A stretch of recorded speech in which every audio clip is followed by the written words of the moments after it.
Chapter 326. Do you and the old lady of the Lin family have some past grievances? Lin Xiaoran stood there looking at Lin Zai, and after a while she spoke, "Come in and talk." As soon as he finished speaking, he walked towards the living room. Lin Zai thought for a moment and followed. Several bodyguards behind him followed. Lin Xiaoran suddenly stopped and looked at the group of people. Lin Zai instantly understood what she meant. He turned around and said to the group, "It's alright, you guys wait for me outside." Lin Zai knew very well that if Lin Xiaoran really wanted to do something to him, these few people wouldn't be able to protect him. This is Lin Xiaoran's home. After hearing this, the bodyguards did not approach any further. The two entered the living room. Lin Xiaoran sat on the sofa, not looking at Lin Zai, but asked softly, "Where did you find those people?" Lin Zai has confirmed that these people are not Lin Xiaoran's subordinates. "Tell me where Xiaoyan is, and I'll tell you." Lin Xiaoran finally turned her gaze to Lin Zai. "He's fine, you don't need to worry." Lin Xiaoran didn't seem to want to reveal Guyan's current whereabouts. It's not that she didn't know. She simply didn't want to talk about it. It was as if this would prove that this was still Guyan's home. "Then have him contact me." Lin Zai's expression was not good. "Otherwise, I won't believe what you're saying." "Don't believe what? Don't believe he's doing well now?" Lin Xiaoran felt inexplicably irritated. "Yes, I'm afraid you won't be able to take good care of him." When Lin Zai said this, his face was pale, and a few beads of cold sweat were clearly visible on his forehead. Lin Xiaoran smiled. "After you took him out of the orphanage, you only lived with him for a few years. For the next 10 years or so, he's been with me. Now you doubt that I can take good care of him. Why didn't you say so back then?"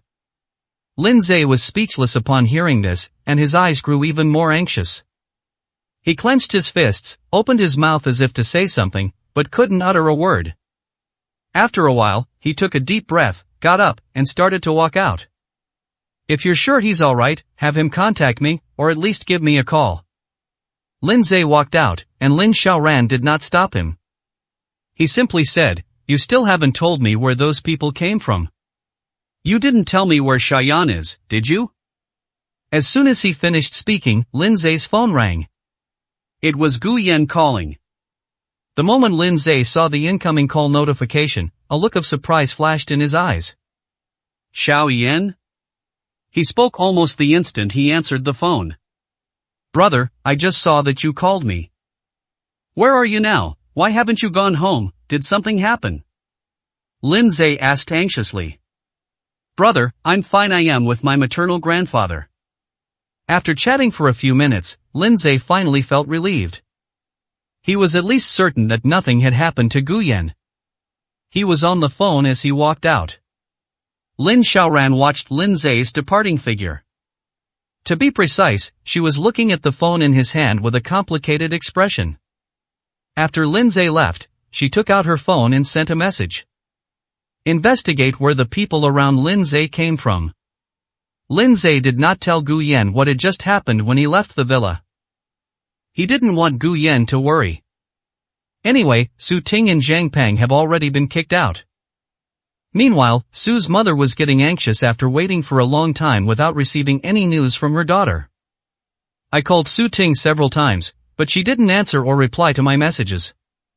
This time is different from when Su Ting disappeared before. This time, Su's mother knew what Su Ting was doing when she went out.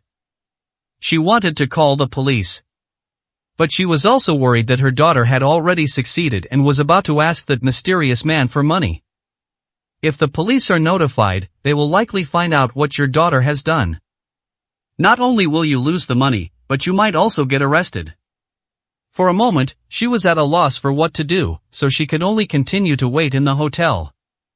Guyan hung up the phone, looked up at Professor Gu, who was busy in the kitchen, and a strange meaning appeared in his eyes.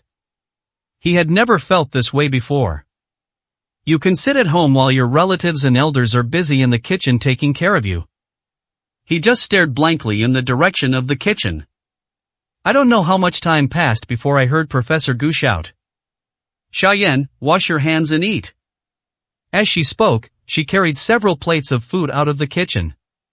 Guyan responded, washed his hands, and sat down at the dining table. Professor Gu was also very excited at this moment. Come on, Xiaoyan, try this. This pork rib is Grandpa's specialty. Your mom, her favorite dish when she was a child was sweet and sour pork rib. Upon hearing this, a moment of distraction flashed across Gu Yan's face. But it recovered quickly. I picked up a rib and took a bite. My nose feels a little sore. Perhaps the vinegar in the sweet and sour pork ribs was too sour. His eyes welled up with tears from the sourness. Tasty. If it tastes good, then eat more. Professor Gu's eyes were also a little red. But before the two could even take a couple of bites, Gu Yan's phone rang. I picked it up and glanced at it. It was an unfamiliar phone number. Gu Yan frowned as he answered the call. Hello, is this Mr. Gu Yan? This is the police station. May I ask where you are? Upon hearing this, Gu Yan frowned even more deeply. I'm Gu Yan, what can I do for you? Regarding the fire a while ago, there are some things we need your cooperation with, and to cooperate with the investigation please provide your current address. Someone will be coming to investigate shortly. Upon hearing this, Gu Yan she couldn't help but look up at Professor Gu sitting opposite her. He took a deep breath and said slowly, can I come see you tomorrow? He didn't want Professor Gu to worry. Could you please provide the address? Upon hearing this, Gu Yan's expression turned somewhat unpleasant. Professor Gu also noticed his expression. What's wrong, Xiaoyan? Who called? The police station said they wanted to ask me about the fire. Upon hearing this, Professor Gu's aura changed. Then let them come with me here, there's nothing to worry about. Gu Yan pursed her lips and then gave the address. After hanging up the phone, the atmosphere at the dinner table seemed to calm down a bit. It didn't take long for two policemen to arrive at Professor Gu's villa. Gu Yan knocked on the door and went to open it. Upon seeing the two police officers, they moved aside. The group sat down in the living room. Two police officers conducted the questioning in a formal and official manner. They were simply asking if you had seen any suspicious people that night. Why was he there, and why was he in the same room as the old lady? What was the old lady's state when he went to the office? Gu Yan answered each question, but his expression changed when he got to the last one. Did you have some kind of conflict with old Madame Lin in the past? 327, Chapter 327. Why? It's always Ning Chun who's targeting him and those around him. Gu Yan suddenly stood up. Why do you ask that? He felt only anger. He doesn't care what others question.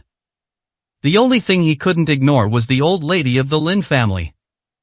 The two police officers exchanged glances, and one of them spoke up. Rumors are circulating that you have a bad relationship with the matriarch of the Lin family. This fire has a significant impact and has caused considerable economic losses to surrounding businesses. We must strictly control every detail. Therefore, we need to find out whether, Mr. Gu, your relationship with the matriarch of the Lin family is as bad as rumored, which is why you set the fire.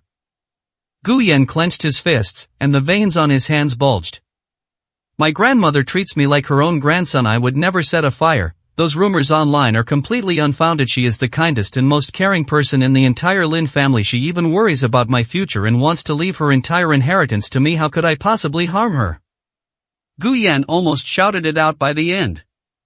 The expressions of the two police officers did indeed suddenly become more serious. You mean, the old lady of the Lin family plans to give you all of her inheritance? Upon hearing this, Gu Yan knew what the two policemen were thinking. Heritage. The inheritance held by the matriarch of the Lin family is no small sum. It's actually quite logical that they would suspect that they murdered the Lin family matriarch for the sake of her inheritance. But there's no way he could do such a thing. You suspect that I did something to secure the inheritance, right? Gu Yan's eyes were bloodshot. That's absolutely impossible. I never wanted any of that inheritance. If I could, I would only want Grandma to be alive. Mr. Gu, please calm down and explain the details of the estate and will some things cannot be judged based solely on your opinion. The two police officers clearly hadn't shaken off their suspicions about Gu Yan. Gu Yan opened his mouth, but didn't know what to say. That tea house was also prepared for me by my grandmother. She already gave me the contract and the keys. I can't just burn down my own business, can I? Compared to the Lin family matriarch's inheritance, that tea house is nothing, one of the younger policemen suddenly said. Gu Yan held her breath, suddenly unsure how to explain herself. Once doubt arises, people are prone to prejudice. Suddenly, a slightly weathered voice rang out. Xiaoyan is my grandson and my only heir. The Lin family matriarch's estate is considerable, but my Xiaoyan would never murder for it. Professor Gu's voice carried an undeniable authority, yet also concealed a hint of anger. Upon hearing this voice, the two police officers turned their attention to Professor Gu. The two of them froze instantly. They had already noticed that this place was unusual when they first arrived. Now that I can finally see Professor Gu's face clearly, my heart trembles. You are Professor Gu? It's me. I'm sorry, our previous guess was premature. If he is Professor Gu's grandson, then he is Professor Gu's only future heir. They certainly wouldn't want to murder someone for such a huge inheritance. Professor Gu is not from a wealthy family like the Lin family. But what one possesses may still be able to create enormous wealth. Professor Gu, however, didn't seem to care much about these things in the past. If he wanted to, money would just be a number to him. Professor Gu snorted coldly. Furthermore, the Lin family matriarch's health is not very good. I heard from the doctor that she only has 10 days to 2 weeks left. If my Xiaoyan really wants money, can't she even wait a few days? Professor Gu's eyes flashed with an incredibly sharp light, causing the two men to stiffen. Don't make those baseless and vulgar speculations about my grandson. Upon hearing this, Gu Yan's initial unease instantly subsided. He had never really experienced the feeling of having someone protecting him. It made him feel exceptionally at ease. At the same time, she felt sad for the old lady of the Lin family. In that case, we won't bother you any longer. The two police officers prepared to leave. Gu Yan suddenly asked, have you asked Ningchen about these questions? Mr. Gu, please rest assured, we have already questioned everyone who appeared at the tea house that day. After hearing this, Gu Yan didn't say anything more and slowly closed his eyes. Once the villa had quieted down, Gu Yan finally opened his eyes again. His eyes were filled with exhaustion. Grandpa, I want to rest for a while. Professor Gu's eyes were filled with heartache as he looked at Gu Yan. Okay, go ahead, I've already cleaned your room. Gu Yan returned to her room and lay down on the bed. The sheets and blankets smelled of being sun-dried. It's so heartwarming. But at this moment, Gu Yan still felt a chill in his heart. I was lying in bed staring at the ceiling when my phone vibrated. I picked up my phone and glanced at it. It was a message from Feng Shuo. Someone went to cause trouble for your brother. IVE got them under control. What do you want to do about it? What happened? It seems to be your brother's ex-wife, and she was with Amani. Didn't ask for details, but can I check for you? Upon seeing this message, Gu Yan gritted his teeth. He had only let Su Ting go 2 days ago. So she went to cause trouble for Lin Zhe again? Did she not take my warnings seriously? Gu Yan took a deep breath and held it. Okay, thank you for your help. Get started. It's okay to be ruthless. Feng Shuo, on the other side, was stunned when he saw the message. Suddenly, he laughed again. Gu Yan seemed unaware of what it meant for him to be ruthless. If they really went all out, those two would probably be dead. In his view, although Gu Yan came from a poor background, he had never seen what true darkness in this world looked like. He casually gave an instruction. Go and interrogate those two, just make sure they don't get killed. Gu Yan picked up his phone and called Wen Chang. Wen Chang had just finished work and answered the phone immediately after seeing the caller ID. Are you alright? I heard you were injured again? Bai Yan told him about this. His recent work has been largely provided by Bai Yan. I'm fine. When are you going back to Kyoto? What's wrong? I told you before that I want my brother to work for you. I'll be going back in a few days. Didn't I promise you about this? Wen Chang was a little curious as to why Gu Yan brought up this matter again. Gu Yan took a deep breath. I want to do something, and I feel more at ease leaving him in your care. Wen Chang is a public figure, and he has been in the spotlight recently. At least no one would dare to harm his personal safety, and he often travels for work. He'll have to pay back the manpower he borrowed from Fengshua sooner or later. He could only do things with peace of mind if Lin Zhe followed him. What are you going to do? Wen Cheng asked with a hint of worry. It's nothing, I just don't want to keep being so passive. Why is it always Ning Chen who takes action against him and the people around him? 328, Chapter 328. In the past few years, I've only met two such interesting young people. Ning Chen received news of Su Ting's unexpected incident. His men were waiting nearby. Upon seeing Su Ting and Zhang Ping being taken away, he immediately reported to Ning Chen. After realizing that Su Ting couldn't be relied on, Ning Chen couldn't help but curse a few times. What a useless piece of trash, he can't even tie up a person properly, and he's gotten himself into trouble too. Fortunately, he had not contacted Su Ting directly before, so no one should know that he was the one who ordered Su Ting to kidnap Lin Zhe. After calming down a bit, he took out his phone again and called the subordinate in charge of Wenchang. Although those people kept trying to find an opportunity, they never succeeded. Aside from necessary work, Wenchang spends most of his time in the hotel and almost never goes out. Even meals were bought by her assistant and brought back to the hotel. Wenchang is a public figure and is very popular. He only goes out for work. Naturally, they were all under the watchful eyes of others. In China, if you want to kidnap someone, you certainly wouldn't do it in public. Not to mention, Wenchang's work almost always involves him and Bai Yan. After learning that there was really no opportunity to find one, Ning Chen took a deep breath, her face extremely pale. Keep waiting, I don't believe he won't sneak out on his own. Although he only needs to wait quietly for a while, old Master Lin might do something to Gu Yan. At the very least, it would confirm the situation between him and Lin Xiaoran. But he was still uneasy.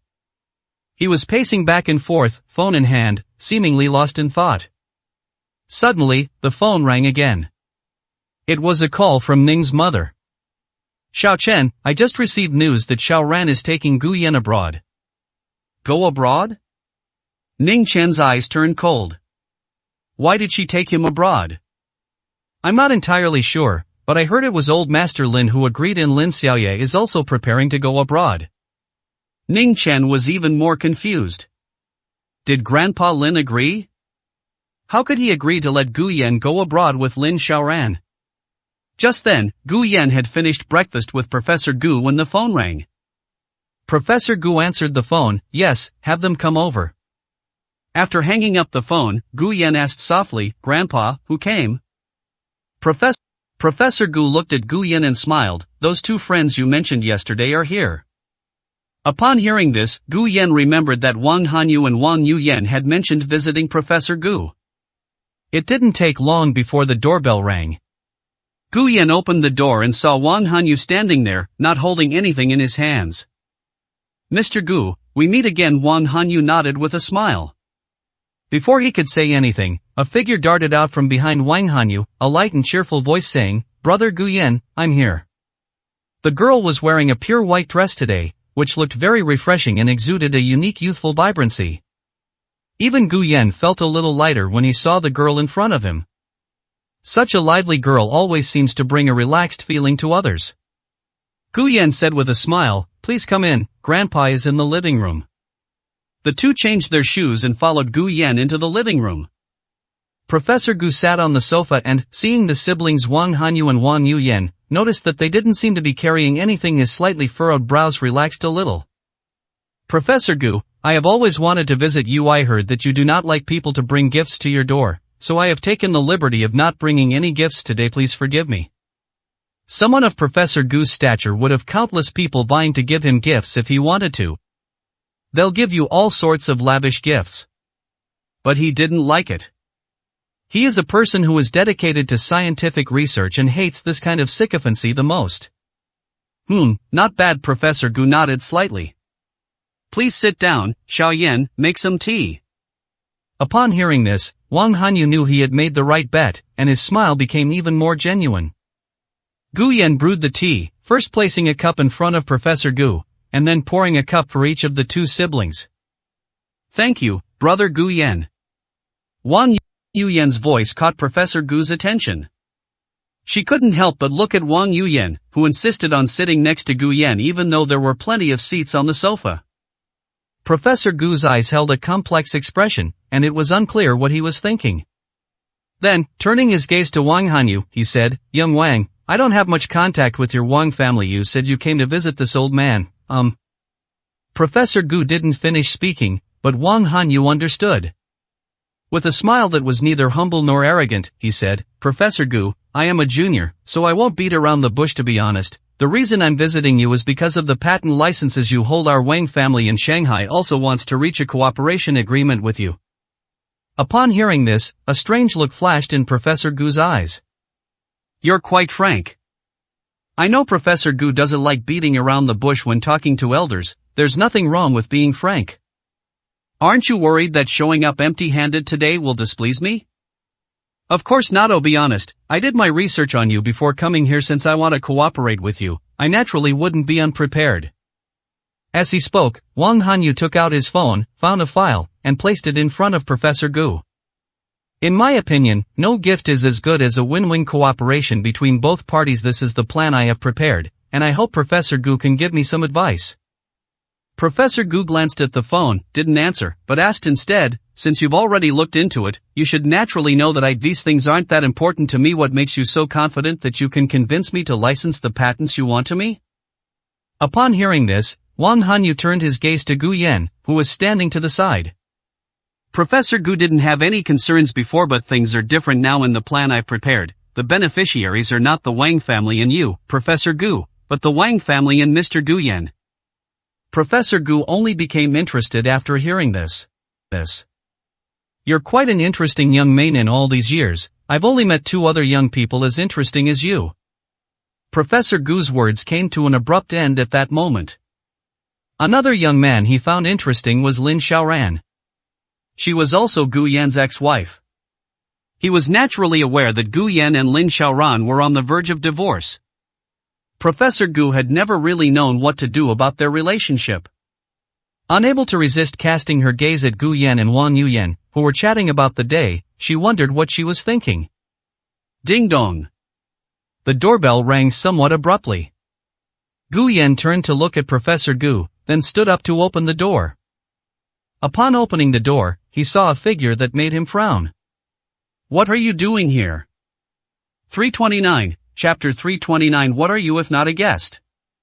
This isn't your home. When Lin Xiaoran saw Gu Yan, her tightly furrowed brows relaxed slightly. "I came to see you." Before he could finish speaking, he saw the figures of Wang Hanyu and Wang Yuyan, the 2 siblings. Lin Xiaoran stopped speaking abruptly, her brows furrowing even more deeply. "I've come to visit Professor Gu."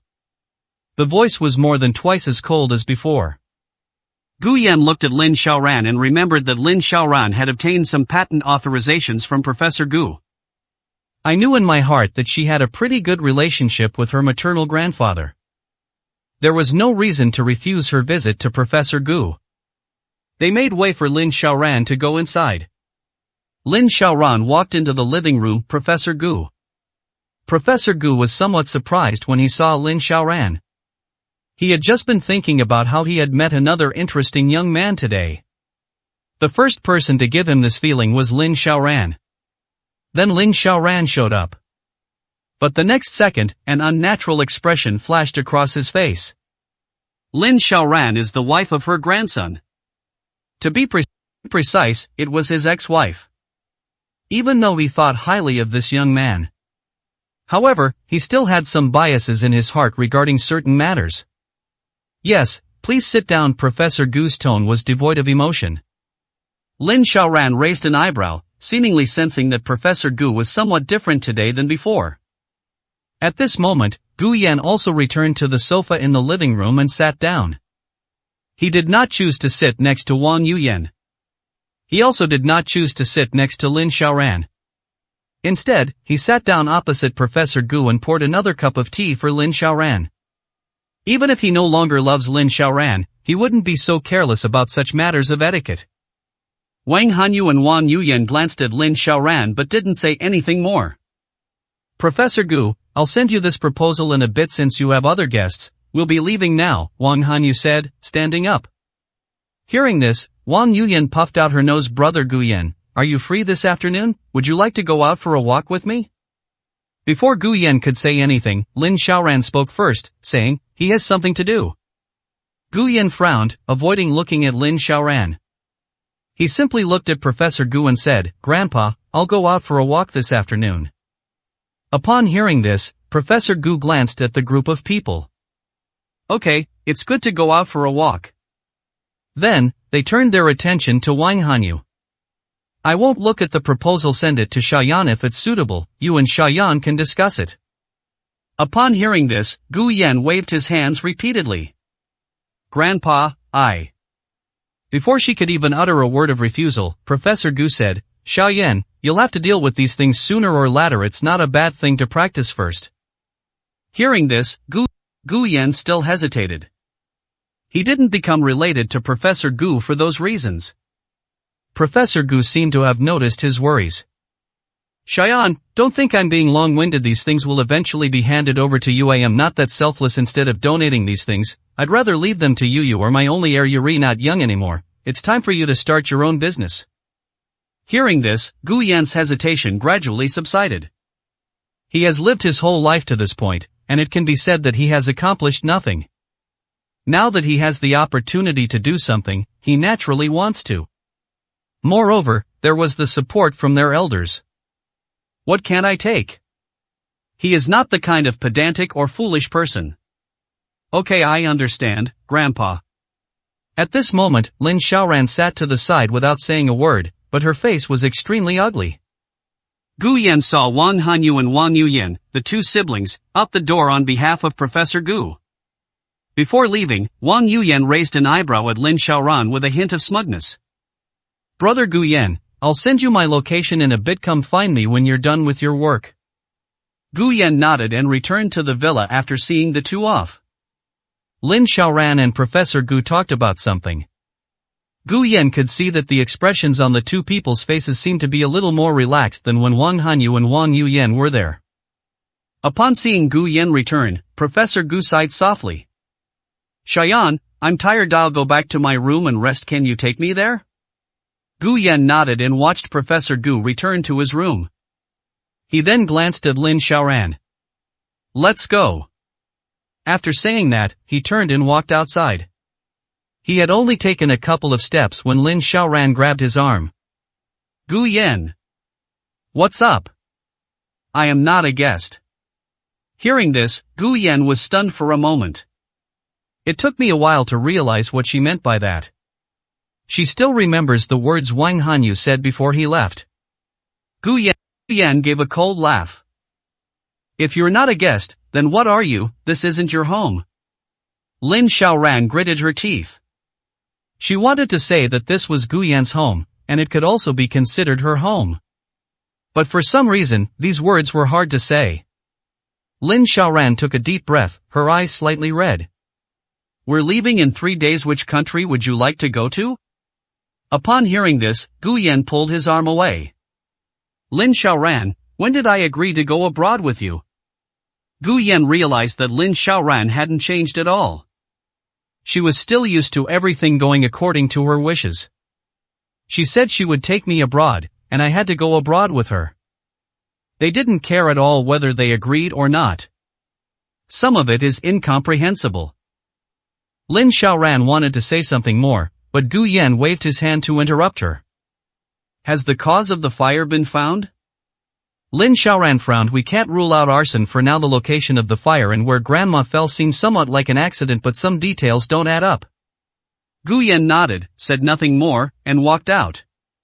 Lin Xiaoran clenched her fists and followed. As soon as Gu Yan reached the door and opened it, his phone rang. It was Lin Xiaoye calling. Xiayan, did you see the text message I sent you earlier? Gu Yan was taken aback. A text message? I'm sorry, Sister Xiaoye, I might not have received it. He didn't see any text messages. They assumed that the other party hadn't sent it, or that their phone hadn't received it. While extremely rare, such a thing is not impossible. Lin Xiaoye didn't seem to mind. It's alright if you didn't receive it, you didn't receive it, but I have something very important to tell you. Shall we meet and talk? What's wrong, Sister Xiaoye? Gu Yan asked, somewhat puzzled. Let's talk in person. Some things are hard to explain over the phone. Would you like to visit Grandma later? We can go together. Hearing this, Gu Yan couldn't refuse. Okay, I have to go out this afternoon. I'll call you later. After hanging up the phone, I caught a glimpse of Lin Xiaoran's expression out of the corner of my eye. It looked extremely ugly, with not a trace of blood in it. What does she want with you? It's none of your business. 330, Chapter 330. You can interfere, but I won't listen. Gu Yan left. Lin Xiaoran followed behind him the whole time. Gu Yan knew very well that shaking off Lin Xiaoran would not be an easy task. He simply stopped caring. He told the driver to speed up and they arrived at the address Wang Yuyan had sent him. He's been too busy these days and hasn't been out for a long time. The address Wang Yuyan gave was in front of a coffee shop. After getting out of the car, Wang Yuyan walked over with a smile on her face. Brother Gu Yan, is your leg feeling better? Gu Yan nodded. Much better. How about we don't wander around for too long this afternoon? Let's walk around for a bit and then find a place to rest, okay? Gu Yan looked at the girl in front of him. His feelings were somewhat complicated. This kind of concern, coming from someone you've only met a few times, is still quite touching. Why did you think of looking for me? Gu Yan asked softly. Wang Yuyan looked up at Gu Yan, then suddenly her gaze shifted to behind Gu Yan. Lin Xiaoran was walking slowly over. Wang Yuyan frowned. Brother Gu Yan, why did you bring her along? Gu Yan followed Wang Yuyan's gaze and looked back. Before he could speak, he heard Lin Xiaoran's cold voice. What does this have to do with you? Upon hearing this, a look of grievance instantly appeared on Wang Yuyan's face. Only Gu Yan understood that she was protesting against what he had said earlier. However, Gu Yan was somewhat surprised. This seems to be quite different from the Lin Xiaoran of the past. She would never have behaved like this before. It seems to be much milder than before. Wang Yuyan still felt wronged.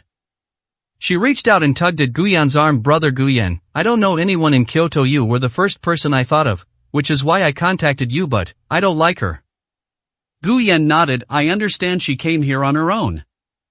Upon hearing this, Lin Xiaoran's face instantly turned ashen. His eyes held a chill as he stared intently at the two people in front of him. Gu Yan vaguely felt a chill run down his spine. Gu Yan, don't you know why she's looking for you? Lin Xiaoran's voice was even colder. Didn't she already explain? Gu Yan said softly, frowning. The princess of the Wang family in Shanghai doesn't even know a few friends in Beijing. Ha Gu Yan, when did you become so stupid? Lin Xiaoran felt inexplicably irritated. Gu Yan pursed his lips, suddenly unsure of what to say. He naturally understood what Lin Xiaoran was saying. In circles of power and influence, connections are highly interconnected. Even though Wang Yuyan came from Shanghai. But it's absolutely impossible for her to have no friends in Beijing. If you want to go out for a stroll, it's definitely not difficult to find a few friends to go with you. Wang Yuyan showed no panic upon hearing Lin Xiaoran's words. Instead, she took a step forward, and the somewhat aggrieved look on her face disappeared. Instead, a hint of excitement appeared on his face. I have friends, but the only person I want to be with is Brother Gu Yan. After saying that, Wang Yuyan seemed to realize something. Her cheeks flushed, and her heart seemed to beat faster. She glanced cautiously at Gu Yan's expression. They seemed relieved after finding that there wasn't much of an anomaly. She then said softly, I know what you're trying to say, Yuri, basically saying that I deliberately approached Gu Yan because I knew he was Professor Gu's grandson. You think I did it for the patent licenses Professor Gu holds, right? Lin Xiaoran raised her chin slightly, saying nothing, but her attitude was very clear. Wang Yuyan gripped the hem of her clothes with both hands and lowered her head slightly. My brother did get to know Gu Yan because of the patent licensing, but may never want to get involved in those business matters. I don't want these vested interests to affect my interactions with people I have feelings for. If Gu Yan also has this concern, I'll go back and talk to my brother about it and ask him to give up those patent licensing rights. Hearing this, Gu Yan was taken aback.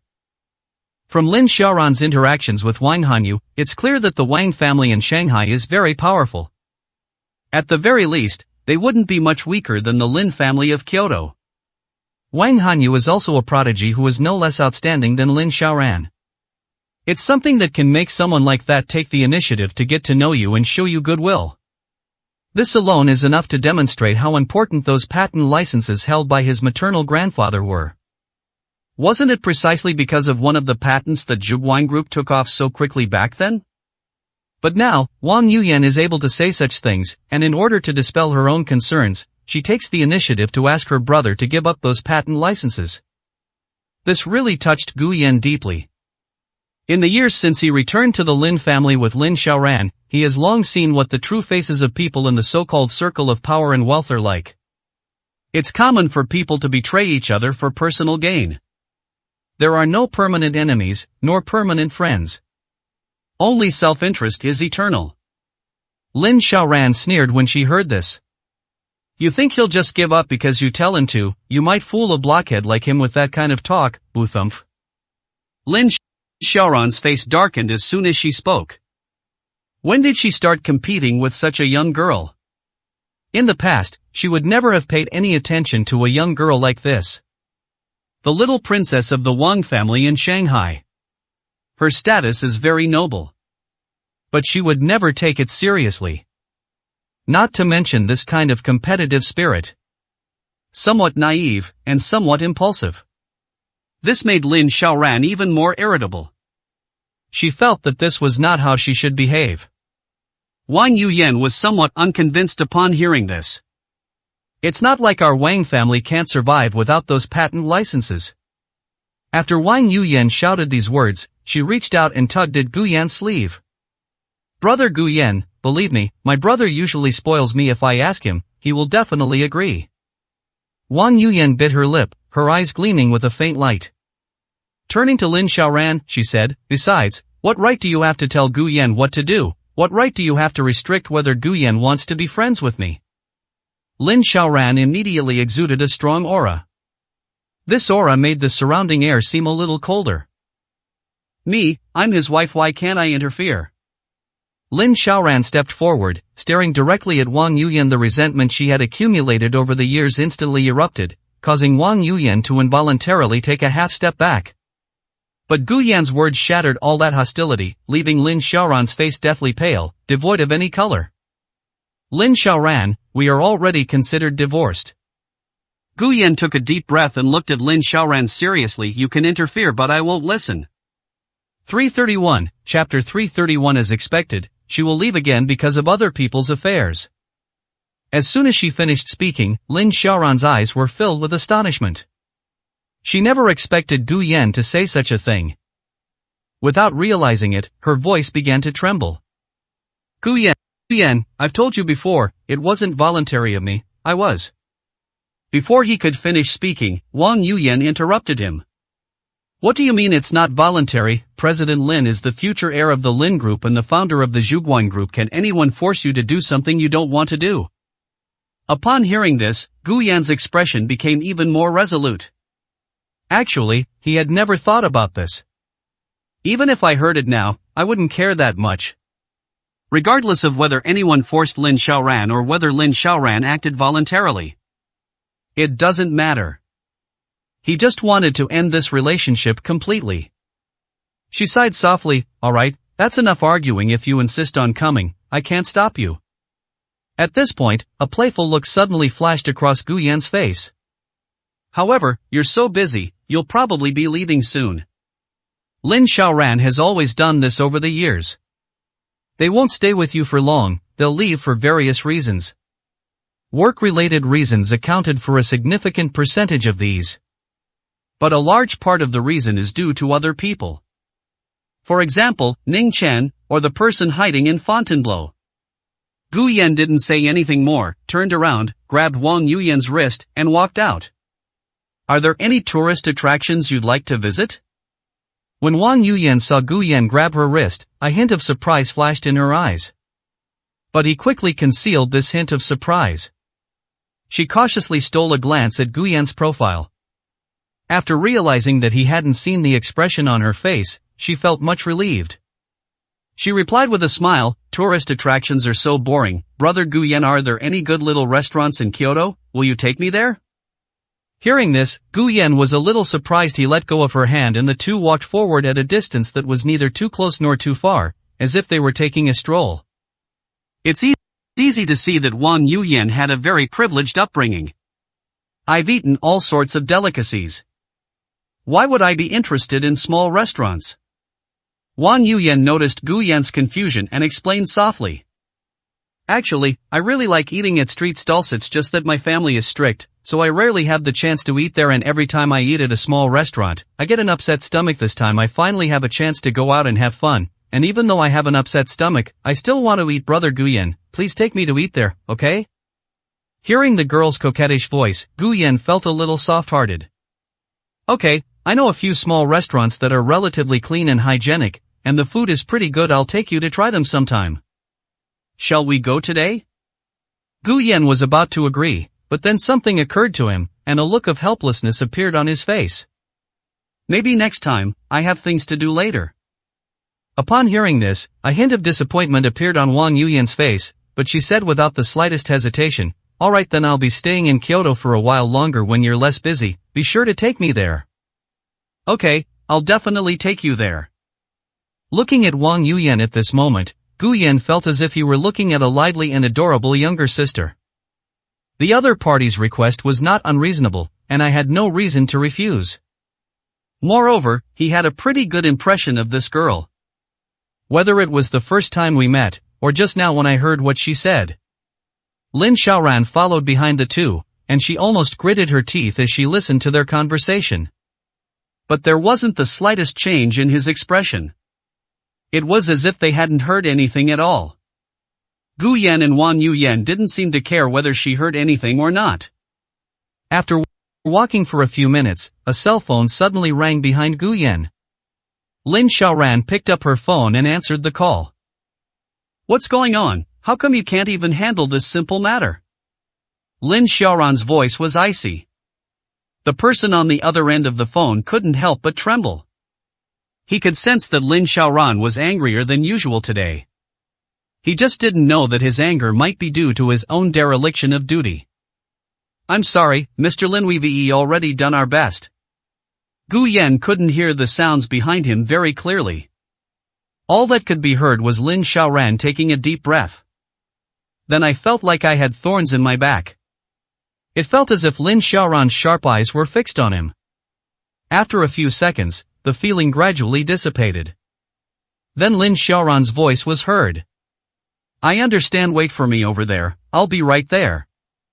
After hanging up the phone, Lin Xiaoran quickened her pace and walked in front of Gu Yan, blocking his way.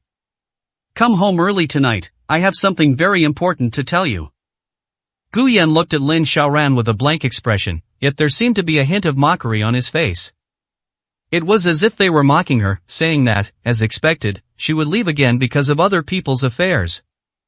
Lin Xiaoran's heart sank, and she subconsciously clenched her fist. I'm talking about the home we share, come back soon. At this point, he glanced at Wang Yuyan beside him. He said coldly, no matter how clean the food outside is, it will still give you an upset stomach. It's unclear whether these words were meant for Wang Yuyan or for Gu Yan. Gu Yan wasn't stupid, she could tell that what she said wasn't just what it seemed to mean literally. But he was too lazy to think about it. What does this have to do with him? Wang Yuyan pursed her lips and said nothing. After Lin Xiaoran left, Gu Yan and Wang Yuyan strolled around the streets for a while, then found a coffee shop to sit and chat. Gu Yan wasn't very interested. There's been so much going on lately, and it's been so frustrating, alright. My body hadn't fully recovered, I felt exhausted both physically and mentally after just a short walk. So most of the time, Wang Yuyan was the one talking and Gu Yan was the one listening. A young woman in her early 20s is full of youthful energy. She talked for a long time without getting tired, and her eyes always sparkled. As a result, Gu Yan's mood improved considerably. As darkness began to fall, Gu Yan said goodbye to her. After waiting for the car to pick up Wang Yuyan to arrive and seeing her off, they went to the place they had arranged to meet Lin Xiaoye. It is a French restaurant. The restaurant is small, but it has a lot of style. Lin Xiaoye arrived a little earlier than him. After sitting down, I realized that she didn't seem to be in very good condition either. He looked very tired. Sister Xiaoye. Lin Xiaoye still had the gentle smile on her face as she pushed a glass of freshly squeezed juice towards her. Xiaoyan, you're not fully recovered yet, so please don't drink alcohol. Gu Yan took the cup and sighed softly. Sister Xiaoye, about what happened in the private room last time. Gu Yan was interrupted by Lin Xiaoye before he could finish speaking. Look how thin you've become, and your complexion is terrible. As she spoke, she cut a steak for Gu Yan and placed it in front of him. Then, with her head slightly lowered, she cut another steak and said softly, I know why you said that back then. Actually, you and I are just in the same boat. 332, Chapter 332. Despair at the inability to see any hope no matter what efforts are made. After saying this, both of them fell silent. At this moment, the waiter brought out a dish. Lin Xiaoye pushed the dish towards Gu Yan, picked up a piece with her chopsticks, and put it on his plate. This restaurant's signature dish, foie gras, is very good. You should try it. Such behavior might be considered intimate by outsiders. Gu Yan took a bite. It was very fragrant. It's also a bit too greasy. He accompanied Wang Yuyan outside for a while today. Although there wasn't much physical activity, his weak body still made him feel tired, and his complexion wasn't very good. Sister Xiaoye, what was that text message you mentioned? Lin Xiaoye frowned upon hearing this and sighed softly. I'll talk to you when we get to Grandma's grave. Let's eat first. Gu Yan had no choice but to stop asking. After finishing their meal, Gu Yan got into Lin Xiaoye's car. The car slowly drove away, and in a corner he hadn't noticed, there was another car parked there. The car windows were completely dark. Unless you looked very closely, you couldn't tell if anyone was inside. Upon arriving at the cemetery, Gu Yan's face paled even more as soon as he got out of the car. The passing of the old lady was a great blow to Gu Yan. It's not something that can be recovered from in just a few days. Try to avoid thinking about this as much as possible in your daily life. Once they got here, they couldn't control themselves at all. I climbed the stairs one step at a time. His steps were unsteady, and he walked with a swaying gait. Lin Xiaoye stepped forward and reached out to support Gu Yan's arm. His eyes were full of concern. Your body is too weak. You should take good care of yourself. You've been suffering lately, haven't you? Gu Yan gently shook his head. With so much happening, he had no intention of staying home to recover. Whenever he has a moment of free time, he can't help but think of the old lady lying in front of him, and how no matter how he called out to her, he received no response. Gu Yan took a deep breath and regained some strength. Then climb up the stairs. It's just that each step is more difficult than the last. At that moment, he didn't even notice that Lin Xiaoye was holding his arm the whole time, and the two of them were in very close contact. It was almost as if Lin Xiaoye was carrying half of his body as she walked forward. To others, they looked like a couple, intimate and sweet. We arrived at Grandma's grave. Panting heavily, Gu Yan stepped forward and swept away the non-existent dust. He then went to the tombstone, knelt down, and kowtowed 3 times. Lin Xiaoye finally spoke at this moment. The text message I sent you was to tell you, since we're in the same boat, both abandoned by others, why don't we leave here together? I have already arranged for someone to buy a manor abroad. The manor isn't small, with several villas next to each other, and the environment is quite nice. We can be neighbors. Lin Xiaoye's voice was not loud, and her tone seemed to carry a strange fragility. It's just like the feeling of losing hope after being hurt, wanting to find a place where you can quietly lick your wounds. Gu Yan seemed to sense her longing to find someone who shared her pain, someone she could rely on and comfort.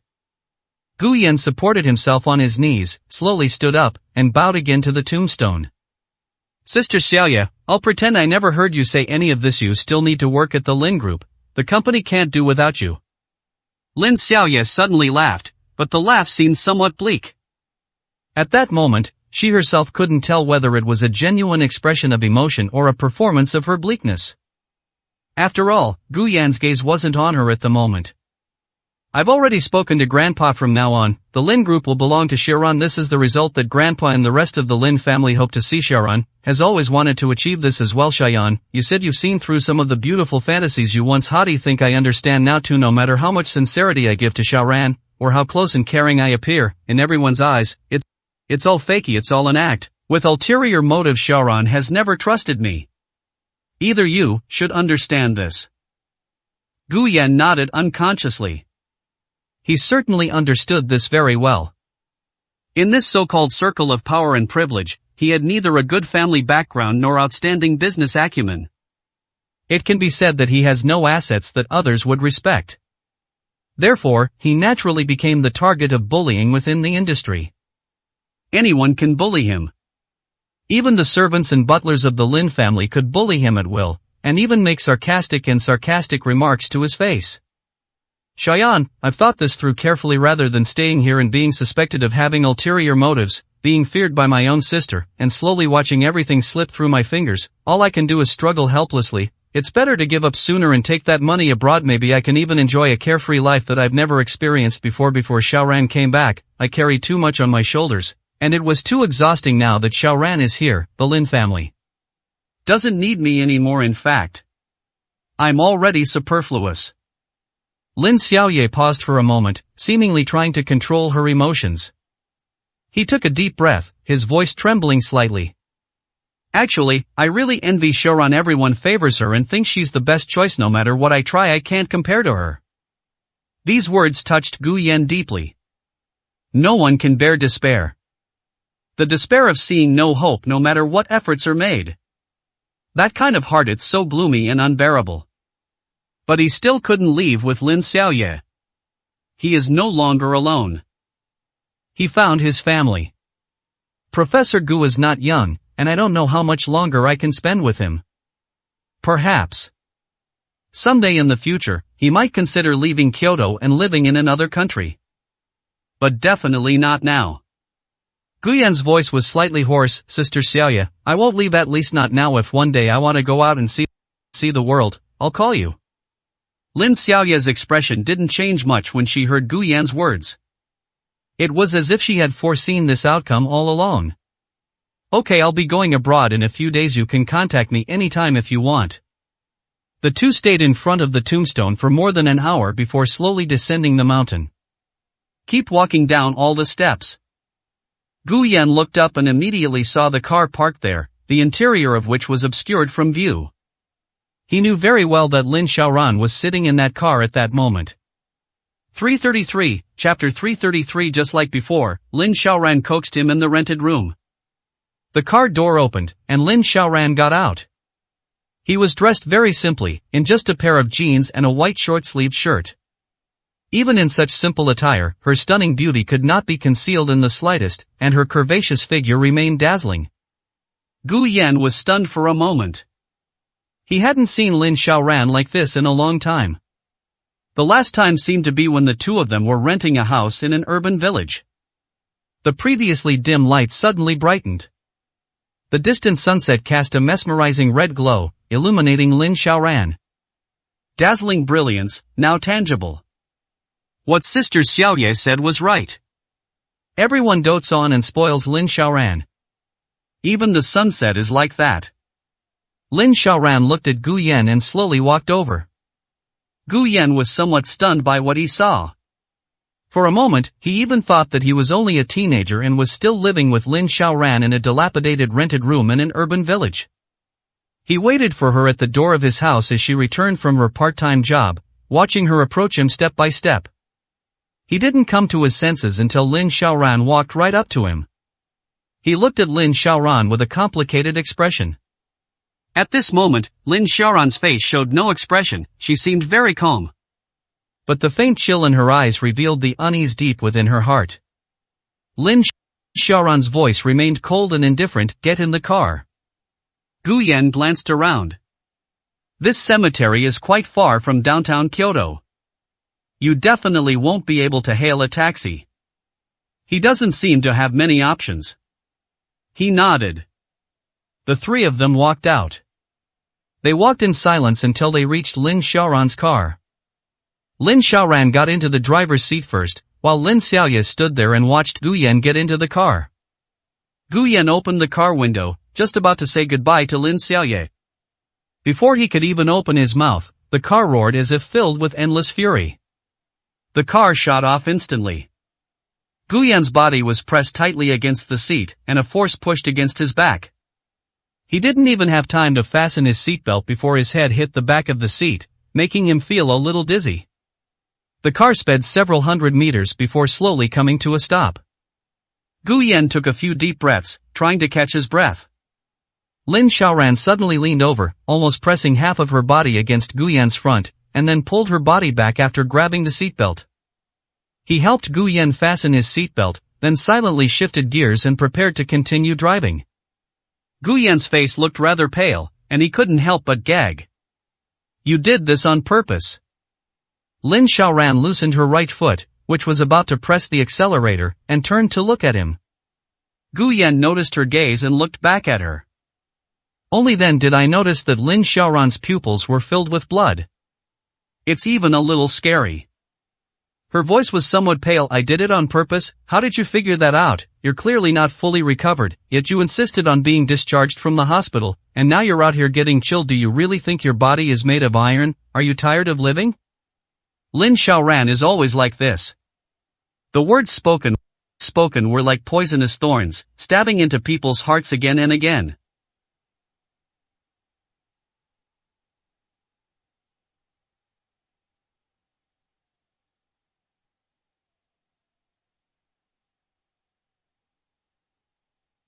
Even though he no longer loved her, Gu Yan would still grit his teeth in anger after hearing her speak. He took a deep breath, took out his phone, and prepared to send a text message to Lin Xiaoye. It is very impolite to leave without saying goodbye. Moreover, after the old lady passed away, Lin Xiaoye became the kindest person to him and the entire Lin family. Even during his years with the Lin family, he was in great pain. But he also didn't want the few moments of warmth he had experienced in recent years to fade away. The car slowly drove forward, its initial impulsiveness gone. It took Gu Yan a few minutes to catch his breath. Could you please take me home? Lin Xiaoran replied. Gu Yan glanced at her profile, said nothing more, and slowly closed his eyes. He was so tired today that he just wanted to rest for a while. The car was driven very smoothly, and Gu Yan unknowingly fell asleep. After an unknown amount of time, he seemed to sense that the car had stopped before he slowly opened his eyes. The moment he saw the street in front of him clearly, he suddenly shuddered. Ahead lies Fontainebleau. Gu Yan's heart trembled, and he opened his mouth, but no sound came out. Hearing a sound, I turned around and saw that Lin Xiaoran had already gotten out of the car. Seemingly noticing Gu Yan's gaze, Lin Xiaoran turned to look at him. Awake? Before Gu Yan could say anything, she said something else. Wait for me in the car, I'll be back in a bit. After saying that, he walked towards that villa. Gu Yan sat in the car with her eyes wide open. Suddenly, I felt a tightness in my chest and couldn't breathe properly. He reached out, his fingertips trembling, and opened the car window. A cold wind swept in. The wind made Gu Yan shiver. The cold wind seemed to reach deep into his bones. Even the blood turned cold. He had been here before. I just couldn't find an opportunity to get closer. So I didn't get a good look at the surrounding environment. They didn't even get a good look at the scenery inside the villa. Now, however, he has no interest in looking at these things anymore. He sat in the car for a long time before finally making up his mind, opening the car door and getting out, slowly walking step by step towards the villa. Arriving at the entrance of the villa, he stood beside the gate and concealed himself. With just a sliver of vision, I stared intently at the door. A dozen minutes later, the door opened. Lin Xiaoran came out. A boy in his early 20s followed behind and hugged Lin Xiaoran from behind. He wrapped his arms around her waist from the front. Lin Xiaoran looked down at those eyes. She untied her hands, turned around to look at the boy, and seemed to say something. It's like they're trying to coax someone. Just like before, when Lin Xiaoran comforted him when he was in a bad mood in the rented room. As darkness fell completely, the lights in the courtyard were not very good, and Lin Xiaoran blocked most of the boy's figure, so he couldn't see the boy's face at all. He had heard Wen Chang mention it to him once on the phone. Lin Xiaoran walked out of the villa, and the boy chased after her. The two embraced in the corner, seemingly in young one's presence. A bleak smile involuntarily appeared on Gu Yan's face. With less than 10 days left before he was to receive his divorce certificate, seeing this scene finally shattered all his hopes. From now on, he will probably never think of any of his memories with Lin Xiaoran again. I turned around numbly and walked on, step by step. He didn't even know how he got back to his seat in the car. Another 10 minutes or so passed before Lin Xiaoran emerged from the courtyard of the villa, having apparently calmed the man down. As Gu Yan sat in the driver's seat, he seemed to faintly smell a scent. It has a faint fragrance, quite different from the laundry detergent commonly used by the servants in the villa. Gu Yan turned his head and looked out the window without saying a word. 334, Chapter 334. If you don't want my people, you'll just give a good harvest to those scoundrels. Lin Xiaoran didn't say anything and just drove the whole way. Stop at a red light. The atmosphere inside the car remained quiet. Lin Xiaoran suddenly spoke up, "Why aren't you saying anything?" Upon hearing this sound, Gu Yan stopped looking at the street scene outside the window and slowly closed his eyes. Tired. You don't feel tired when shopping with Wang Yuyan, but you don't feel tired when eating with Lin Xiaoye? Gu Yan frowned but didn't say anything. He was too lazy to talk. The car drove all the way to the villa. After stopping the car, Lin Xiaoran got out, came to Gu Yan's side, and opened the car door. Gu Yan frowned even more as he looked at the villa in front of him. He clearly told Lin Xiaoran that he would take her home. This place is no longer his home. Lin Xiaoran frowned when she saw that Gu Yan didn't get out of the car. Why aren't you getting off? Do I have to ask you to get off? Gu Yan was getting used to Lin Xiaoran's barbed way of speaking. After getting off the car, he turned and walked out. This area is a villa district. Although it's still difficult to hail a taxi after leaving the villa district, it's still easier than in the suburbs. Lin Xiaoran watched Gu Yan's departing figure with a gloomy look in her eyes, and quickly chased after him. Where are you going? Gu Yan lowered his head and looked at the hand that was gripping his arm. She's still so slender and beautiful. But my hands are very cold. Just like the temperature he's felt all these years, when he's been alone in the villa. I can't feel any warmth. I want to go home. Hearing this, Lin Xiaoran laughed in anger. You asked me to take you home, and we're already home. Are you still going to leave? This is not my home. Gu Yan threw down a sentence, shook off Lin Xiaoran's hand, and continued walking out. Lin Xiaoran's face darkened, and she stepped forward again to grab Gu Yan. Several bodyguards near the villa also gathered around. They surrounded the two of them. Gu Yan looked around. Lin Xiaoran's people were all around her. Previously, there weren't so many people guarding the villa. I don't know why, but there are suddenly so many more people today. Gu Yan turned to look at Lin Xiaoran, his fatigue evident in his eyes. Lin Xiaoran, is this really necessary? You've kept me locked up in this villa for years, and now you want to keep me locked up here too? Lin Xiaoran's face turned pale upon hearing this. I never intended to trap you.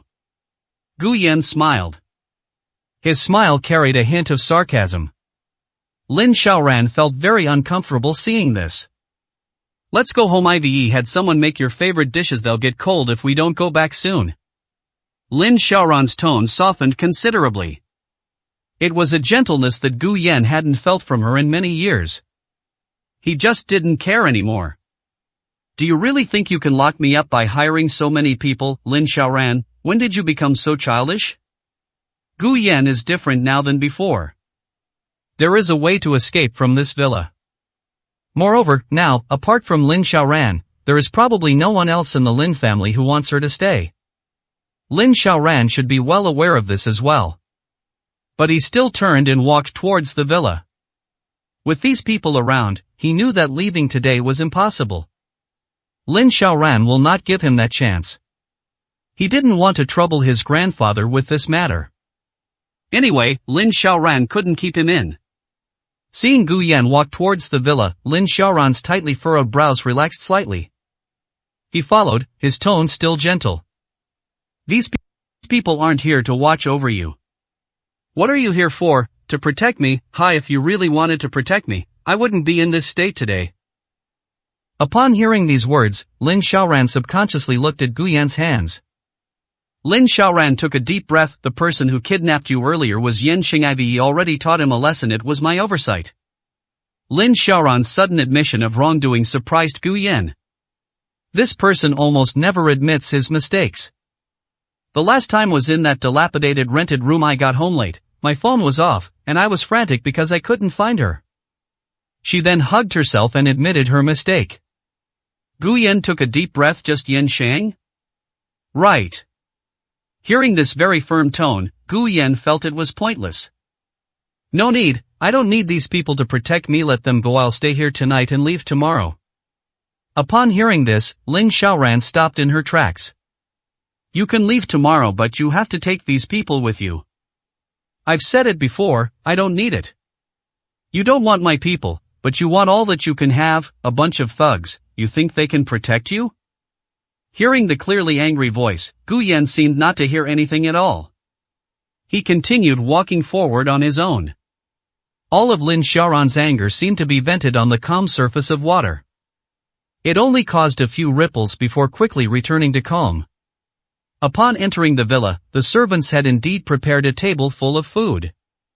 Gu Yan didn't stand on ceremony and sat down to eat. Lin Xiaoran walked in, glanced at him, and sat down opposite him to eat. Neither of them spoke. Lin Xiaoran opened her mouth as if to say something, but it wasn't until Gu Yan finished eating and put his bowl and chopsticks on the table that she realized what he was doing.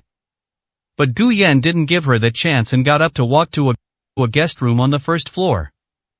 I went inside and locked the door from the inside, as if I had never been in the villa. Lin Xiaoran put down her bowl and chopsticks, suddenly losing her appetite. I could vaguely hear Gu Yan making a phone call inside the guest room. Who is he telling that he won't be going home tonight? Lin Xiaoran stood at the door, listening to him finish his phone call with Professor Gu. He then pushed open the door and went inside. Gu Yan glanced at her, then turned and lay down on the bed. In this villa, locking the doors from the inside is completely useless. Lin Xiaoran has all the keys and can enter whichever room she wants. He locked himself in the room simply to show his attitude. Unexpectedly, Lin Xiaoran would actually enter the room. It's only this late, and you're already going to sleep. Didn't you sleep the whole way? Hearing the sound, Gu Yan didn't respond at all. He just pulled the blanket up to cover himself up. Suddenly, I felt something pressing down on the other half of the bed behind me. Immediately afterwards, a pair of hands reached out and hugged me from behind. I'm sleepy too, I want to go to sleep. Gu Yan reached out and moved those hands away, trying to break free from her embrace. But Lin Xiaoran wouldn't give up until she hugged him tightly. If there were outsiders present, they would have thought the two were just a young couple having a tiff and playing around. Gu Yan gave up. He was tired and didn't want to keep going. Time passed slowly, and Gu Yan gradually fell into a deep sleep. He remained dazed until he opened his eyes again, staring blankly at the familiar yet unfamiliar ceiling. That's when I remembered where I was. Turning his head, he saw Lin Xiaoran sitting on the small sofa next to him, her legs crossed, her toes dangling up and down in her slippers, and her phone in her hand, scrolling through something. 335, Chapter 335. In our country, the marriage law is quite important. Gu Yan suddenly sat up and snatched his phone away. He was a little angry and even wanted to argue with her. Why should she be able to look through my phone whenever she wants? It seemed as if his privacy was completely unrestricted in front of her. But as he held his phone, he suddenly paused, a thought flashing through his mind. He suddenly remembered that when they were deeply in love, neither of them ever put any precautions on each other's phones. Sometimes, I even worry that she's always coming home late because of work. This also led Lin Xiaoran to mistakenly believe that he was worried that she had someone else. She then voluntarily placed her phone in his hand. They seemed determined to investigate. He could only glance at it briefly, pretending to be checking up on someone. Then he returned the phone to her. At that time, Lin Xiaoran had a bright smile on her face. It was as if she was saying to him, "Look, I've never been with anyone else, and you can check everything about me as you please." It wasn't just indulgence, it was more like hoping he would investigate. It was as if this would better prove how much he loved her. After thinking about this, a gloom suddenly settled over Gu Yan's heart. My heart aches a little. Now the situation has reversed, and he is actually feeling annoyed. They were even a little angry. Gu Yan took a deep breath and suppressed all the emotions in his heart. He had already argued enough with Lin Xiaoran. Now that the two of them are about to end things, there's no need to create any more unpleasantness at the end. I picked up my phone, got up, and walked out of the room. The maid has already prepared breakfast. Gu Yan didn't stand on ceremony and sat down to eat. Lin Xiaoran didn't come out until he finished breakfast before she came out of the room. Gu Yan didn't look at him, and got up to walk out. The guest rooms are closer to the entrance than the restaurant. Lin Xiaoran leaned against the door, looking at Gu Yan. Finished eating? Gu Yan then turned his attention to her. Make way. Where are you going? Go home. Upon hearing this, Lin Xiaoran, who had been in a fairly good mood, instantly lost all expression. She reached out and grabbed Gu Yan, pressing her whole body against him, and stood on tiptoe to kiss him. But this time, her sneak attack failed. Gu Yan was already somewhat on guard. He pushed her back against the wall with force, grabbed her wrist, and pulled her hand off his arm. He then strode out. Lin Xiaoran stood there, somewhat dazed, staring at Gu Yan's departing figure without moving, lost in thought. After leaving the villa area, I hailed a taxi and returned home. This place can now truly be called home. Unlock and open the door. As soon as I walked in, I saw Professor Gu sitting on the living room sofa, reading a book in his hand. He put down the book immediately upon hearing the sound. He looked at Gu Yan with a smile. Xiaoyan, you're back? Hearing that slightly aged yet caring voice, Gu Yan felt a warmth in his heart. So this is what it feels like to have loved ones waiting for you at home. It's very warm. It seemed to give his body a bit more strength. Gu Yan nodded. Yes, Grandpa is back. That's good. Have you eaten? Have some with Grandpa. Gu Yan originally wanted to say that she had already eaten. Seeing the expectation in Professor Gu's eyes, he still didn't say it. I followed Professor Gu to the restaurant, served him a bowl of porridge, and reheated the breakfast on the table, which had gotten a little cold. Sitting opposite Professor Gu, I sipped my porridge. As Professor Gu ate, he suddenly hesitated. Hesitantly, he began, Xiaoyan, you in our country, the marriage law is quite important. Professor Gu spoke very tactfully. Gu Yan was stunned for a moment upon hearing this. Marriage law? Why did this suddenly come up? His divorce proceedings with Lin Xiaoran were completely legal and legitimate. It was even a procedure that strictly followed the marriage law. This is more reasonable than the divorce proceedings between Lin Zhe and Su Ting some time ago.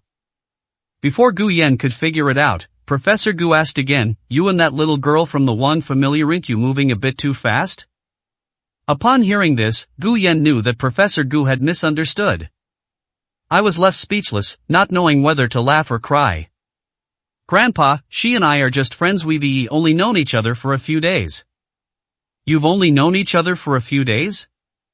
Professor Gu's voice couldn't help but rise a little, and his eyes widened slightly. He would have someone visit him in his name after knowing him for only a few days. After going out with that young girl from the Wang family yesterday, I didn't return home all night. Although he called himself and said he wouldn't be going home. Professor Gu still felt something was not quite right. With a furrowed brow, he said, Xiaoyan, your grandfather won't easily interfere in your feelings, but after all you still have that girl from the Lin family.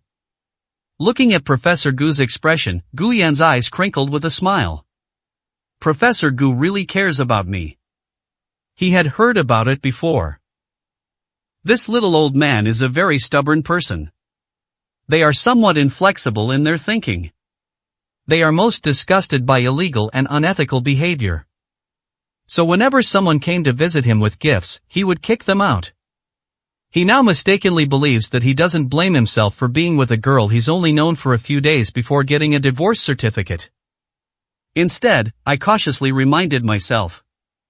Such favoritism truly touched him.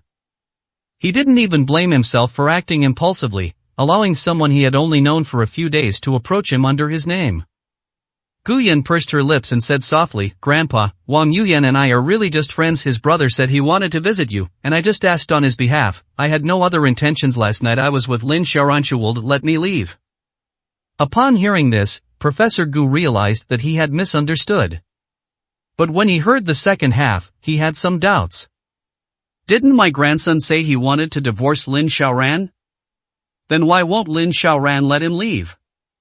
Professor Gu couldn't quite understand it, so he simply stopped thinking about it. He didn't want to interfere too much in his child's relationship. Over the years, he has seen far too many families fall apart because of interference in their children's relationships. Xiaoyan can be with whomever she wants, as long as it doesn't violate any rules or laws, he will wholeheartedly support her. Xiaoyan, I won't pry into your love life, but if you need my help, just tell me, and I'll definitely help you. Guyan's nose tingled slightly, and she said softly, Grandpa, you don't need to consider my opinion regarding the cooperation with Wang Hanyu. If you want to cooperate, then cooperate. If you don't want to, then forget it. I am not that familiar with them. He had only known the two Wang siblings for a short time. It's impossible for me to put my only relative in a difficult position just for the sake of those two. Professor Gu smiled calmly. Cooperation is no problem. That kid from the Wang family is quite interesting, and he's very thoughtful. Speaking of which, if you're free the day after tomorrow, could you go out and make a trip for me? It would be a good opportunity to investigate this project. 336, Chapter 336. Those thugs from the Feng family can't protect you at all. Gu Yan was stunned for a moment. Remembering what Professor Gu had said to him in front of Wang Hanyu and his sister, he stopped dwelling on it too much. Okay, but I am worried I might not do it well. He had never done any project evaluation before. In the past, besides playing the piano, I worked as Zhao Yuyan's assistant for a period of time, or I was responsible for organizing some documents. He had absolutely no relevant work experience. Professor Gu, upon hearing this, showed no concern whatsoever, and said with a smile, Don't worry, that kid from the Wang family will handle it. You just need to familiarize yourself with these matters. That kid from the Wang family is very smart, he won't cause any trouble in these kinds of things. Having heard this much, Gu Yan understood. Wang Hanyu will not resort to any underhanded tactics in this collaboration. He said he was there to inspect a project. But it should be called learning. He will likely have to do a lot more similar work in the future. Grandpa is really planning to make something of himself. Such learning opportunities are not easy to find. Professor Gu is currently in relatively good health. Many people dare not engage in any underhanded tactics or schemes. But what if one day he's gone? It's hard to guarantee that those people won't cause some trouble. This is to allow myself to learn in the shortest possible time. Gu Yan felt a warmth in his heart, and at the same time, he was filled with a confidence he had never had before. With his grandfather backing him up, what could he possibly have to be afraid of? In the entire Kyoto elite circle, apart from a very few people, how many of them gradually gained a foothold in the business world and achieved some success without the support of their families? Gu Yan never felt that this was something to be ashamed of or something to be ashamed of. If someone is willing to accept support, that's just pretentious hypocrisy. He lacked that kind of hypocritical nobility. I understand, Grandpa. Alright, I'll have someone book your plane ticket once you're back. The family reunion ceremony can begin. Hearing this, Gu Yan blinked. Airfare, where is that project we're supposed to inspect? Foreign. Not in the country? Gu Yan hadn't expected him to go abroad. Well, this patent licensing isn't very popular in the domestic market right now, but it's perfect for overseas markets, and the biggest player in the related industry in China right now is the Zhuguang Group. Upon hearing this, Gu Yan's expression became somewhat complicated. Zhuguang Group is Lin Xiaoran's business. Wang Hanyu's decision to develop his career abroad is probably not just because the domestic market is not very large and it would be easier to do business overseas. There's probably another reason. It's because of Lin Xiaoran. What he didn't know was that Wang Hanyu himself didn't want to have too many conflicts with Lin Xiaoran for the time being. Or perhaps he was considering his own situation, fearing that something might happen to him because of his competition with Lin Xiaoran. After spending the morning at home, Professor Gu went to the laboratory.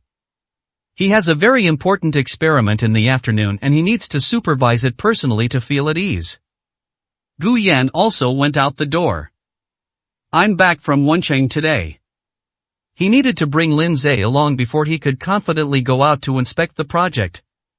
They first went to the hotel to pick up Lin Zhe, and only after leaving the hotel did they realize that something was not quite right.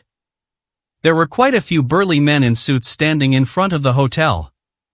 At this moment, noticing the two people coming out, it consciously moved closer to them.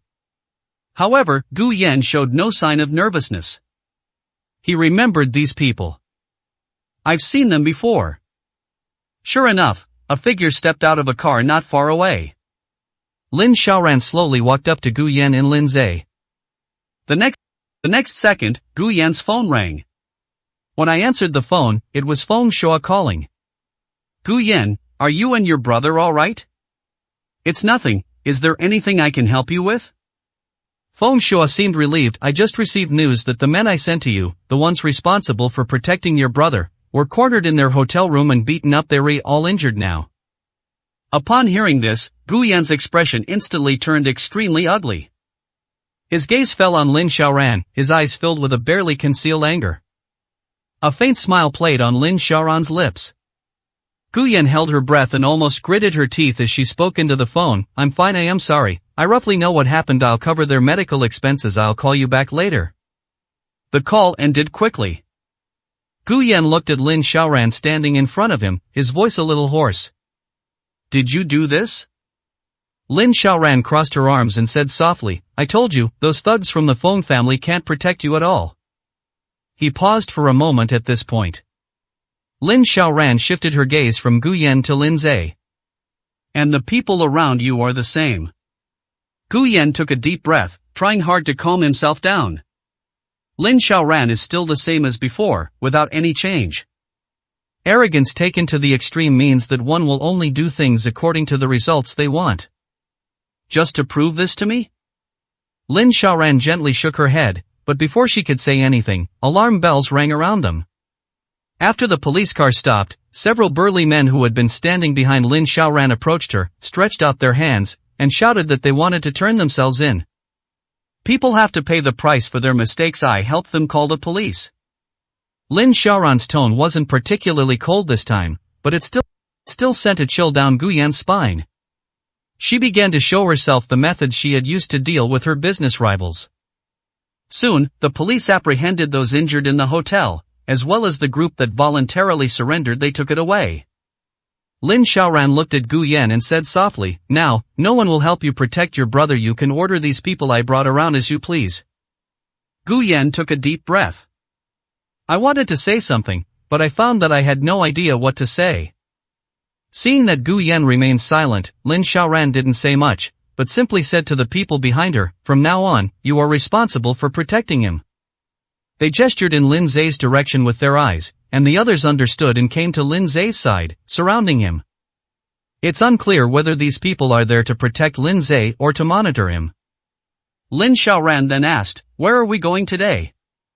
Gu Yan clenched his fists tightly, but then loosened them due to the pain. Lin Xiaoran assumed he had compromised, and a smile appeared on her lips. To the airport. Gu Yan's tone was somewhat low. I'll give you a ride. Lin Xiaoran opened the car door and stood there looking at Gu Yan. Lin Zhe tugged at Gu Yan's arm from behind and whispered, let's go. Didn't we agree on a time with Wencheng? What if he can't find us after he gets off the plane? Upon hearing this, Gu Yan finally nodded and led Lin Zhe into the car. Lin Xiaoran was driving, and Gu Yan was sitting in the passenger seat.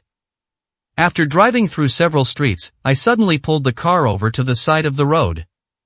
Lin Xiaoran got out of the car and said to Gu Yan, "Wait here for me for a while, I'll be right back." 337, Chapter 337. After receiving the divorce certificate, he was finally free from his misery. Gu Yan frowned. "Where are you going?" "The plane to Wenchang is about to land, and if we don't hurry to the airport soon, it will be too late."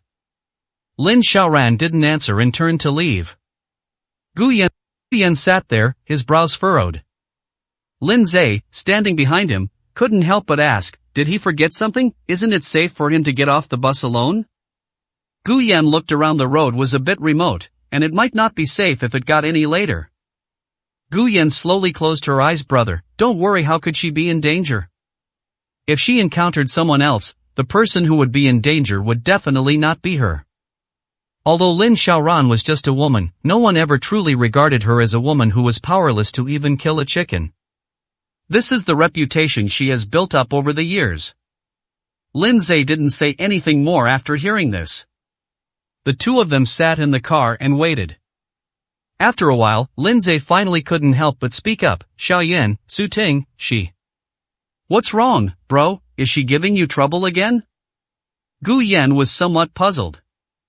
If he remembered correctly, Feng Shua's people should have imprisoned Su Ting again, so how could they have the opportunity to cause trouble for Lin Zhe again? Lin Zhe took a deep breath, his brows and eyes showing some fatigue. "In the morning, her mother called me and said that someone was forcing Su Ting to give money and asked me for help." Upon hearing this, Gu Yan opened his eyes, a hint of ferocity in them. Before Lin Zhe could finish speaking, seeing the expression on Gu Yan's face, he quickly said, "Xiaoyan, don't worry, I didn't soften my heart this time. It's over between us, and I won't help her with these things anymore." Hearing this, Gu Yan's expression softened considerably. Booty always felt that Su Ting's previous trouble with me wasn't to get back at me. Maybe Sumyeon bribed her to use me against you. I guess the plan didn't work out, and they've spent most of the money, so Su Ting was forced to give them more. Hearing this, Gu Yan understood why Lin Zhe hadn't softened his heart this time. He is a person who is easily moved to pity. He's been with Su Ting for so many years. No matter what Su Ting had done, he still found it difficult to resist the urge to soften. It was only because this incident might be related to him that he was able to remain so rational. "Xiaoyan, if I become Wenqing's assistant in the future, will it implicate him?" Lin Zhe's tone was hesitant and worried. "It's okay, brother, don't overthink it. If someone really wants to target me, it won't just be you. Wenchang will be targeted too. The two of you together can look after each other, which makes me feel more at ease." Lin Zhe nodded thoughtfully, but the expression on his face still revealed his worry. "Don't worry, Wenchang is a public figure and has a certain level of popularity. There are definitely many media reporters following him. Even if someone wants to cause trouble, it won't be that easy in our country. No one dares to commit violence in broad daylight." Hearing this, Lin Zhe finally felt completely relieved. Nearly an hour later, Lin Xiaoran still hadn't returned. Gu Yan's phone vibrated. It was a message from Wenqing saying that he had already gotten off the plane. Gu Yan picked up his phone and made a call to Lin Xiaoran. The call was answered quickly, but the tone wasn't very friendly. "What's up? When are you coming back? Are you hungry? I'll have Yi Qing order you some takeout. I'll be back in a bit." "Lin Xiaoran, what have you been doing? When you meet with Wang Yuyan and Lin Xiaoya, will you tell me what you're doing there?" Gu Yan hung up the phone immediately. He didn't want to listen to Lin Xiaoran's meaningless nonsense. Lin Zhe overheard their conversation and couldn't help but ask, "What exactly were you two arguing about? Is she alright?" "It's okay, you won't die. It's like taking someone to the airport and then leaving them alone for a while halfway there. Most likely, he's been held back by some young lover again. I wonder where she is, coaxing her little sweetheart in Fontainebleau, or perhaps buying Ningchen something as a gift." Similar things have happened many times over the years. This time, however, she insisted on taking him to the airport. Gu Yan felt a surge of emotions. More than half an hour later, Lin Xiaoran finally returned. Once inside the car, a chill blew in through the open door. You can vaguely see the water stains on Lin Xiaoran's forehead that she hasn't wiped off yet. Gu Yan didn't speak or look at her, he just stared at the street scene outside the window without saying a word. Lin Xiaoran didn't say anything, stepped on the gas, and drove towards the airport. The car remained silent until it stopped in the airport parking lot. Wen Cheng is already waiting here. Wen Cheng waved to Gu Yan. But the moment he saw Lin Xiaoran, the expression on his face became complicated. He had previously made many statements online. Lin Xiaoran was among them. Now that he had met Lin Xiaoran, he was naturally a little uneasy. But Lin Xiaoran didn't seem to have any emotion after seeing him. She simply stood behind Gu Yan. Wen Cheng, this is my brother. Lin Zhe greeted Wen Cheng. Let's go, I have something to do later. Lin Xiaoran suddenly stepped forward and said softly. Gu Yan turned around and looked at her, go do what you need to do. Lin Xiaoran raised an eyebrow, aren't you coming back with me? Gu Yan laughed in anger upon hearing this. When did I ever say I was going back with you? Lin Xiaoran, can't you go to the hospital to get your brain checked? I've told you so many times, do you just not remember, or do you not want to remember? Gu Yan took a deep breath, I'm going to have a get-together with my friends, you go ahead and do your own thing, don't bother me. Lin Xiaoran couldn't help but clench her fists, just as she was about to say something, when her phone suddenly vibrated. Gu Yan and Lin Xiaoran both took out their phones and glanced at them. On Gu Yan's phone was a message from Professor Gu. My flight is for 8 am tomorrow. Okay, Grandpa, I'm meeting up with my friends tonight and will be home later. After reading the message, Lin Xiaoran's expression darkened. He looked up and gave Gu Yan a deep look, said nothing, then turned to one of his subordinates and gave him a word of instruction. Get them home safely. After saying that, he left. After seeing Lin Xiaoran leave, Gu Yan seemed to feel a little relieved. Together with Wen Cheng, they took Lin Zhe back to Wen Cheng's home. They ordered takeout and the three of them cooked hot pot in the restaurant. Wen Cheng picked up a glass of beer, looked at Gu Yan, and his eyes were a little red. Congratulations, you finally escaped that sea of suffering. Hearing this, Gu Yan felt a bit conflicted. In less than a week, once he receives the divorce certificate, he will be completely free from that sea of suffering. 338, Chapter 338. As time went on, Lin Xiaoran also got used to ordering 2 servings of noodles. Gu Yan recounted to the two of them what had happened recently. After hearing this, both Wen Cheng and Lin Zhe were stunned for a long time. So, you found your maternal grandfather, a well-known expert and professor in the country? Wen Cheng's eyes widened. Yes, Grandpa was very good to me from now on, I won't be someone who can't find their way home in this capital city. Gu Yan picked up his cup and took a sip. A smile appeared on Wen Cheng's face, that's great, from now on, those people won't dare to bully you like that anymore. Lin Zhe, who was standing next to her, nodded in agreement. Xiaoyan, so you and Lin Xiaoran have really signed the divorce agreement and can get the divorce certificate in a few days? Gu Yan nodded emphatically. Yes, but we can't simplify the procedures like you and Su Ting did. There are still a lot of property division issues between us. Even after we get the divorce certificate, it will still be a long and complicated process, but as long as we can get the divorce certificate, that's enough. I don't care about the property. The property dispute between him and Lin Xiaoran cannot be easily resolved simply by him saying he would leave with nothing. This includes shares in the Zhuguang Group, as well as the shares of the Lin Group that Madame Lin said she wanted to leave to her in her will. The division of these assets often takes years to complete. However, Gu Yan didn't care. Once he gets the divorce certificate, he can completely hand it over to his lawyer to handle. So what do you plan to do in the future? Wen Cheng suddenly asked. What are Professor Gu's plans for you? Wen Cheng was more realistic, he had worried about money a lot over the years.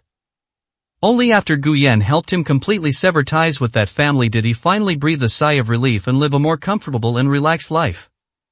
Well, Grandpa plans to let me do the project myself, and he'll help me. Have to go out tomorrow morning, which is why I rushed to bring my brother to see you. Wen Cheng still smiled when he heard this.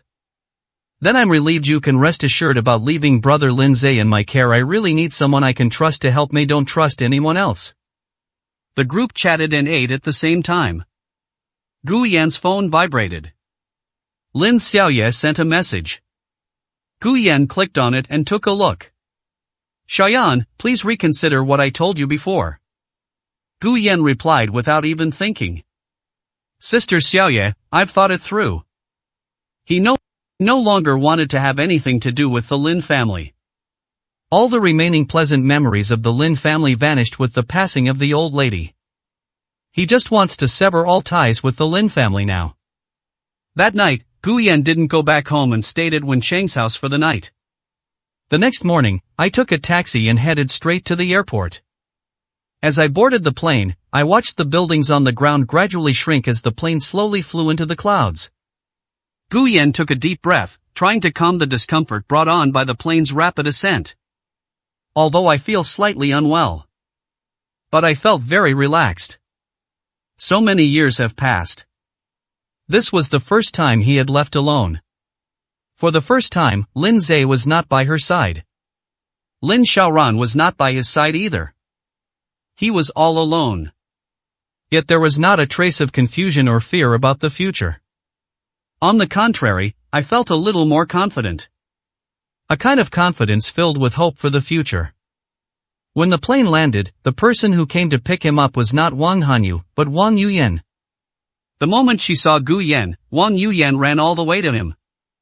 Brother Gu Yan. Gu Yan was stunned when he saw Wang Yuyan. Why are you here? My brother said you were coming here to inspect the area, so I came with him ahead of time to wait for you. Wang Yuyan's eyes seemed to be shining, flickering as if reflecting Gu Yan's face. After saying that, Wang Yuyan reached out and snatched Gu Yan's luggage and walked out. Brother Gu Yan, let me take you to the hotel first.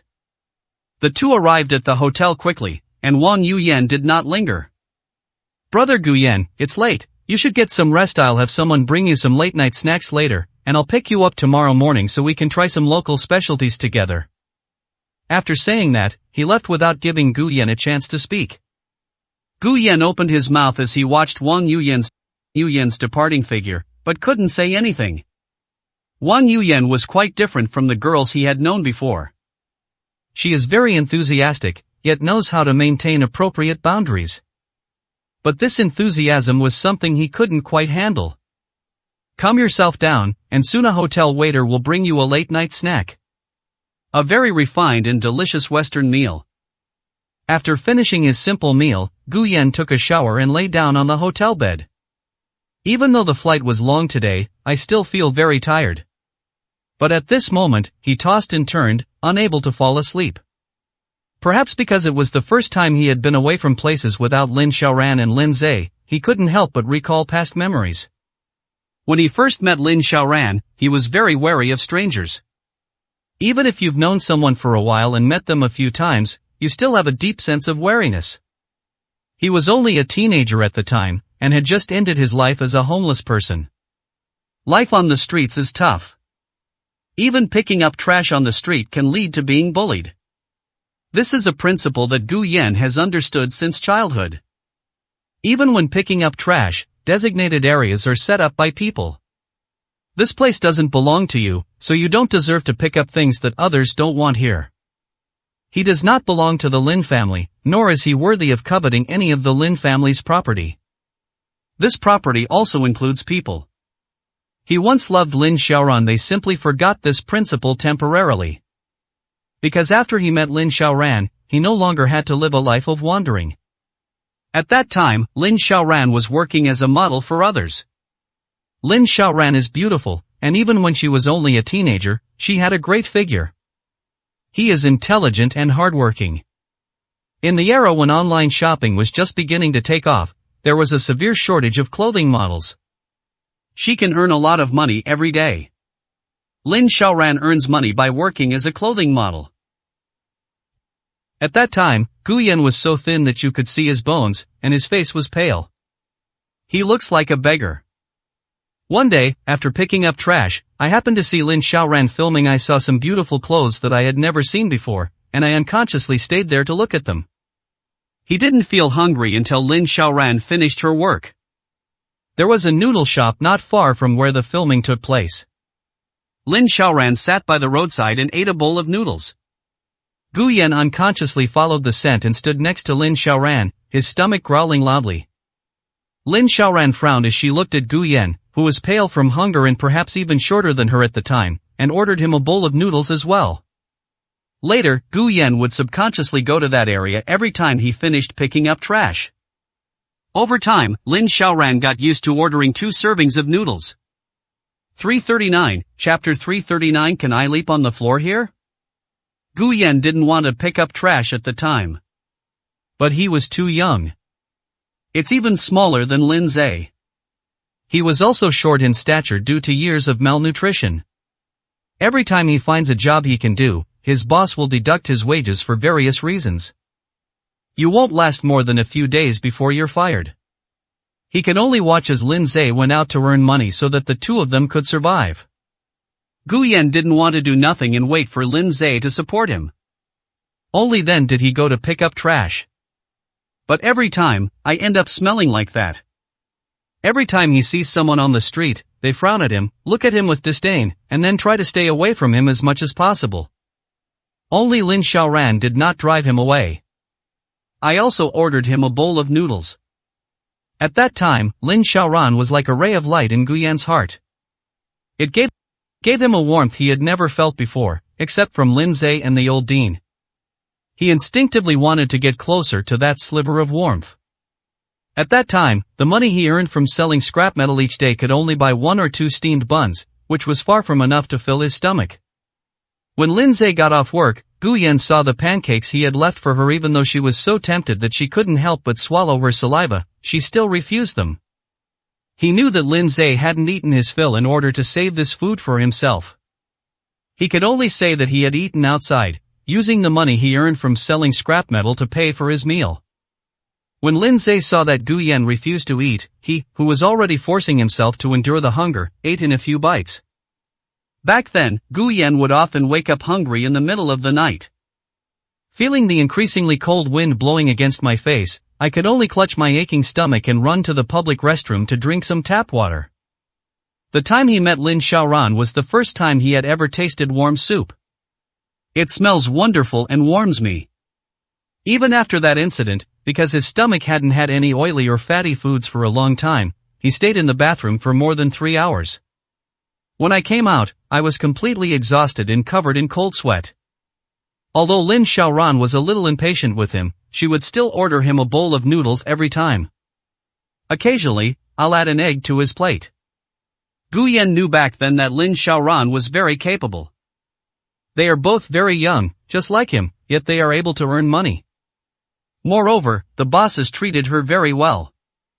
Sometimes, when we need to shoot multiple outfits, we'll give her extra money.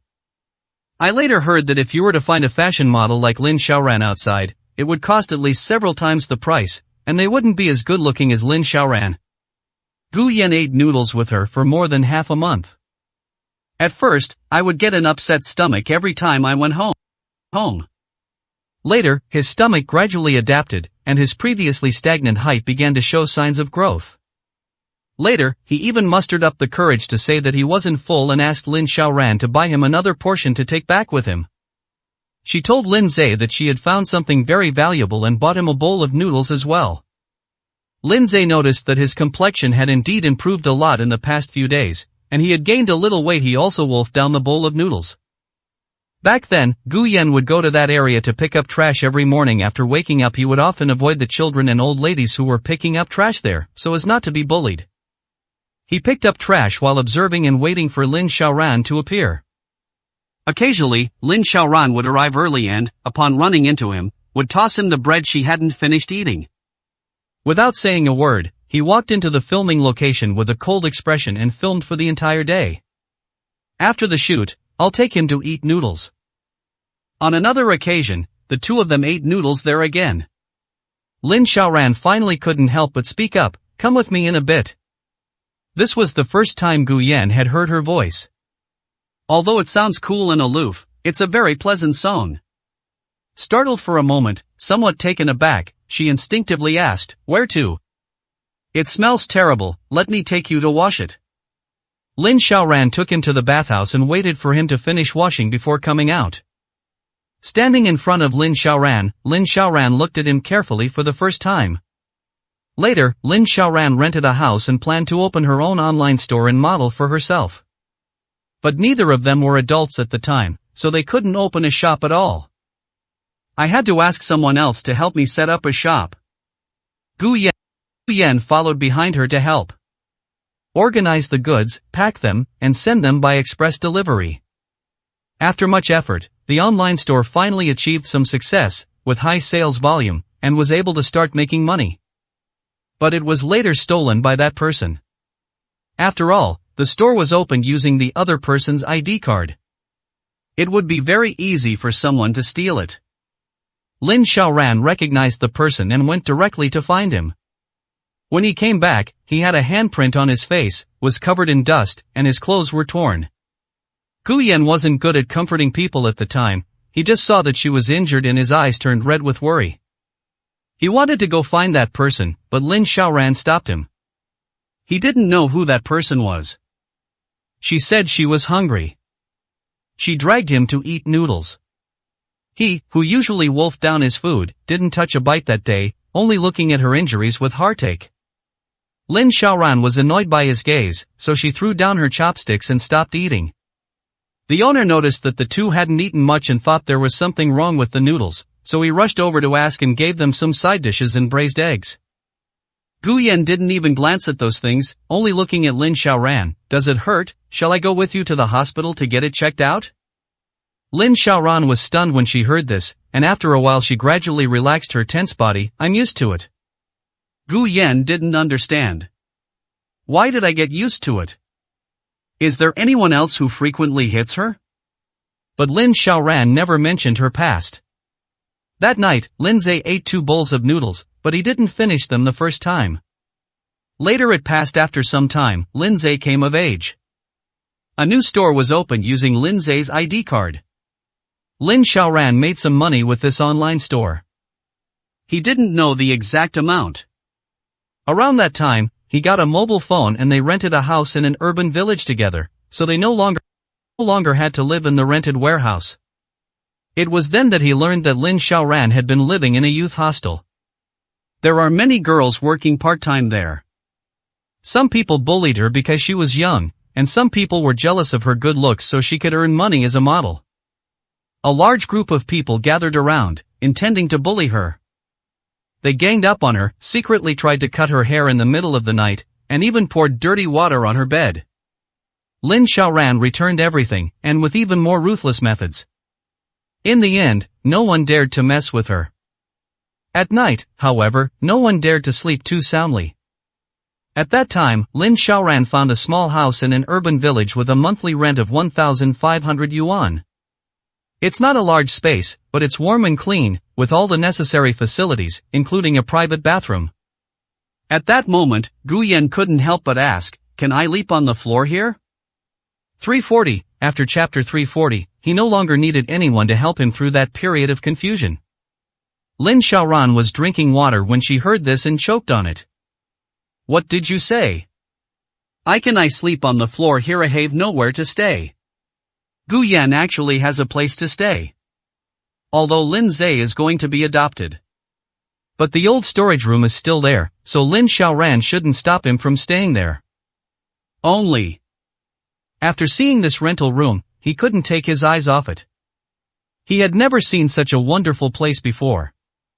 Unaffected by wind and rain, one can find a brief moment of warmth in this unfamiliar city. This was completely different from the feeling he had towards that small warehouse. He was also a little greedy. He longed for and looked forward to such warmth. Lin Xiaoran's eyes widened, and she gritted her teeth. Where are your family members? I only have one older brother, and he is about to be adopted. Lin Xiaoran fell silent, pondering for a long time without saying anything more. Gu Yan quickly said, "Two can help you earn money, whether it's organizing goods, packing and sending packages, or running errands. I definitely won't eat or stay for free. I can also clean, and I can even learn to cook." Hoof, Lin Xiaoran sneered. "If I let you in, you won't have." She stopped mid-sentence. She looked at Gu Yan carefully and recalled the time they had spent together. Suddenly she realized that Gu Yan probably wouldn't have those kinds of feelings for her. His eyes now only held the desire for food and shelter, he had no other thoughts whatsoever. Later on, Lin Xiaoran's online store grew bigger and bigger, and she opened several branches to increase traffic. She made a lot of money during that period when online shopping was booming. Gu Yan was also very busy during that period. Organize the goods, pack them, and send them by express delivery. One after another. They were so busy they were practically dizzy. The result was that the two of them ate significantly better meals every day. He's grown taller, his complexion is better, and his figure is what one would expect for someone his age. He originally thought that he would be happy if life continued like this. But Lin Xiaoran said that people still need to go to school. Only by going to school can we have a brighter future. Gu Yan had no idea how much better the future could become. All I know is that Lin Xiaoran is so capable, so everything she says must be true. So both of them went to school. The online store remained open until Lin Xiaoran went to university and officially started her own business. Gu Yan suddenly opened his eyes. Only then did I realize that I had fallen asleep without even noticing. I kept reminiscing in my dreams. I picked up my phone and glanced at it. It was only a little past 3 in the morning, and it was still dark. I grabbed a bottle of water and gulped down several mouthfuls before the thirst gradually disappeared. I got up and went to the bathroom. I put my hands on the sink and looked at myself in the mirror. I was covered in cold sweat and my face was a little pale. Gu Yan took a few deep breaths. He didn't understand why he suddenly remembered these things. Could it be that I've moved to another unfamiliar city and am experiencing that feeling of complete unfamiliarity with everything around me again? Is that why you remembered the person who drove away all your unfamiliarity and confusion? Gu Yan took a shower, feeling the water constantly washing over his body. Wash away all the emotions in your heart. His mindset has also calmed down. From now on, he won't need anyone to help him through that period of confusion. We don't need it anymore. After showering and drying myself off, I went to the balcony, made myself a cup of tea, sat on the balcony, drank the tea, and waited for the sun to rise little by little outside the window. Although the speed was slow, he actually felt somewhat at ease. It was 7 o'clock in the morning when he heard someone knocking on the door. I changed my clothes, walked to the door, and opened it. Wang Yuyan stood at the door the moment the door opened. She seemed to be yawning, as if she hadn't woken up properly. The moment she saw Gu Yan, she quickly composed herself and greeted him with a smile. "Brother Gu Yan, am I a little early? Are you awake?" Gu Yan couldn't help but laugh as he looked at Wang Yuyan. "I'm standing right in front of you, how could I not be awake? It's you who looks like you haven't woken up yet." Upon hearing this, a hint of disappointment flashed across Wang Yuyan's face. "Don't mention it, Brother Guyani was planning to buy you that specialty breakfast place but they were closed today, so I had no choice but to come to you first." Hearing this, Gu Yan felt a warmth in her heart. After all, they got up early and didn't sleep well because they were going to buy things for themselves. She said softly, "It's okay, we'll have another chance later since you haven't eaten either. Shall we go to the hotel restaurant to get something to eat?" Wang Yuyan nodded after hearing this, and her sense of loss seemed to have dissipated considerably. The two went to the restaurant together, got some food, and found a place to sit down. Suddenly I heard two people in the seats next to me speaking in Chinese. Gu Yan didn't intend to eavesdrop, but hearing a familiar accent in this foreign land, with the two tables so close together, it was hard not to hear it. What exactly happened? We still can't get in touch with them. Let's try contacting them again. Feng Shuai is usually very cautious. It's unlikely he would have gotten into trouble in Kyoto. Let's also ask other families if anyone knows anything about this. Upon hearing this, Gu Yan's eyes widened instantly. Abundant harvest, Kyoto? They are referring to the same person. Gu Yan couldn't help but turn his gaze over there. The people at the next table noticed his gaze, glanced at him, and then said nothing more. One of them stood up, took his phone, and walked out. Gu Yan couldn't help but ask, "What did you just do? Are you referring to Feng Shuai, the Feng Shuai of Kyoto?" The remaining person raised an eyebrow upon hearing Gu Yan's voice. He nodded, said nothing, and got up to leave. Gu Yan picked up his phone and tried calling Feng Shuo. I can't get through. I sent him another message, but still no one replied. The two people who just sat next to me had a very strong presence. Most of them are people of very high status. Gu Yan felt a little worried. Could it be that Lin Xiaoran knew he had borrowed some manpower from Feng Shuo, so she did something? Shouldn't we be taking this too seriously? Moreover, Feng Shuo has considerable influence in Kyoto, so it's unlikely that something will happen to him so easily. Seeing that Gu Yan's expression was not right, Wang Yuyan asked softly, Brother Gu Yan, are you alright? Gu Yan shook his head. It's nothing. Alright, then I'll go back and rest after dinner. I don't know anything about the project inspection, so I won't cause you any trouble. Gu Yan nodded. After the two finished breakfast, Wang Yuyan went back to her room to rest. Gu Yan went to the hotel lobby and waited for someone from Wang Hanyu to pick him up. A little while later, the phone rang. The people sent by Wang Hanyu have arrived. Gu Yan then walked out of the hotel. 341, Chapter 341. This place is just a slightly larger cage. The process of evaluating projects was much simpler than Gu Yan had imagined. Wang Hanyu arranged many things very meticulously. Just as Professor Gu said, he had absolutely no ulterior motives.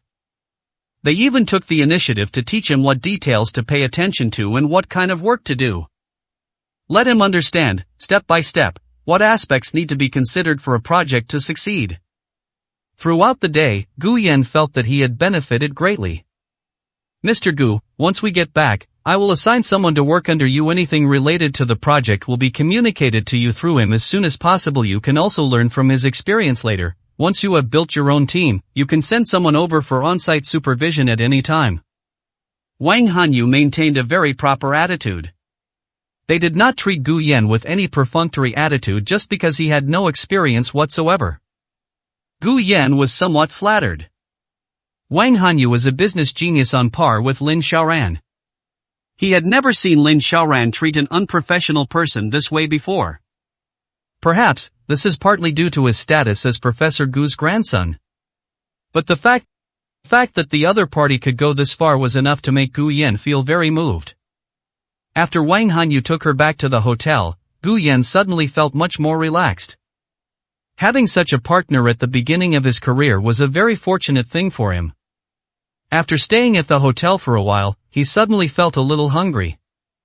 They did not contact Wang Hanyu and Wang Yuyan, the two siblings. He has already caused these two people a lot of trouble since he came abroad. There's no need to bother these people at this time. He speaks English and has money, so going out for a meal is not a difficult thing for him. After leaving the hotel, I asked someone what restaurants were nearby. After walking a few hundred meters ahead, I suddenly saw a luxury car in front of me. Gu Yan felt something was strange. There are many upscale hotels on this street, each with its own parking lot. Not many people can afford to live on this street. At least he had noticed before that the parking lot was not full.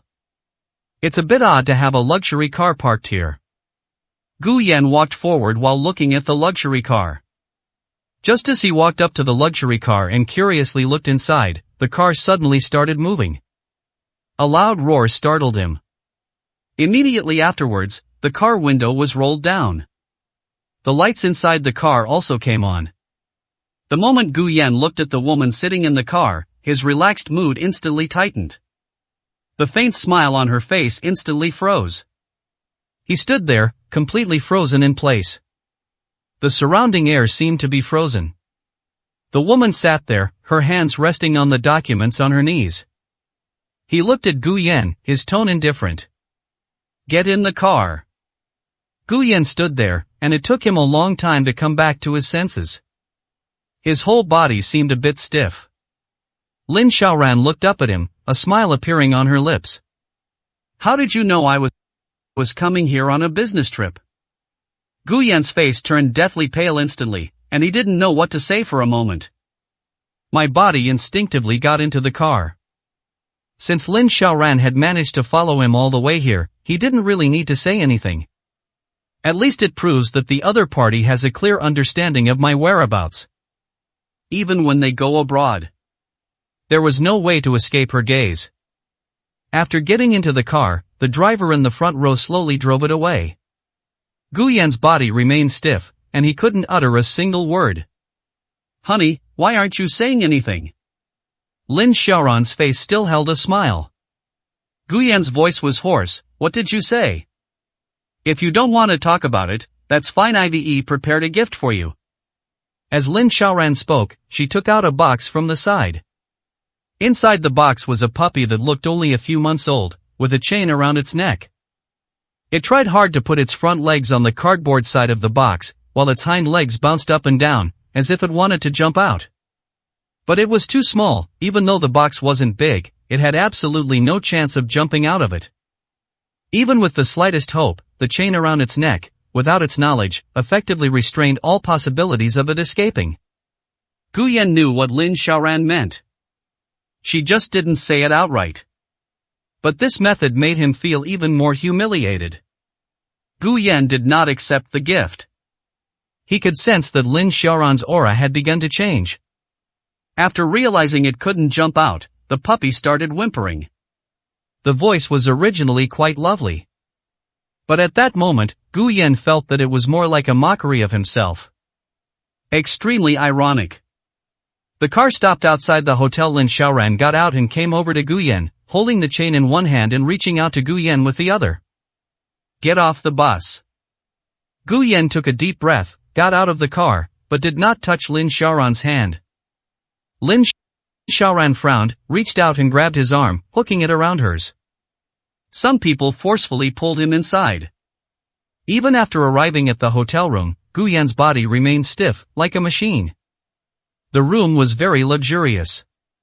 It was even several times more luxurious than the hotel he had stayed in before.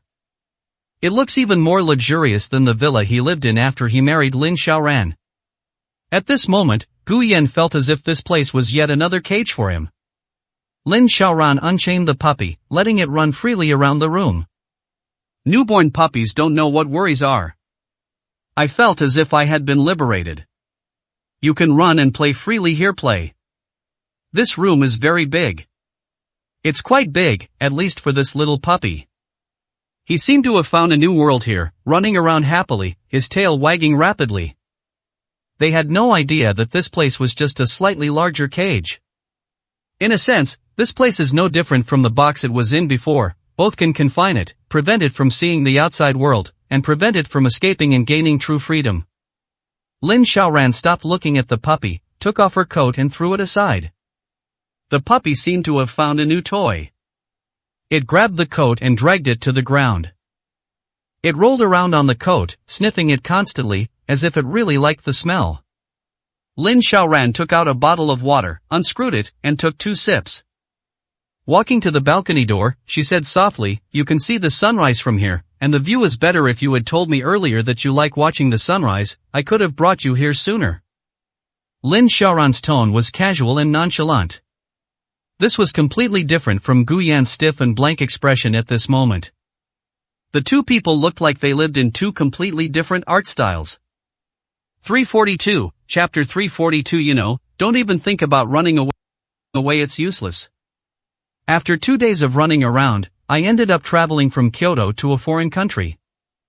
I thought I had arrived in a strange place, a temporary escape from everything I used to know. Experiencing what it's like without Lin Xiaoran by your side allows you to gradually embrace your new life in the future. But now that I've seen Lin Xiaoran, I feel like all my emotional fluctuations over the past few days have become a joke. Lin Xiaoran is like a curse, impossible to dispel from one's life. Guyen took a deep breath, his hands trembling uncontrollably. He originally thought that as long as he could divorce Lin Xiaoran, everything would be over. But now it seems. As long as Lin Xiaoran doesn't want to. He seems to have a hard time cutting ties with the past. His hands trembled as he clenched his fists, his eyes fixed on Lin Xiaoran. Along the way, he was like a machine, having lost all his thoughts, his mind a complete mess. Now that he had finally come to his senses, his gaze towards Lin Xiaoran was extremely complicated. There seemed to be fear and confusion. But more than anything, there was hatred. I hate myself for being unable to escape this cage. She also regretted that she had ever met Lin Xiaoran. Gu Yan gritted his teeth and turned to leave. He didn't want to stay here a moment longer. But just as he was about to open the door, he heard hurried footsteps behind him. Lin Xiaoran hugged him from behind. That feeling made him uncomfortable. Even panic. Lin Xiaoran gently rubbed her chin against his back. You don't like it, I thought you came here to see the scenery. Gu Yan's body became increasingly stiff. Lin Xiaoran turned his body around. She reached out and touched his cheek. I've had someone find a few apartments around here, let's go take a look at them tomorrow if you like them, we can live here in the future. Pretend that nothing ever happened, and brush everything off lightly with gentle words. This is what Lin Xiaoran excels at. It's as if she doesn't bring it up, those past events never happened. Cover all the contradictions and thorns with a thick layer of gray cloth. Using a gray cloth to cover up all unpleasantness, serving as the foundation for a better future. A more sophisticated form of self-deception. It conceals all the contradictions and sharp edges, even the rottenness that comes after feelings have completely deteriorated. Gu Yan took a deep breath. Lin Xiaoran, let me go. Gu Yan seemed to have finally regained some strength and tried his best to push Lin Xiaoran away. The unsavory aspects that Lin Xiaoran had previously concealed have resurfaced. But when Gu Yan pushed her away forcefully, Lin Xiaoran grabbed his collar. She pulled him down onto the sofa next to her. She then straddled Gu Yan's waist, lying face down and pressing herself against him. The sofa is very soft, so it didn't hurt when I fell. Gu Yan tried to stand up, but he was not as quick as Lin Xiaoran. His waist was pinned down, and he couldn't get up no matter how hard he tried. Gu Yan reached out to push her away. But Lin Xiaoran grabbed his wrist and put the rope around Gu Yan's wrist. The other end of the rope was tied to the sofa. This sofa is very big and very heavy. It's not the kind of thing that one or two people can move. Gu Yan's face turned deathly pale instantly. He looked at the rope on his wrist in disbelief. She had prepared all of this long ago. Moreover, given Lin Xiaoran's personality, it's likely that it's not just this sofa. All the sofas, chairs, and beds in the entire room. It's likely that she had already prepared similar ropes long ago. Lin Xiaoran looked up at Gu Yan, her voice very soft. Don't worry, I arranged everything in the room myself, there won't be any accidents. Gu Yan understood the unexpected thing Lin Xiaoran mentioned. It means that he can't escape. What exactly do you want to do? Lin Xiaoran laughed when she heard this. She was smiling brightly. She reached out, grabbed his collar, and twisted it hard. The collar of his clothes was twisted too tight, pressing against his throat, making it slightly difficult for him to breathe. What do I want to do? Haven't I already told you what I want to do? Gu Yan reached out and grabbed her wrist, forcefully prying it open. He then gasped for breath. Lin Xiaoran didn't seem to intend to keep him struggling to breathe. She simply sat on his waist, looking down at him, her eyes filled with darkness. Gu Yan seemed to detect a hint of hatred in it. It was obvious, yet it only appeared for a fleeting moment before disappearing. While Gu Yan was in a daze, Lin Xiaoran quickly tied up his other hand as well. Then it was done. Gu Yan's expression changed. You. Before he could finish speaking, his mouth was covered. Lin Xiaoran seemed to be suppressing an emotion she had nowhere to vent. Neither of them was prepared. Her movements had a kind of brute force. It's like they're occupying a territory, declaring that they are the masters here. Gu Yan felt a great sense of humiliation. This humiliation seemed to crush him, turning him to ashes, and causing him to vanish into the world with the wind. Instead, an unnatural blush appeared on their faces. Lin Xiaoran smiled sarcastically. What, are you regretting meeting me now? Gu Yan opened his mouth, but couldn't say anything. What good will it do to say you regret it? Perhaps, Lin Xiaoran never wanted me to give her an answer. She was like an angry tiger, or a lioness, wanting to completely possess her prey, marking them all with her own mark, and then devouring them bit by bit. That seems to be the only way to vent my anger. Are you so eager to get together with someone else? The house is bought, the project is underway, what do you think? So, you think your future life will be bright without me? What gives you the right? What gives you the right? Lin Xiaoran's voice was a little hoarse, with a hint of shyness. It seems you're still completely unable to resist me. You didn't seem to be the way you say you don't love me anymore. Human emotions are always complex. When you love someone, you only need a word or an action to save them and fill their world with hope. When love fades, a single action or word can plunge a person into boundless darkness, devoid of any light. Gu Yan wanted to resist. But there was no way to resist. Lin Xiaoran always has her own methods to render him powerless to resist. Only when it was over did Lin Xiaoran take a deep breath and, with an even hoarser voice, untie his restraints. I'm going to take a shower, you know that. Don't even think about running away, it's no use. 343, Chapter 343. Do you think you can escape me if you die?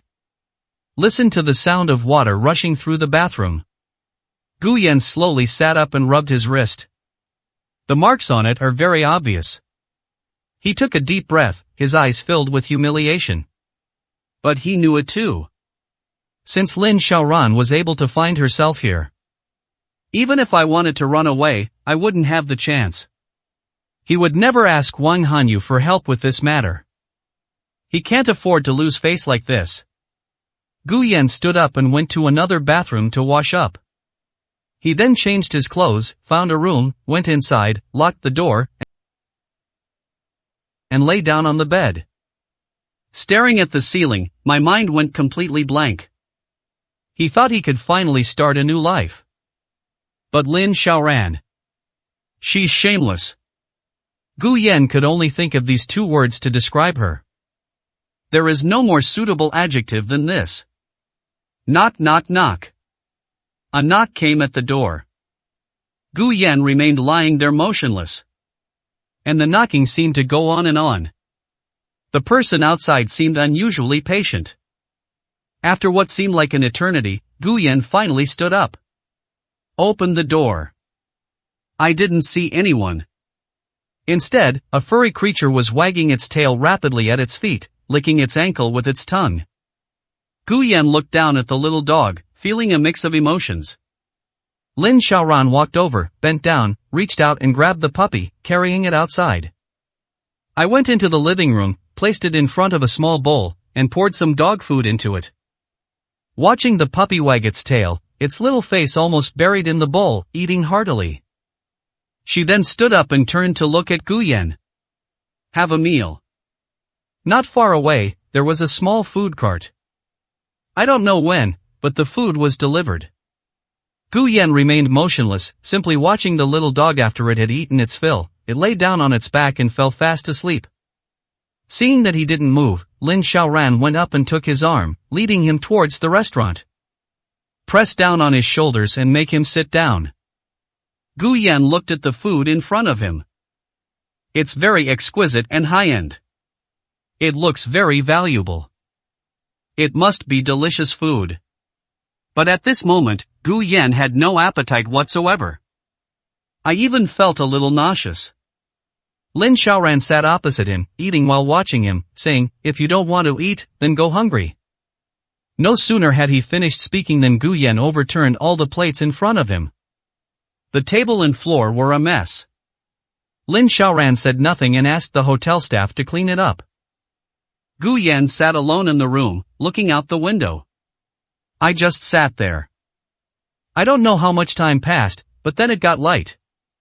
A pale yellow light slowly rose from the distance. Lin Xiaoran is right. The view of the sunrise from here is much better than from the hotel he stayed at before. But Gu Yan couldn't sense a trace of warmth. For the first time, I even felt that sunrise was something I didn't look forward to at all. Suddenly, the room door was opened. Lin Xiaoran looked at Gu Yan and said, you're not eating or sleeping, do you think you can escape me if you die? Gu Yan then turned around and looked at Lin Xiaoran. I want to go out.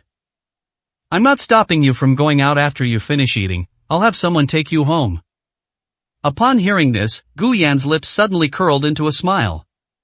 It turns out that people can't help but laugh when they're speechless. Didn't they stop him from leaving? This was the most ridiculous thing Gu Yan had ever heard in his life.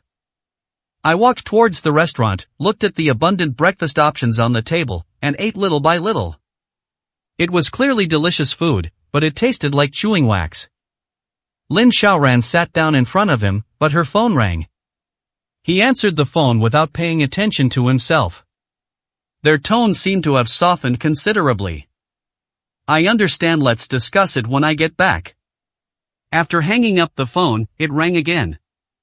This time, her tone became much colder. Yes, teach him a lesson, let him remember some things he shouldn't have gotten involved in. The call ended again. Gu Yan had already finished breakfast. Looking at her, he said coldly, now that you've finished eating, can you let me go? Lin Xiaoran crossed her arms and looked at him. Go ahead, the people in the car are waiting for you downstairs. Gu Yan said nothing, turned around and walked out of the room. As soon as I went downstairs, a woman walked over. It's He Qing. When she saw Gu Yan, her expression was somewhat complicated. Sir, please come with me. Gu Yan nodded and did not refuse. After getting in the car, He Qing took him to the project site. When Wang Hanyu saw He Qing standing next to Gu Yan, a hint of surprise flashed in his eyes.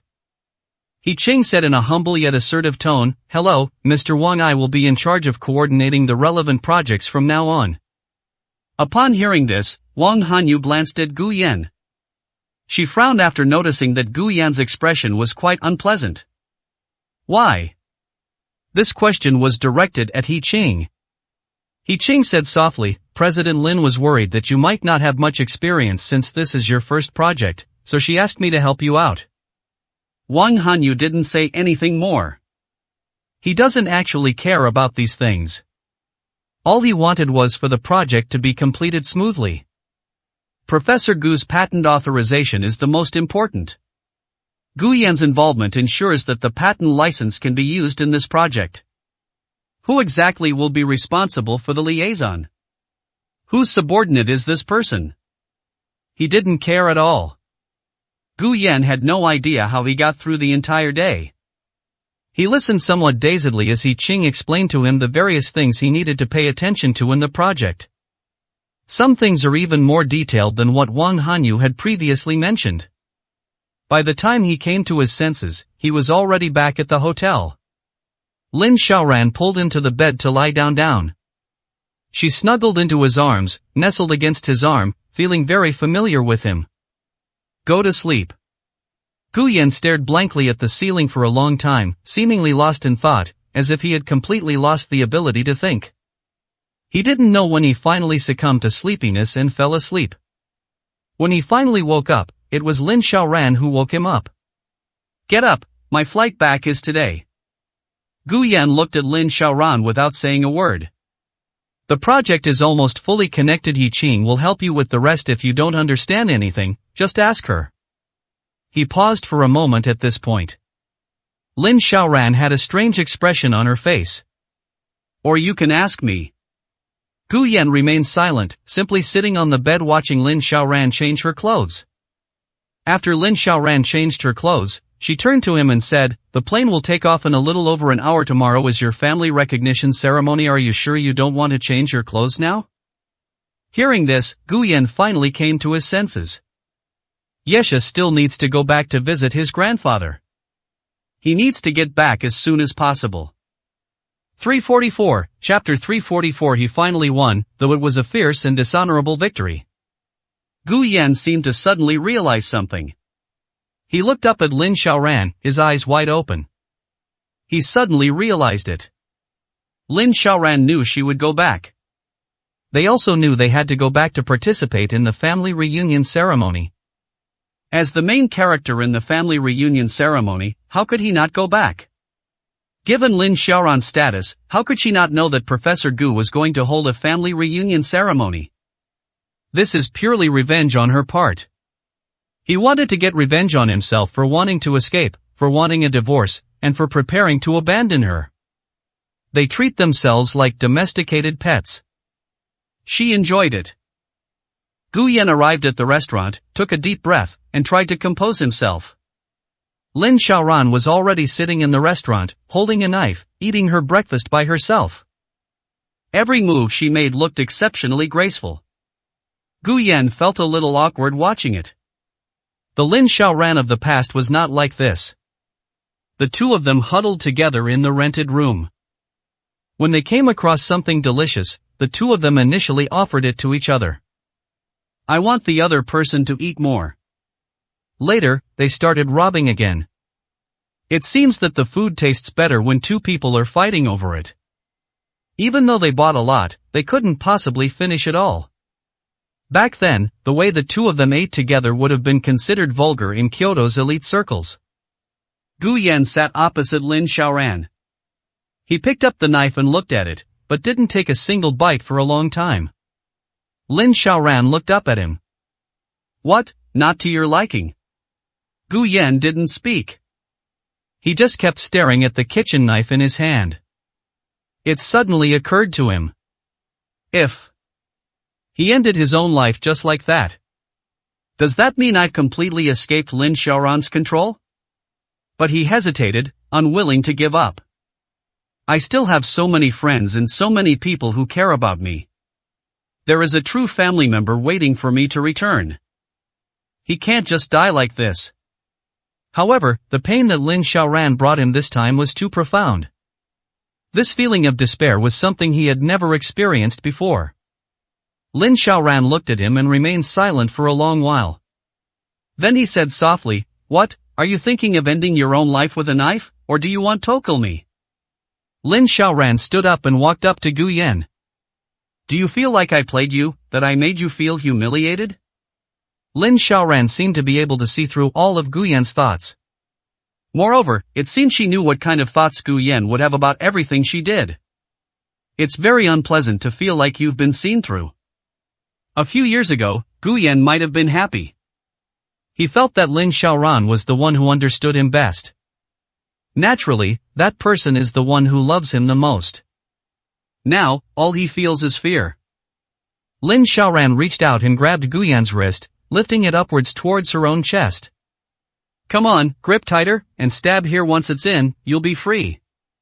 A strange smile played on Lin Xiaoran's lips. "What are you hesitating for? Just stab me in, and you'll be free from me, and I'll be free too. Please be quick and decisive." Lin Xiaoran was still wearing her pajamas at this moment. The silk pajamas couldn't hide her ample bust. Her beautiful figure remained completely still. She looked calm, as if she had long been prepared to face death with composure. But for some reason, Gu Yan seemed to see a restless emotion deep within her heart. "Aim carefully. If you miss, you won't die." But Gu Yan couldn't get it right at all. Or rather, he seemed to struggling to throw down the knife. But he couldn't throw it away, nor could he hold it steady. My hands were shaking violently. Lin Xiaoran simply grabbed his hand and stabbed it into her own chest. Suddenly, Gu Yan felt a surge of strength and pulled the knife back, breaking free from Lin Xiaoran's grip on his wrist. Then, he suddenly raised his head and looked at Lin Xiaoran. A hint of relief lingered on his lips, yet a smile also hinted at madness. I picked up the knife with my right hand, and my hand didn't shake at all. I placed the knife on my left wrist and gently made a cut. Fresh blood flowed out. Upon seeing this, Lin Xiaoran's expression changed drastically. He simply reached out and snatched the knife, throwing it aside. He grabbed his wrist and examined it closely. Then he picked up his phone and made a call, shouting almost frantically, asking someone to call a doctor. Actually, Gu Yan didn't feel much pain. He seemed to be unable to feel any pain. But Lin Xiaoran seemed to have gone mad, constantly urging the doctor to come over, and then rummaging through the medical kit in the room to treat the wound on Gu Yan's wrist. Within minutes, several doctors arrived with medical kits, treated the wound on Gu Yan's wrist, and even stitched it up. Lin Xiaoran looked very anxious. He even grabbed a doctor by the collar and shouted something. Gu Yan didn't listen carefully. But a slight smile played on his lips. He finally won. Although the victory was hard-fought and dishonorable. he didn't want to die. But he also knew that Lin Xiaoran didn't want him to die. However, he had no other resources to confront Lin Xiaoran. At least, here, in a place where he knew no one, this was the only thing he could do. At the very least, I need to make Lin Xiaoran understand my determination. After a while, Lin Xiaoran seemed to be able to control her emotions.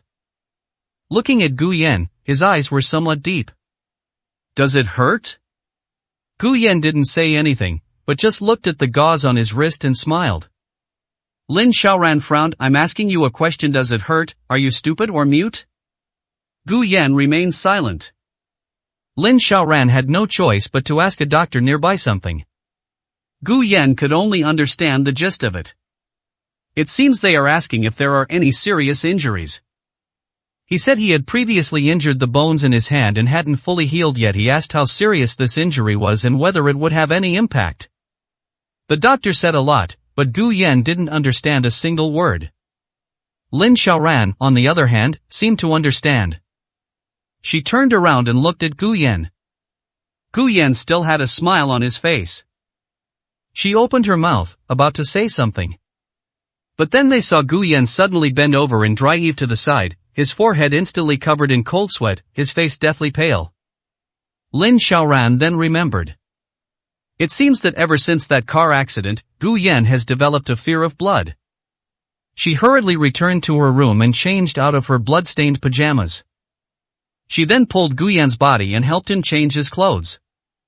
After doing all that, she took a bottle of water, opened it, and held it to Gu Yan's lips.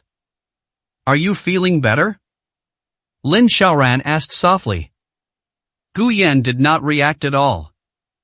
He didn't speak or make any move. Lin Xiaoran's brows furrowed with anxiety, and she was about to say something when her phone rang. She hung up without even looking at it. But then the phone rang again. 345, chapter 345. I just remember my husband doesn't like small ones. Lin Xiaoran answered the phone. I have no idea what was said on the other end of the phone. Lin Xiaoran sighed softly, the weariness in her eyes barely concealed. I've already sent people to look for it, and we'll have results soon. Don't worry, everything's arranged. These people can handle it. Xiaoran, have you bought a plane ticket back to China? Gu Yan heard old Master Lin's voice, which sounded very serious and somewhat anxious. He was a little puzzled. What could possibly make old Master Lin so anxious? You're coming back before we've even found the person? It's all arranged. If they don't do it well, there's no point in me staying here. Is it because Gu Yan is coming back? Upon hearing this, Lin Xiaoran's aura instantly changed. Grandpa, do you think I'm easy to fool? Old Master Lin fell silent upon hearing this. After a while, he finally spoke. Your grandmother just passed away. Can you please not cause trouble at this time? The Ning family has been trying to talk to me about you and their son. Even I am finding it a bit difficult. Make things difficult for you, ha? Lin Xiaoran's expression carried a hint of sarcasm. Old Master Lin trembled with anger. Lin Xiaoran, when will you ever grow up and understand things? How can I entrust the Lin group to you if you're like this? Lin Xiaoran did not respond and hung up the phone directly. He tossed his phone aside and vigorously rubbed his brow. Then he looked up at Gu Yan. Let's go, we're going to be late. Gu Yan didn't say anything, but stood up and followed behind her. The two got into the car and sped off towards the airport. Upon arriving at the airport, Gu Yan immediately saw two familiar figures as soon as he got out of the car. It's Wang Hanyu and Wang Yuyan. Wang Yuyan seemed a little angry after seeing Gu Yan and Lin Xiaoran standing together. She stormed up to Gu Yan and used her body to block him from Lin Xiaoran. Lin Xiaoran, how dare you come looking for brother Gu Yan? Lin Xiaoran seemed to be in a bad mood at the moment. Looking at Wang Yuyan in front of him, he said with a cold smile, You. He was interrupted as soon as he finished speaking. Wang Hanyu walked over and said, President Lin, it's been a long time. Lin Xiaoran shifted her gaze to Wang Hanyu. It's quite a coincidence. My sister is also returning to China today, and she happens to have bought tickets for the same flight as Mr. Lin and Mr. Gu. I'll have to trouble Mr. Gu to take care of her for me. Upon hearing this, Gu Yan raised his head, looked at Wang Hanyu, and then at Lin Xiaoran. "You're too kind." Gu Yan really didn't know what to say. "Could you please take care of Wang Yuyan? Can you take good care of him?" Upon hearing this, Wang Yuyan simply reached out and hooked her arm around Gu Yan's. "Brother Gu Yan, my brother needs to stay here to oversee the project and won't be able to go back for a few more days. I'll have to go to your family reunion ceremony in his place. I'll have to trouble you with these next few days in Kyoto." Upon hearing Wang Yuyan's voice, Gu Yan nodded. Lin Xiaoran just stared at the two people there. Wang Yuyan was seen clinging tightly to Gu Yan's arm, as if she were both demonstrating and making a statement. Suddenly, she smiled. I don't know what she remembered, but she smiled brightly. He said to Gu Yan, "In that case, you should take good care of this little sister." Wang Hanyu raised an eyebrow upon hearing this. Wang Yuyan couldn't hold back any longer. "What do you mean?" "It doesn't mean anything. I just remember my husbandos like small ones." After saying that, he glanced at Wang Yuyan. In some aspects, Lin Xiaoran is indeed much better than her. Wang Yuyan wasn't stupid either. He looked at himself, then at Lin Xiaoran. Her cheeks immediately turned bright red. I don't know if it was because I was angry, or for some other reason. He gritted his teeth, unable to utter a single word for a long time. The three people boarded the plane. First-class seats are single seats. The three people happened to be in the same row. Lin Xiaoran sat on the far left. After sitting down, I asked someone to bring me a blanket and closed my eyes to rest. Gu Yan is the same. Both of them seemed to have something on their minds. They all looked very tired. By the time the plane landed, it was already dark.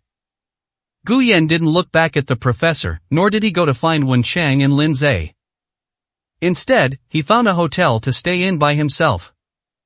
This time, Lin Xiaoran did not restrict his freedom, nor did she care where he lived. Wang Yuyan simply booked a room at the same hotel and stayed there. After packing her luggage, Wang Yuyan knocked on Gu Yan's room door.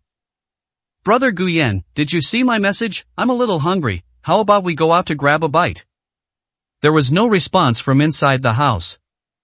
Gu Yan lay on the bed, staring at yet another unfamiliar ceiling, his mind blank. He won once. They won in a very embarrassing way. He didn't even feel like he had won. What's the point of winning like this? I could vaguely hear some sounds coming from outside the door. He stood up like a walking corpse, went to the door, and opened it. Wang Yuyan looked at Gu Yan, a look of surprise flashing across her face. "Brother Gu Yan, didn't you say you'd take me to a really unique little restaurant? Shall we go today?" Gu Yan tried hard to force a smile, but he just couldn't manage it. With a blank expression, he said, "I'm sorry, I'm not feeling well and would like to rest. Would you like to have dinner at the hotel restaurant first?" Seeing Gu Yan like this, Wang Yuyan was disappointed, but she didn't insist. "Okay, then brother Gu Yan, you should get some rest. I'll come and call you for breakfast tomorrow morning." After Wang Yuyan left, Gu Yan then closed the door. I went back to bed, back to that state where my mind was completely blank. I don't know when I fell asleep, or what time it was when I woke up. Wang Yuyan stood at the end of the corridor, looking at the tightly closed door. She gritted her teeth, picked up her phone, and made a call. I don't know what he said to the person on the other end of the phone, but after hanging up, his complexion was noticeably better. Back in my room, I called the hotel reception to order food. After finishing the meal, he seemed to still be somewhat angry. He simply took out his phone and sent a message to Lin Xiaoran. "Lin Xiaoran, don't even think about bullying brother Gu Yan like this forever." Lin Xiaoran replied to the message very quickly. Wang Yuyan glanced at it and wanted nothing more than to smash her phone to pieces. "You can bully my people as you please. You're too young." Wang Yuyan was so angry that she trembled all over. She knew that Lin Xiaoran wasn't just saying that she was inferior to her in some ways. Furthermore, Lin Xiaoran was bullying her people, which is none of her business and she can't control it. Her right hand gripped the phone so tightly that her fingertips turned white. It took her a long time to calm herself down. 346, Chapter 346. I also invited the Lin family. The next morning, Gu Yan was still woken up by the knocking on the door. He got up and went to the door. When he opened the door, he saw Wang Yuyan. Wang Yuyan seemed to have dressed up specially today, wearing a white lace dress that looked very dignified, yet also had a touch of liveliness. Brother Gu Yan, shall we go have breakfast together? Gu Yan looked at Wang Yuyan and pursed his lips. Wang Yuyan took Gu Yan's hand and walked towards the elevator lobby. Once they arrived at the hotel restaurant, the two found a table and sat down. Wang Yuyan asked the waiter to order some food. Then, she rested her chin on her hands and quietly looked at Gu Yan. Brother Gu Yan, although I don't know why Lin Xiaoran suddenly went abroad to find you, but... Upon hearing the name Lin Xiaoran, Gu Yan seemed to snap out of his daze. He looked up at Wang Yuyan, but there was still no glimmer of light in his eyes. Wang Yuyan gritted her teeth. My brother told me that he had also experienced many setbacks in the past, and there were times when he lost all confidence after being hit hard, but as long as you get through it and find a way to do something, the future will always give you the feedback you want. As Wang Yuyan spoke, she observed the expression on Gu Yan's face. My brother said Lin Xiaoran is very capable and not someone to be trifled with, but if you're willing, he can help you. The Wang family wants to gain a foothold in Kyoto. They need your help. Similarly, the Wang family can provide you with ample assistance as long as you don't want to give up just yet. Upon hearing this, a glimmer of light gradually appeared in Gu Yan's eyes. Upon hearing these words, he suddenly realized a fact. Lin Xiaoran is indeed very capable. He knew this from the very first day he met Lin Xiaoran. No one who wants to stand against her can defeat her. Otherwise, Lin Xiaoran wouldn't have achieved her current fame and status. He was able to become the future heir of the Lin Group and develop the Zhuguang Group to its current level. It was all supported by Lin Xiaoran's ability and ambition. What makes him think he can beat Lin Xiaoran right now? Is it solely based on the feelings and memories he once shared with Lin Xiaoran? He's going to divorce Lin Xiaoran. Why should the other party show leniency towards me because of these things? Is it simply because she's unwilling to divorce him so easily? Lin Xiaoran has too many ways to tidy herself up and play with herself. He can't resist now. But that doesn't mean he won't be able to resist in the future. Since we've decided to start a business, how can we lose all our confidence because of this setback? Now, he is no longer alone. With the help of Wen Chang, Lin Zhe, Professor Gu, and new partners. Why can't we try again? Seeing the gradual change in Gu Yan's expression, Wang Yuyan instantly felt nervous. Brother Gu Yan, are you alright? Upon hearing this, Gu Yan looked at Wang Yuyan, and finally a hint of emotion seemed to appear in his eyes. What did you order? Having recovered his senses, Gu Yan could only feel hungry. I'm very hungry. Hearing Gu Yan's words, Wang Yuyan understood that he had finally come to his senses. A surprised smile graced his face. Yesterday, Wang Hanyu told her that Gu Yan was probably hurt by Lin Xiaoran and was having trouble accepting the reality. He just needed someone to help him, and he would get better. At that time, Wang Yuyan was somewhat skeptical. Now, I can finally relax. I ordered a lot, and I also ordered you some oil-splashed noodles. Didn't you say last time that you wanted something spicy? Their oil-splashed noodles seem pretty good. You can try them in a bit. Gu Yan nodded and swallowed. Then he suddenly said, thank you. Why are you thanking me, brother Gu Yan? Wang Yuyan was taken aback. Only Gu Yan knew that he was indeed getting a little stuck on one point. At that time, I needed someone to enlighten me. But when too many people get stuck in a rut, no one can wake them up, and no one will offer to help them. That's why he wanted to thank her. Brother Gu Yan, if you really want to thank me, then from now on you can just call me Yu Yan, okay? We're friends, aren't we? A smile flashed across Gu Yan's face. Okay, thank you, Yu Yan. By the way, didn't you say you wanted to try some of the better restaurants around here? I'll take you there after I'm done with work this afternoon. Really? Wang Yuyan's eyes seemed to sparkle with excitement. Real. After the two finished breakfast, Gu Yan went to check out of the hotel. He then took a taxi back to Professor Gu's place. When Professor Gu saw him return, he could hardly contain his smile. Xiaoyan, I've sent you the location of tonight's family reunion ceremony also, take a look at these first. Professor Gu handed Gu Yan a list. Gu Yan glanced down and couldn't help but ask, is this the guest list for tonight? Yes, most of them are my colleagues and old friends, also I invited the Lin family as well. Upon hearing this, Gu Yan suddenly raised his head. Looking at Professor Gu, his eyes held a complex expression. Professor Gu gently patted his shoulder. I've always had a working relationship with the Lin family. Whether you and Xiaoran are divorced or not, we should still extend an invitation as a matter of courtesy, but don't worry, Grandpa will never let anyone bully you again. Hearing this, Gu Yan felt a warmth in her heart. Professor Gu was unaware of these recent events that had occurred to him. He was also intentionally keeping it from the other party. I just don't want the other person to worry about me if they find out. Professor Gu was getting old. Last time, I was too emotional and stopped. He was hospitalized for a few days. He didn't want to upset Professor Gu any further because of himself. But the other party was still thinking about supporting him. Prepare your guest list in advance. One reason is to let myself know who will be coming tonight. It was also to help him understand which of these people could become his connections in the future. At the same time, it's also to let everyone know that he will protect them from now on.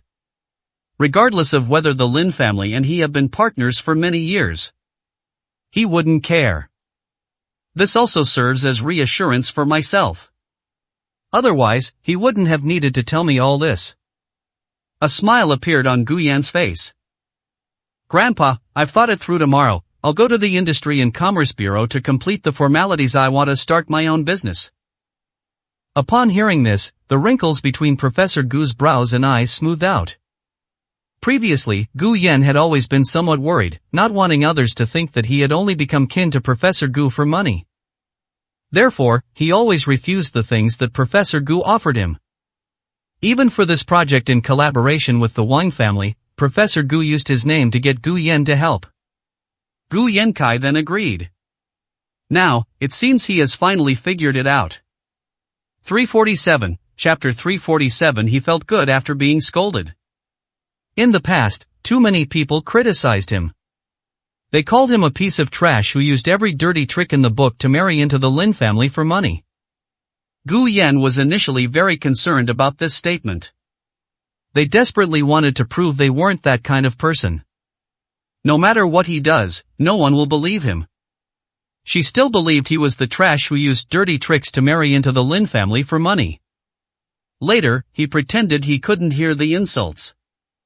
It's not that he doesn't care anymore. Rather, he had already gotten used to it. I also realized that I couldn't change the way I was being criticized. That's why I try my best to avoid listening to these insults. Now, he and Professor Gu have become relatives. The same criticism will likely be numerous. It's just that before, they would point their fingers at him and scold him to his face. Now, they can probably only grumble in private. Since people will criticize it anyway. Why should he care what others think? He was never welcomed by Kyoto's elite circles. Why would he want to go back to that circle of the powerful and wealthy? Tonight's family reunion ceremony. Professor Gu did this to stand up for Gu Yan and to tell everyone that they shouldn't even think about bullying Gu Yan anymore. But Gu Yan now feels that this is more like an opportunity for him to declare war. Tell everyone that he is standing right here. From now on, no matter what others say or how they criticize me, he would always stand there. Enjoying resources that others envy, yet creating wealth that others can only be green with envy. Isn't that exactly what Ningchen did? He gained the favor of almost everyone in Kyoto's elite circles. Why can't I do the same? Anyway, none of them like me. There's nothing wrong with working with people who have never disliked you from the beginning. Wang Hanyu did indeed have a certain purpose from the very beginning. But at least the other party was very honest. He doesn't dislike people like that. And once he has achieved some success and gained some power, that will be the case. Does Lin Xiaoran still dare to manipulate me like she did a few days ago? At this moment, a hint of hatred flashed in Gu Yan's eyes. It's good that you figured it out. Don't worry about what others say. You make your own life. Grandpa knows what kind of child you are. As long as Grandpa has it, Grandpa is willing to give it to you. If it weren't for you, Grandpa wouldn't give it to anyone else. Upon hearing this, Gu Yan nodded heavily. The two chatted for a while longer before Professor Gu tidied up and went out. He arranged to have tea with a few old friends in the afternoon, and then go to the family reunion ceremony in the evening. Gu Yan didn't stay at home all the time. Instead, he called Wang Yuyan. I had promised her that I would take her out to eat in the afternoon, so naturally I couldn't go back on my word. Wang Yuyan drove to the entrance of the residential area and stopped in front of Gu Yan. As soon as Gu Yan got into the car, he heard Wang Yuyan's voice, which was clearly tinged with excitement. Brother Gu Yan, what are we going to eat later? Gu Yan smiled, looking much more energetic than he had in the morning. I'll send you the address. Wang Yuyan picked up her phone and casually set up navigation. The car slowly drove by, gradually arriving at that familiar street scene. Gu Yan saw the familiar Japanese restaurant and the familiar hot pot restaurant. The barbershop on the street corner looks like it's about to close down, but there's always a line of people waiting to go. The small shop is run by an old woman alone and doesn't even have an online payment QR code. The car finally stopped. Gu Yan got out of the car, looked up at the sign of the hot pot restaurant, and let out a soft sigh. When Wang Yuyan asked him if there were any good restaurants, this was the first place that came to his mind. In the past, he might have cared about why he thought of this store. Is it because of Lin Xiaoran? But now, he doesn't want to think about those things anymore. Lin Xiaoran is even able to bring others here to eat. Why can't he do it? Wang Yuyan got out of the car, came to Gu Yan's side, and looked up at the shop sign. With a mixture of curiosity and excitement, she asked, Brother Gu Yan, is this the restaurant you're talking about? Is it delicious? Gu Yan nodded slightly upon hearing this. It's pretty good. Then he turned to look at Wang Yuyan. As if she had just thought of something, she couldn't help but ask, don't you think this place is a little dilapidated? This is what urban villages are all like. It looks very old and worn. Even though the shops here are very clean and the ingredients are fresh and hygienic, the shops here are still very clean. But from the outside, it still looks a bit dirty and messy. Gu Yan suddenly remembered what Ningchen had told him before. In the eyes of the other party, this place is practically the lowest rung of society. It's the epitome of filth and chaos. It's the part that the other party dislikes the most. In other words, for Ningchen, eating here was an insult. It insulted his identity as a member of the Ning family. Wang Yuyan also came from a powerful and wealthy family. The eldest daughter of the Wang family in Shanghai. Although he said he wanted to eat at a small restaurant, Gu Yan wasn't sure if the other party would accept such a small restaurant. Or, to put it another way, have you ever seen a small restaurant like this? For a moment, Gu Yan was still a little worried. However, Wang Yuyan's expression did not change much after hearing these words. Instead, that feeling of excitement became even more intense. So what if it's rundown? Isn't it true that the more rundown a small restaurant is, the more flavorful it is? Brother Gu Yan, have you heard what they say online? It's like, when you want to eat out, you should look for places that look old, with sticky floors and tables that always seem to have a layer of grease that you can't wipe clean. They all say that's the best place to eat. Gu Yan was somewhat surprised to hear Wang Yuyan's words. I never expected that Wang Yuyan would actually accept such a small shop. They could even be described as eager to try.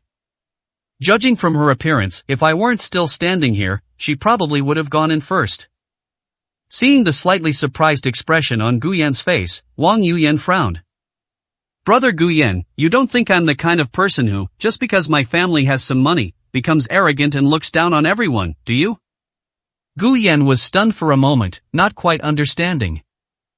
I'm not that kind of pretentious person. Eating is about finding good food. It doesn't matter if it's expensive or cheap, or if the environment is nice or bad, as long as it tastes good. Isn't that enough? If it weren't for the fact that I've always had a sensitive stomach, My family wouldn't care so much about these things. The worst kind of pretentious person is the one who thinks they're superior just because they have a little money and looks down on cheap places with bad environments. You can't imagine me as that kind of person. Upon hearing these words, Gu Yan's lips suddenly curled into a smile. Although Wang Yuyan said these words unintentionally, but he felt like it was an insult directed at someone. And the insults were very well said. Isn't that person just a loader? It's not just the kind of pretense that Wang Yuyan mentioned. She's also very good at putting on an act in front of outsiders. He's practically an Oscar-winning actor. He felt good after being scolded. Let's go then, I'll show you around and let you try it. This restaurant is delicious and very clean, it won't upset your stomach. 348, Chapter 348. I just didn't expect that he would bring others here as well. Stepping into the hot pot restaurant, I saw the same familiar proprietress standing there, greeting a few regular customers. The sound of someone moving the heavy, transparent curtain caught her attention. He turned around and looked over. The moment she saw Gu Yan, a look of surprise flashed across her face. You're here, come on, find a place to sit. Gu Yan smiled and nodded at her. The last time he and Lin Xiaoran came here, their feelings were completely different from now. This different mood brought about a different mental state in him. You look much better than the last time I saw you. Has something happy happened recently?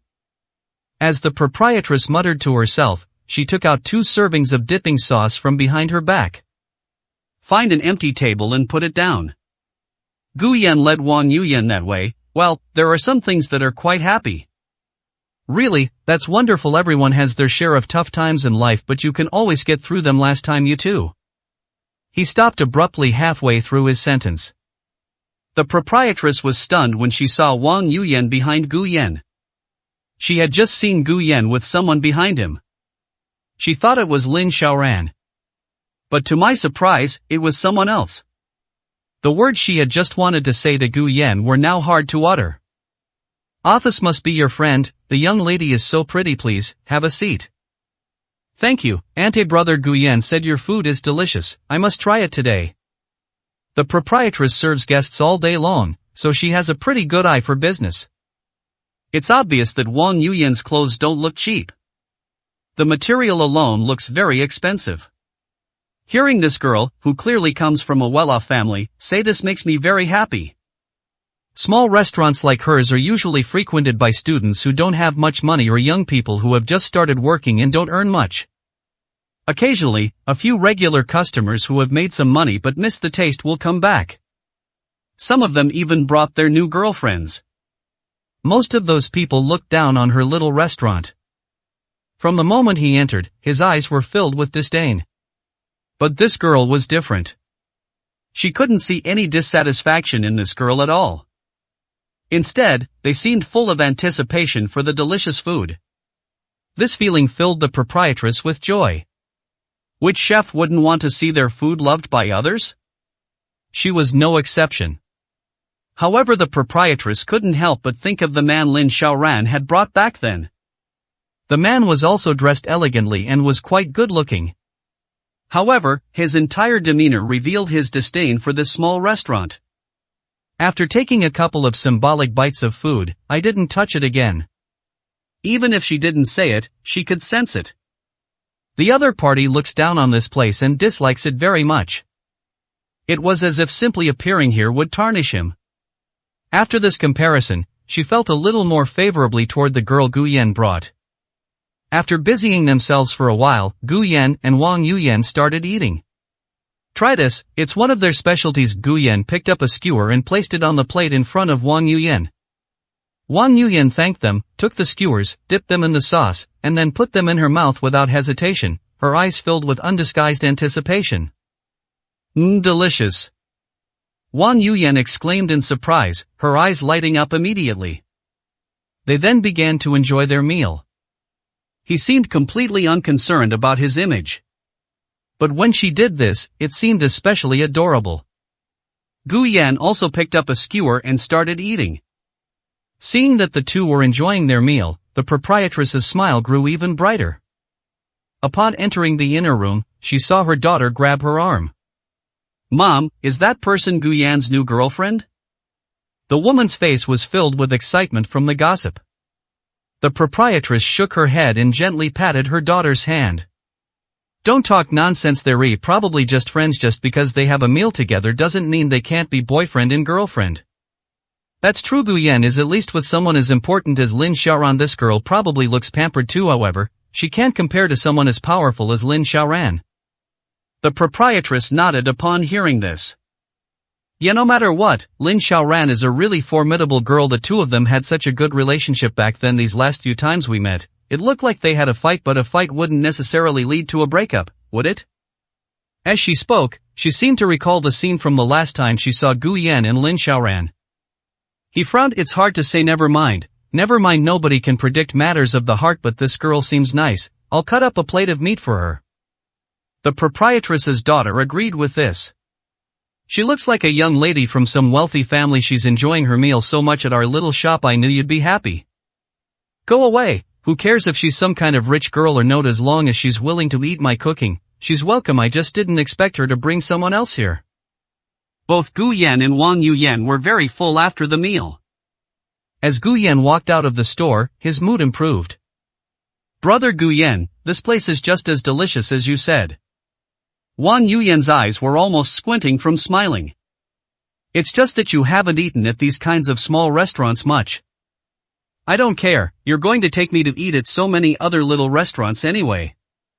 Wang Yuyan pouted and tugged at Gu Yan's sleeve, gently shaking her head. Okay, I'll try to find some small restaurants that are relatively clean and hygienic. The two walked out of the street and got into the car. Wang Yuyan drove Gu Yan to the venue of tonight's family reunion ceremony. Tonight's family reunion ceremony will be held in a clubhouse. Professor Gu doesn't come to this club much on a regular basis. He only came to the occasional celebratory banquet. The environment is quite nice, and the price isn't particularly expensive. Most importantly, it offers excellent privacy. Moreover, in a sense, this place has a somewhat official background. It's a place specifically for these big shots who are dedicated to scientific research to gather. A gathering held in this kind of place is no less impressive than a cocktail party held in a more luxurious hotel. On the contrary, it makes people yearn for it even more. Most of those luxury hotels are simply places you can stay by paying money. Occasionally, some services require a membership, but in a sense, this simply means you need to spend money to obtain a membership. Or, it could be how much property, wealth, and status you need. However, no matter how much wealth, status, or business you have, it may not qualify you to host a banquet here. When Gu Yan and Wang Yuyan arrived, Professor Gu was already waiting there with several old friends. 349, Chapter 349. Wang Yuyan was even braver and more straightforward than he had imagined. Grandpa, Gu Yan called softly as she walked up to Professor Gu. Wang Yuyan, standing to the side, also smiled and put her hands behind her back, leaning her body slightly forward. Grandpa Gu. Good, you're here. Come on, Xiaoyan, come and meet your two grandfathers. Yuyan, come too. Gu Yan nodded and looked at the two elderly men sitting next to Professor Gu. Grandpa Jin, Grandpa Fan. The two elderly men sitting next to Professor Gu are also two of the most highly regarded professors in their respective fields in China. Although he and Professor Gu are not experts in the same professional field. However, the three of them were classmates decades ago and had a very good relationship back then. For decades, the three of them have been conducting research in different fields, and their friendship has remained strong. Today, all three have become leading experts in their respective fields in China. The other two individuals represent an energy level that is in no way inferior to Professor Gu's, and possess exclusive patents. Professor Gu called these two people here today. To put it bluntly, they were just standing up for Gu Yan. Perhaps, because it's just Professor Gu, some people might not care too much and might even be willing to take the risk. But if you add these two, it's a completely different story. Anyone who dares to oppose these three. With just a word from those three people, even higher-ups would have to think it over carefully. This is one of the reasons why Professor Gu inspires awe in many people. He is not just a leading expert in a single professional field. Such prominent scientific researchers possess an incredibly formidable network of connections. Gu Yan naturally understood this as well. Seeing how much effort Professor Gu had put into her, she could hardly contain her gratitude. This must be Xiao Yan is quite handsome indeed, not bad at all. Professor Jean smiled as he looked at Gu Yan. Professor Fan, who was standing to the side, smiled at Gu Yan and stood up with his cane. Gu Yan quickly stepped forward to help him up. Professor Fan patted Gu Yan on the shoulder. That's right, he's much more handsome than when Lao Gu was young. Gu Yan smiled when he heard this. Clearly, these two have a good relationship with Professor Gu. He also felt a bit more relaxed. Good lad, you're old Gu's grandson, so you're our grandson too. No matter what happens in the future, as long as you haven't broken the law or violated any rules, just come to us two old men. Your Grandpa Jean and Grandpa Fan will stand up for you. When Professor Jean said this, there was still a hint of hostility in his eyes. It is said that he served in the army and went to the battlefield before he went to school. He usually appears very kind. Yet his body still contained a very strong aura. At this moment, Professor Fan seemed to notice Wang Yuyan, who had been standing half a step back next to Gu Yan but had not said a word. Is this girl your girlfriend, Xiao Yan? Professor Fan asked softly. Wang Yuyan then quickly spoke up. Hello Grandpa Fan, hello Grandpa Jean, I am not Gu Yan's girlfriend yet. Upon hearing this, the three elderly people were all taken aback. Professor Fan and Professor Jean suddenly burst into laughter. Ha, not yet, then this old man will be waiting for the day you succeed. Old Gu, your grandson is exactly like you back then. I remember your wife said the same thing to us back then, right? TSK, the way he puts on airs is just like you when you were young. Go away, what nonsense are you talking about? Professor Gu waved his hand and glanced at the two elderly people with disdain. Gu Yan watched the old men joking around, then glanced at Wang Yuyan. At this moment, Wang Yuyan's face was flushed with embarrassment, her head was lowered, and her 10 fingers were intertwined as if she didn't know what she was doing. She seemed a little nervous and shy. Every now and then, he would steal a glance at Gu Yan. It was as if they wanted to see his reaction. Before she could even see him, she noticed that Gu Yan was looking at her, so she quickly looked away. Gu Yan knew that Wang Yuyan's feelings for him might be different. I just didn't expect her to be so brave as to say it. It's best to express it in front of the elderly people. His frankness alone touched him. Gu Yan took a deep breath and looked at the three elderly men, saying softly, Gentlemen, I get married before. Upon hearing this, the two professors' expressions changed. A look of helplessness flashed across Professor Gu's face, accompanied by a hint of disappointment. Married, then who is this girl? Professor Fan asked in a deep voice. Wang Yuyan's face was a little pale at this moment. My body started to tremble slightly. It seemed as if they were afraid of something. Gu Yan took a deep breath. I'm going through divorce proceedings. The reason for the divorce is simply that our relationship has broken down. It was only after I signed the divorce papers that I met Yuyan. Now I treat her like my little sister. Upon hearing this, the two elderly people exchanged glances, then looked at Gu Yan and Wang Yuyan, before turning their attention to Professor Gu. Seeing Professor Gu nod, I finally felt relieved. If that's what Gu Yan said, then there's no problem. Getting divorced and meeting new people doesn't mean you can't try new relationships. If he chose to divorce because of another woman, then the two elderly people's feelings towards Gu Yan would be greatly diminished. Upon hearing this, Wang Yuyan couldn't help but grit her teeth, her expression still somewhat unpleasant. Brother Gu Yan. I only call you Brother Gu Yan because I'm younger than you. I'm already over 20 and past the legal marriage age. After saying this, Wang Yuyan quickly lowered her head again, not daring to look up. Go look at anyone present. Hearing this, Gu Yan was taken aback. What he just said was actually meant to subtly tell Wang Yuyan that he only wanted to get a divorce for the time being and completely sever ties with his previous relationship. Moreover, this is not an easy task. Lin Xiaoran's abilities and methods have exceeded his previous expectations. So, whether it's because of the recent end of a marriage of several years, or for some other reason, he hasn't considered starting a new relationship yet. I just didn't expect it. Wang Yuyan was even braver and more straightforward than he had imagined.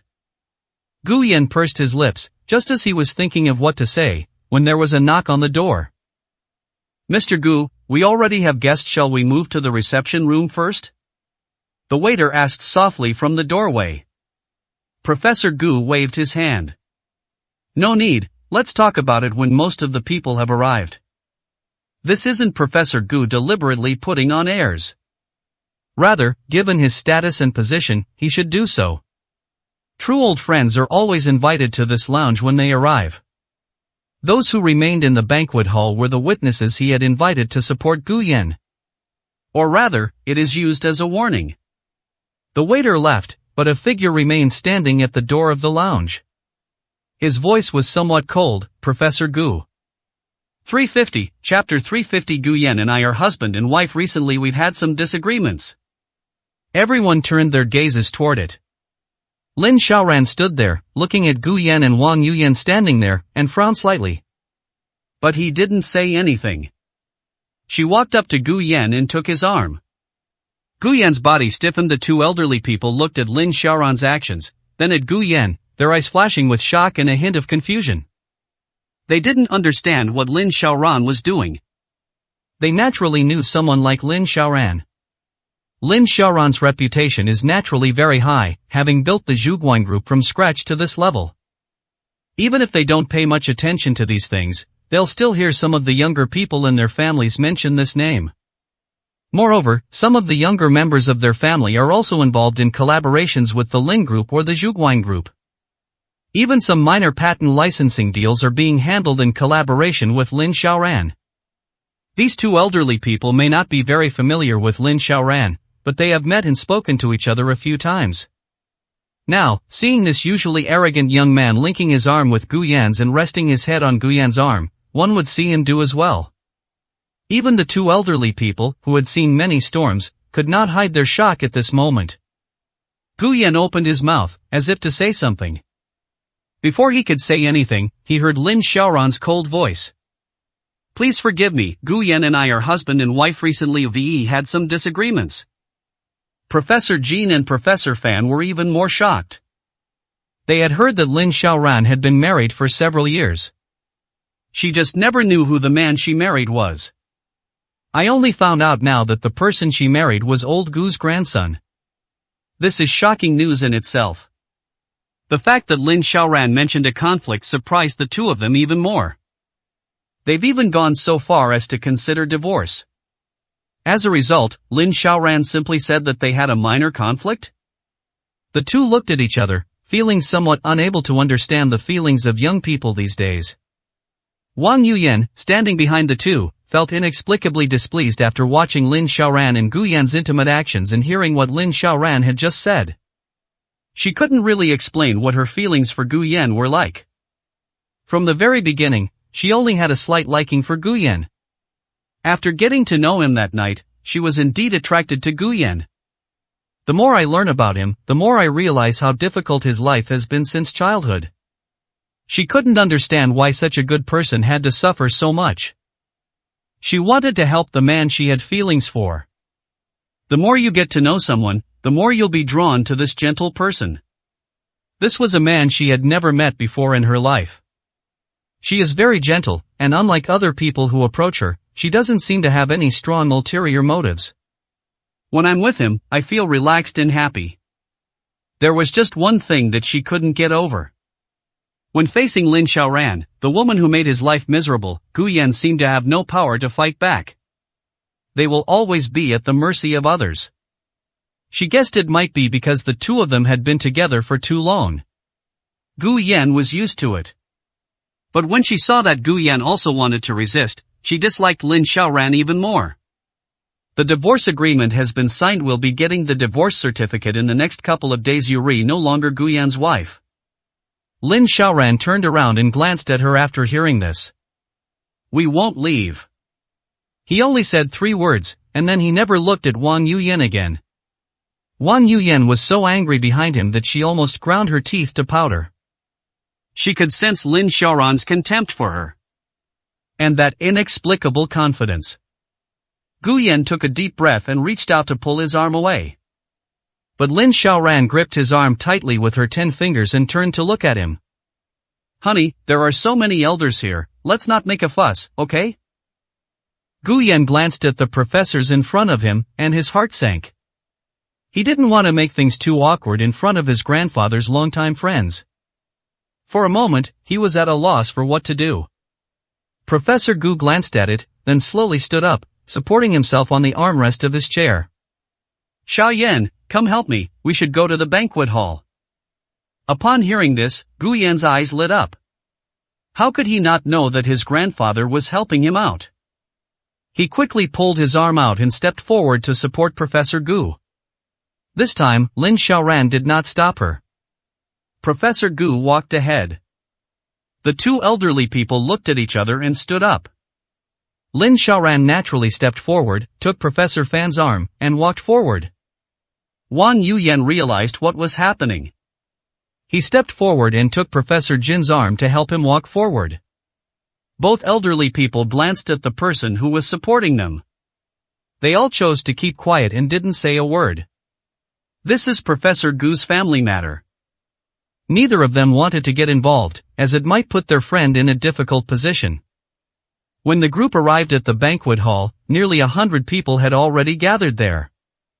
At this moment, a number of acquaintances were gathered together chatting.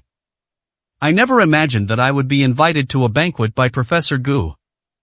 "Who says otherwise? Do you think Professor Gu has changed his mind and is planning to go into business? There must be something very important that he called so many of us here." It's hard to say. Some influential families in Kyoto have been invited, and I've seen quite a few people bring their children along. They probably just want to get on Professor Gu's good side, right? Very good. Professor Gu hasn't released many of his patent licenses. They're mostly controlled by a few powerful families. We can't even get a slice this time. Maybe we'll have a chance to collaborate with Professor Gu. Listening to the chatter of these people, several middle-aged men around them frowned, their eyes showing a hint of disdain and contempt. These people were from the lowest rungs of Kyoto's elite circles. Those who held higher positions and had better access to information generally received the general information. Professor Gu was hosting this banquet today for his grandson. To put it simply, it's just holding a family reunion ceremony. She brought her grandson out to show everyone. Tell everyone that no one is allowed to touch this person from now on. Offending him is the same as offending Professor Gu. And now, these people still think they are incredibly lucky to have been invited by Professor Gu to attend this banquet. I heard that Professor Gu's grandson, who has been living away from home for many years, has a rather special identity in recent years. He suffered a lot of bullying within the elite circles of Kyoto.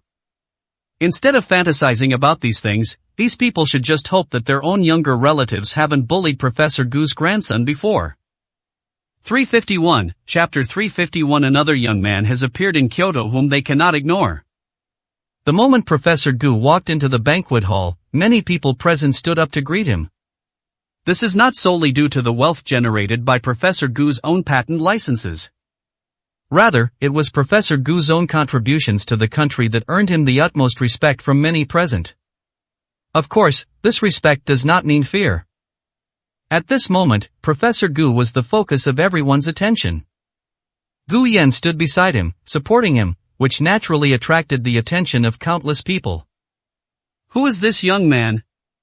I haven't heard of any young people in Professor Gu's family. No, didn't you do any research before you came? This is Professor Gu's newly found grandson, and this banquet was prepared for him. Wait, I feel like I've seen this young man before. Not only Professor Gu, but Professor Jin and Professor Fan are here too. That's Lin Xiaoran? What's so strange about that? Lin Xiaoran and Professor Gu have always had a working relationship. Many of the people present had never actually met Gu Yan before. In recent years, Gu Yan has been staying in the villa and has rarely appeared in the public eye. Those present were usually busy with their own businesses and naturally didn't know much about Lin Xiaoran's mysterious husband. Among those present were quite a few young people. These young people know much more about Gu Yan. That is Lin Xiaoran's husband, the one who rarely appears in public. After a young man whispered something to his father, many people who knew Gu Yan also told their parents about his identity. Suddenly, many people's gazes toward Gu Yan changed. Is this the legendary young man who would do anything to marry into a wealthy family? So this is what he looks like all these years. Lin Xiaoran has always had that young master from the Ning family by her side. This is the first time I've seen this young man as quite handsome. What's the use of being handsome? He's just a lowly person who used some dirty tricks to marry into a wealthy family.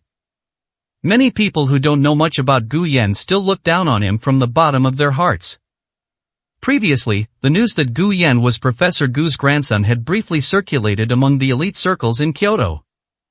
Many people know that Gu Yan's current identity is not ordinary.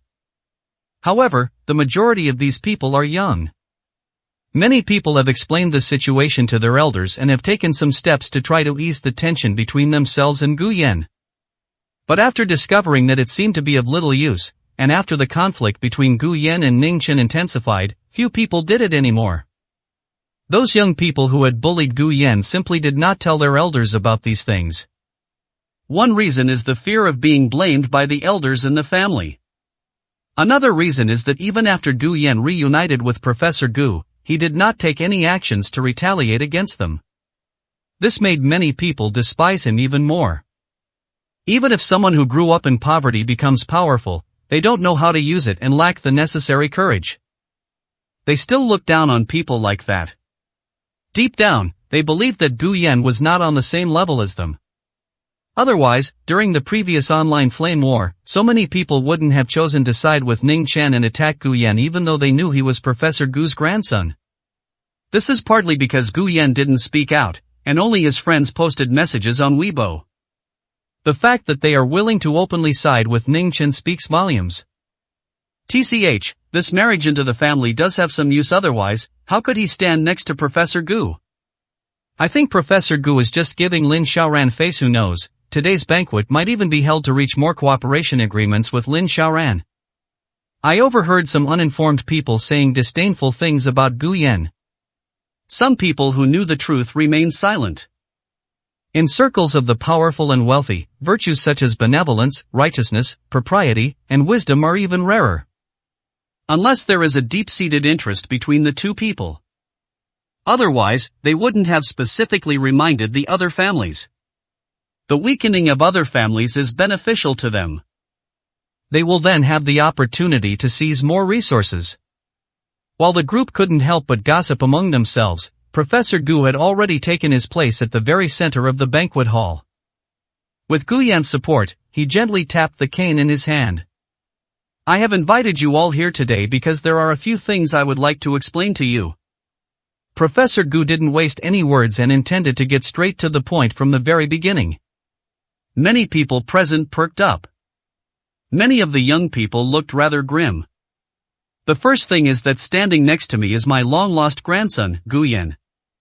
Upon hearing this, many people present were filled with shock. Some people who knew the truth were now looking at those arrogant people, their faces showing a hint of mockery. It was as if they were mocking what these people had just said. As many people know, my daughter disappeared years ago and has not been seen since a few days ago. By chance, I found my grandson. Today's banquet is a family reunion ceremony for my grandson Gu Yan. I also want to tell everyone here that Gu Yan is my grandson and my only heir. As soon as he finished speaking, the expressions of many people present changed. They knew what Professor Gu meant by that. This means that in the future, Gu Yan will control all of Professor Gu's current patent licenses and network of contacts resource. Previously, they tried to curry favor with Professor Gu in order to obtain patent authorization from him. In the future, we must use the same methods to please Gu Yan. All the patent licenses that would allow them to make enough profit would be in Gu Yan's hands. This also means that, starting today, Kyoto has another young person who cannot be ignored. Unlike the shocked expressions on the faces of these people, many young people looked at Gu Yan with a hint of regret in their eyes at this moment. These people were all people who had bullied Gu Yan in the past. When they first learned that Gu Yan was Professor Gu's grandson, they were also flustered. However, at that time, Gu Yan did not use Professor Gu's status as his grandson to do anything. I haven't heard that Professor Gu attaches much importance to this grandson. So gradually, they stopped caring too much about Gu Yan's new identity. And now, Professor Gu publicly supported Gu Yan, which carries a different meaning. But Professor Gu's next sentence made these young people's hearts tighten instantly. I imagine many young people once knew of my grandson. He was once considered a member of what you call the Kyoto elite circle, however. 352, Chapter 352 Roll Call and Individual Reckoning. Son, what's wrong? Why are you shaking? Dad, keep your voice down and stand back a bit. Stand back, our family has a collaboration with Professor Gu. How can we stand back at a time like this? Let me tell you, the patent license we got is something Professor Gu considers insignificant, but it has already brought us huge profits. If you can build a good relationship with Gu Yan in the future and get a few major patent licenses, our family will be rich, you know? Dad, please stop talking. Professor Gu seemed to have vaguely heard the sounds coming from this direction, and he turned his gaze over to take a look. The middle-aged man felt Professor Gu's gaze and quickly nodded with a smile to show his goodwill. They were completely oblivious to Professor Gu's serious expression. He didn't even see the extremely ugly expression on his son's face behind him. I know that some of the young people here don't like my grandson Gu Yan very much, and they have made things difficult for him over the years. As soon as he finished speaking, many people present changed their expressions. It's not just young people. Many people know their children very well. Hearing this, she understood why her child looked so pale. They also understood why Professor Gu had asked them to bring their children when he invited them. This doesn't seem like a family reunion ceremony. It's more like a trial. Or perhaps it's a reckoning. Today, I've invited everyone here not only to tell you that Gu Yan is my grandson, but also to let those who have bullied him understand that the Gu family is not to be trifled with. Many of you here have some connections with me. Among them are young people from other families who have bullied my grandson among them. Professor Gu paused here, his eyes sweeping over the people present. The Wang family, the He family, the Hua family. These families were mentioned one after another. Professor Gu's voice wasn't loud, but it resonated like thunder in the hearts of everyone present. Gu Yan's expression at this moment was also very complicated. He knew that his grandfather had come to support him today. But he never expected his grandfather to go to such lengths. Why are we calling out names one by one at this time? Gu Yan wasn't stupid, he naturally understood his grandfather's intentions. Only the cost of doing so is too high. He simply couldn't imagine what kind of storm would rage in Kyoto after tonight. You guys are nice. Professor Gu tapped his cane forcefully. His face was gloomy, and his tone carried an imposing authority. You are very good at educating children over the years. My grandson has been very unhappy, thanks to the care of the young people in your family. Professor Gu emphasized the word take care of somewhat. Everyone could understand the meaning behind his words. This is not just being sarcastic or weird. It was more like a roar of extreme anger, without any shouting. From today onwards, your cooperation with the Gu family is terminated. If there are breach of contract penalties, the Gu family will not shortchange you in the slightest. From today onwards, all patent licenses previously granted to you by the Gu family will be handled by my grandson, Gu Yan. In other words, if anyone else wants to obtain these patent licenses that have been revoked by the Gu family, they can only negotiate with my grandson, Gu Yani. Don't care about the specifics, but I'll just say this: anyone who tries to take advantage of my grandson's youth and resort to underhanded tactics should think twice before acting, and consider whether they can withstand the wrath of the Gu family. Professor Gu's tone sounded very calm. However, the underlying threat, or rather intimidation, is very obvious. Although Professor Gu was not as numerous as the members of the powerful families in Kyoto present, but what he himself represented was no less than those families. The combined wealth, status, background, and connections of all these families might not be as impressive as Professor Gu's alone. Apart from Professor Gu himself and Gu Yan, there is actually very little else left in the Gu family now. Only some relatives who live in relatively remote areas. But Professor Gu alone possesses all the resources and strength of a large family. His words truly shocked many people present. This elderly man, who has rarely appeared in the public eye since his daughter went missing, has not stood up in such a domineering manner for many years. At this moment, the faces of many people present were extremely grim. These people are all from families that Professor Gu just mentioned. These families were at best considered middle class within Kyoto's elite circles. Facing Professor Gu, they really had no confidence to resist. Professor Gu unilaterally terminated the cooperation, and he will be compensated in full for the breach of contract. What else can they do? Should we threaten Professor Gu to prevent him from terminating the cooperation? Who is Professor Gu? That's a vital national asset. Threatening such people is only acceptable if they have a death wish. Otherwise, those in power wouldn't forgive them so easily. Going against those above will truly mean certain death. In the eyes of those in power, these families were nothing more than people with some influence. It is incomparable to a national treasure like Professor Gu's. It's not hard to guess who the higher-ups will choose. There were also some people whose faces didn't look too good at that moment. It can still maintain a semblance of dignity. Some of these people knew that their children didn't get along with Gu Yan. However, he was not named by Professor Gu this time. There are also some who have no collaboration with Professor Gu. Or perhaps, even if the collaboration with Professor Gu is lost, it will not affect the foundation of one's family, nor will it cause the family to suffer unbearable losses. Professor Gu gently patted Gu Yan's hand. Shayan, Grandpa said that starting today, he will stand up for you and make you pay for all the bullying you've suffered, is not just saying it. At this moment, Gu Yan felt that his vision was becoming blurry. He couldn't control himself, and tears kept flowing.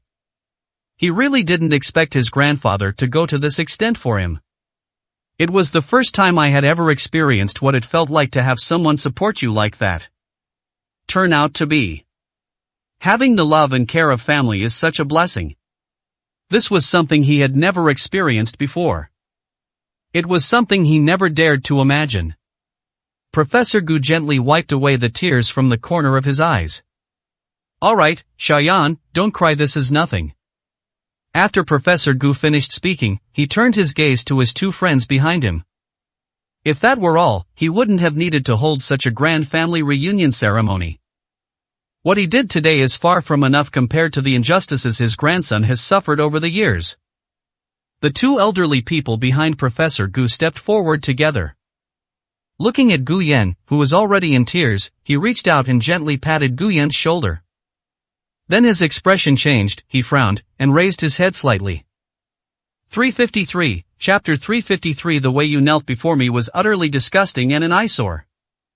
The Wang family, Fan family, Zhang family, Huanyang Group, Yang Technology. From today onwards, the cooperation between my Jin family and these families and companies is hereby terminated. You will not be shortchanged in any way regarding the penalty for breach of contract. After he finished speaking, the scene fell silent. Gu Yan stared wide-eyed at Professor Jin, then at his grandfather, his face filled with shock. He originally thought that the two elderly people were invited by his maternal grandfather to support him. Simply put, it's just a formality, a way of making a statement. But I never expected things to turn out this way. He had heard that the two elderly people had a very good relationship with his maternal grandfather. I never expected it to be this good. Regardless of the effort or cost Professor Gu incurred. It could also persuade Professor Kim to cancel his cooperation with the families who had previously humiliated him. This is more than just standing up for oneself. Many people present turned pale. None of them expected that something like this would happen at Professor Gu's family reunion ceremony. After this incident, the elite circles in Kyoto may even be completely reshuffled. Many small and medium-sized families will decline as a result, and some will even lose their foothold in Kyoto. Some smaller families that have not been doing well can even try to take advantage of this opportunity to establish a foothold in Kyoto. If such news gets out, the sky in Kyoto really does change color. But that's not all. All of this happened so fast. So fast that everyone present was caught off guard and hadn't yet been able to process this shocking news. Professor Fan then stepped forward. Kyoto. Just two words instantly drew the attention of everyone present. Some people couldn't help but swallow hard and subconsciously uttered a comment. Again? The Wang family, the Hua family, Xuanbo Group, Hengtian Technology. All the cooperation between the above families and companies and my fan family is terminated from today. The penalty for breach of contract will be paid in full. The words fell. The entire scene was so quiet you could hear a pin drop. A deathly silence. No one dared to make a sound. No one dared to break the silence. In this way, it might seem that they would feel that everything that just happened was a dream, and not real. But the facts are right there. No one can truly deceive themselves. Among them, the faces of several family leaders were deathly pale, devoid of any color.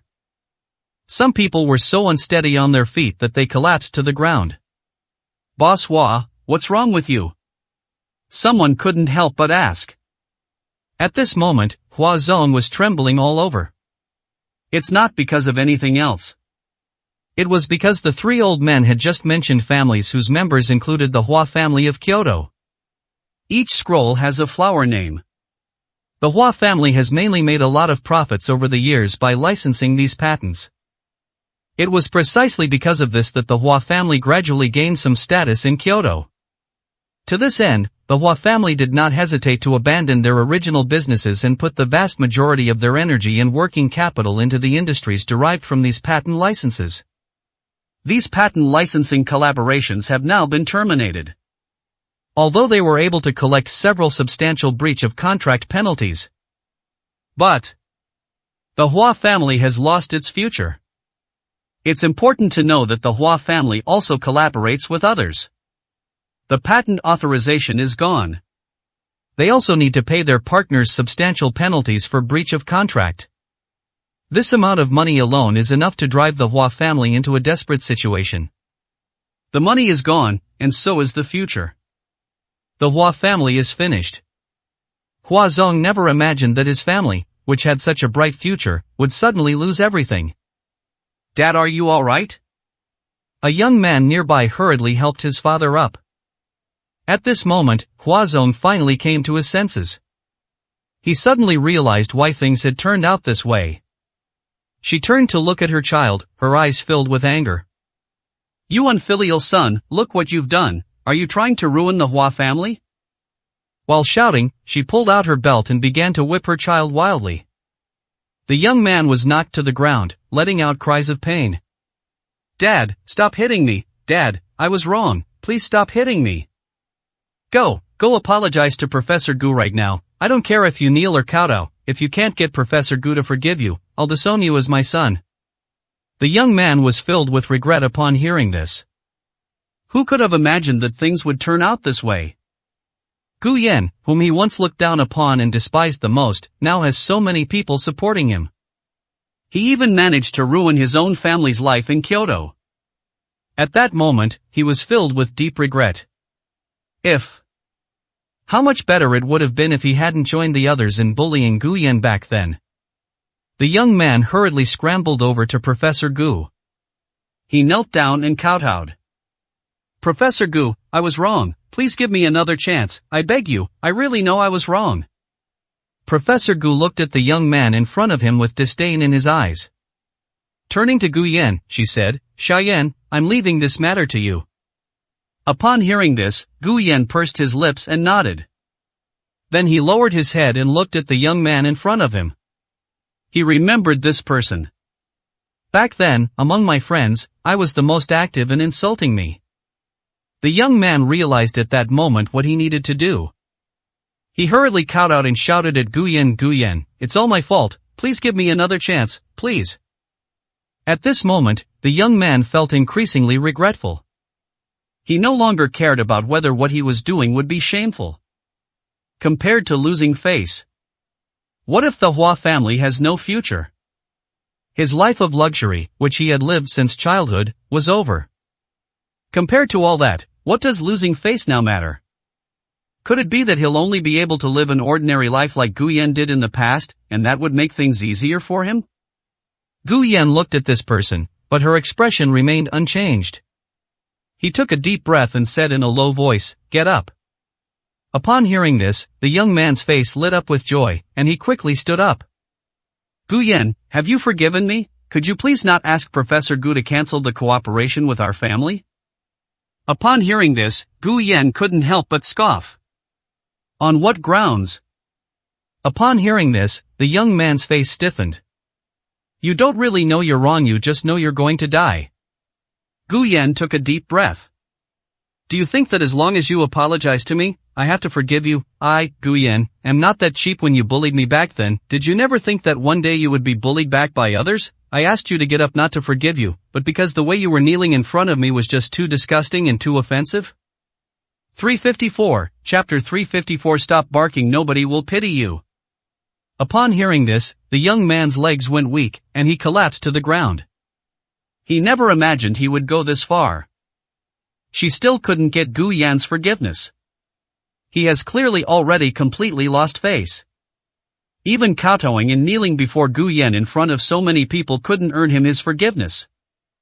At that moment, he felt extremely regretful. If he had known this would happen, would rather not have apologized or kowtowed. She raised her head, her eyes bloodshot as she looked at Gu Yan. Those bloodshot veins were filled with hatred. Gu Yan, do you really have to be so ruthless? You'll die a horrible death if you keep doing this. Gu Yan found it amusing. He was determined to wipe them all out? Back then, these people were cursing me, bullying me, mocking me, asking me why I hadn't died yet, and trampling my dignity under their feet. Why didn't you think about not going to exterminate them all? Why didn't he think that he hadn't done anything wrong, so why should he be bullied by these people? Now, he's just getting revenge. This doesn't even qualify as retaliation. He was simply cutting ties completely with those who had bullied him. Is that all you can't handle? His revenge has only just begun. Gu Yan had long been fed up with being bullied by these people. Things started to change the moment he decided to divorce Lin Xiaoran. But in their hearts, these people still thought of themselves as Gu Yan, the one who would not fight back after being bullied and would only silently endure it. He thought he was Gu Yan, who loved Lin Xiaoran to the core and was willing to endure all injustices for her sake. The world has changed. Gu Yan, you. The person in front of me was still shouting. Gu Yan sneered, stop barking like a dog, nobody will pity you. Just like how no one pitied him back then. In this circle of the powerful and wealthy, there are only those who kick someone when they're down, not those who offer help when someone is in need. When one family falls, many other families will rush forward to tear it apart, chew it up, and turn it into their own nourishment. Compassion is the cheapest thing here. This is one of the few feelings Gu Yan has had since returning to the Lin family with Lin Xiaoran in the past few years. Gu Yan, if you won't let me live, you won't live either. The young man's eyes flashed with hatred as he stood up and charged towards Gu Yan. Seeing this, Lin Xiaoran, who was behind Gu Yan, quickly stepped forward. But as soon as they rushed forward, they stopped again. A man in a black suit suddenly appeared and kicked the young man away. Professor Gu gently patted Gu Yan's shoulder and said in a deep voice, "Get him out." Several men in black suits rushed over, grabbed the young man who had been kicked away in Hua Zone, and blasted them out. At this moment, the entire banquet hall was deathly silent. At that moment, many people suddenly realized what was happening. Who is Professor Gu? A vital national asset. Would he be without guards? These guards were all sent down from above. They were completely different from the bodyguards they kept at home. They dared to make a move here. That means they really don't want to live anymore. At the same time, many people present finally understood a fact. Kyoto Flower House. It's over. It's completely over. Not only that, but the same goes for the other families. However, after witnessing the fate of the Hua family, they no longer dared to act recklessly. They could only slink away from the banquet hall. Professor Gu gently tapped his cane, instantly drawing everyone's attention. That's all I wanted to say today, please make yourselves at home. After saying that, he turned around and left with Gu Yan's help.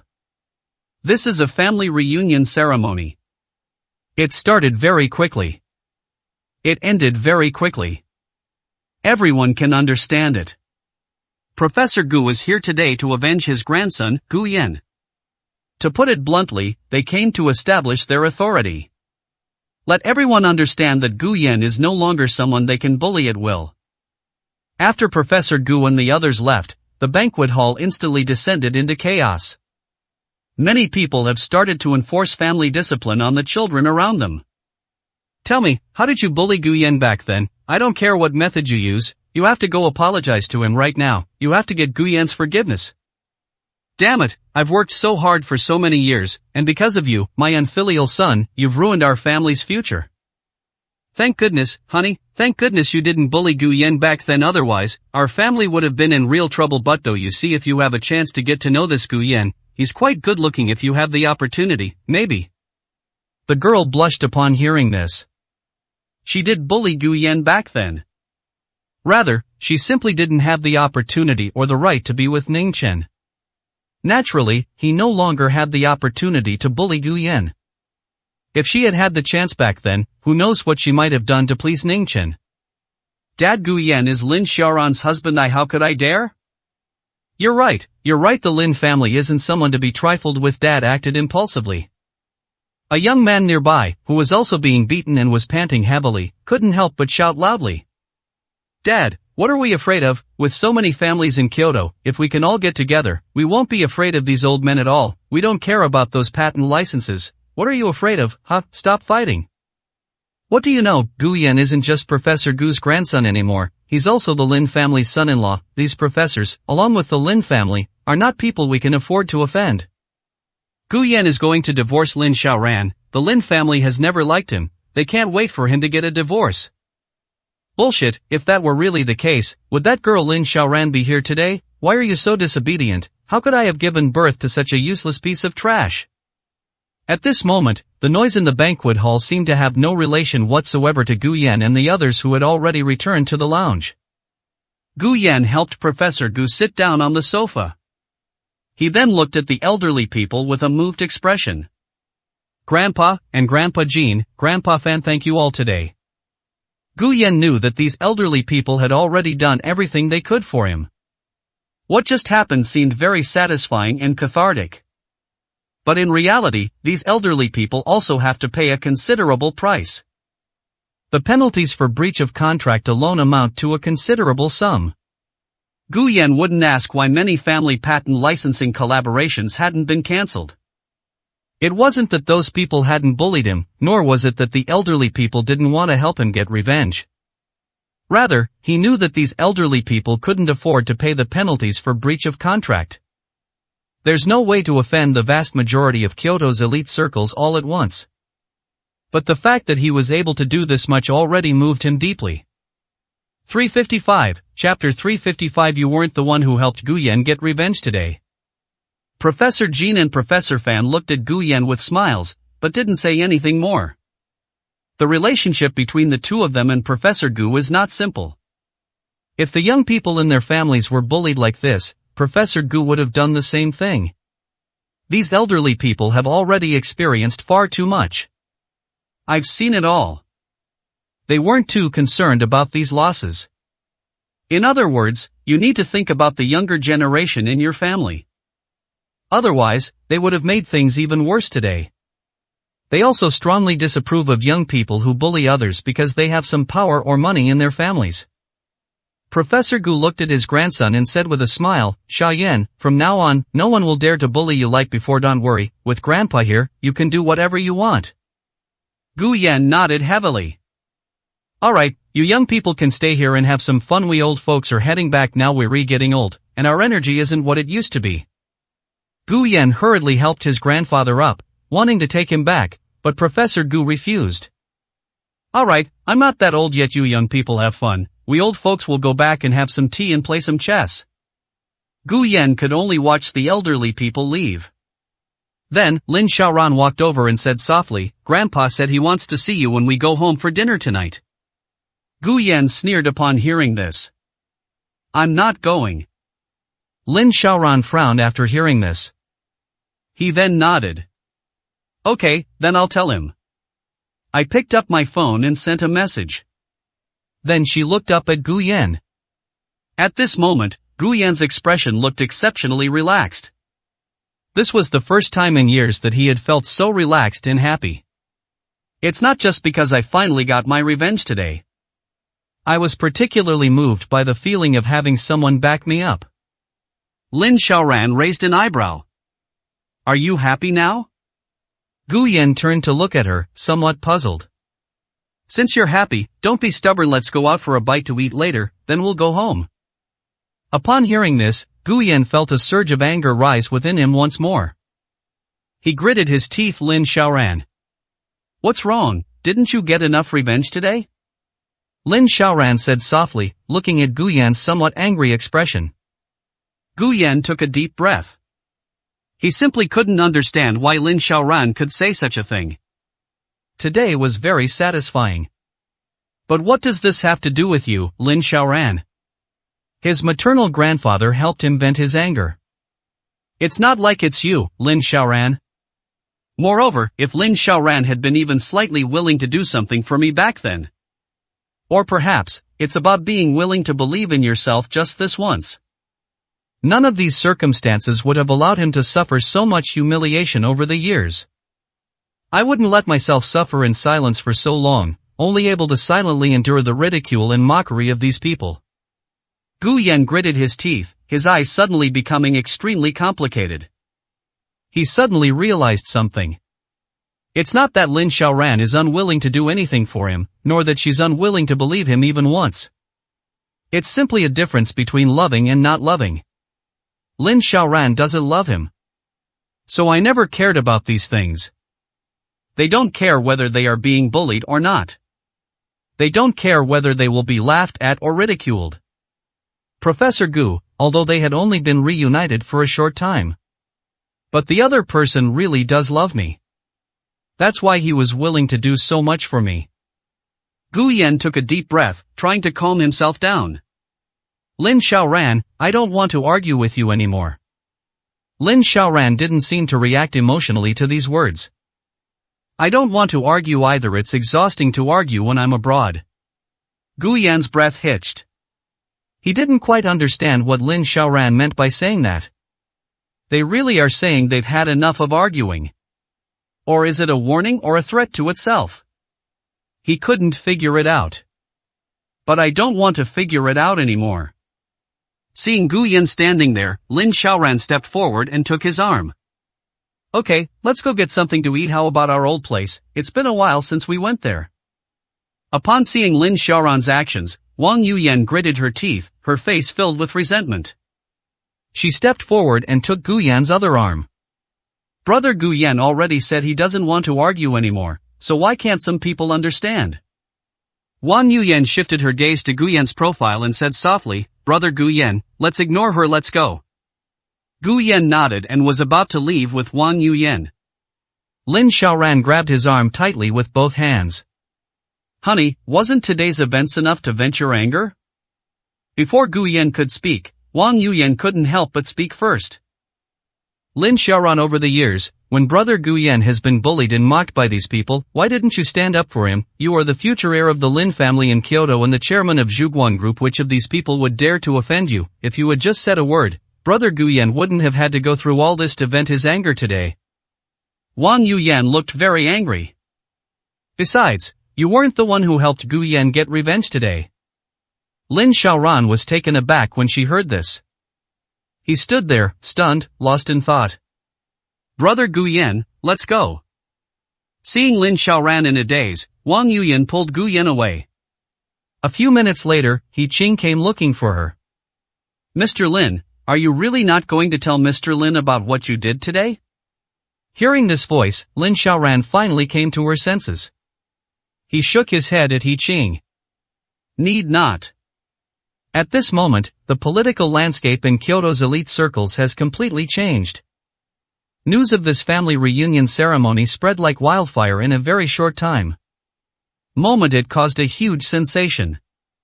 No one could have imagined that the balance maintained by Kyoto's elite class for so many years would be broken on this day. No one could have imagined that Professor Gu would go to such lengths for Gu Yan. This is practically tearing open the sky above Kyoto. At this moment, countless people must be feeling restless. Many others are calmly observing everything. I want to see if those who have been driven to the brink will retaliate in any way.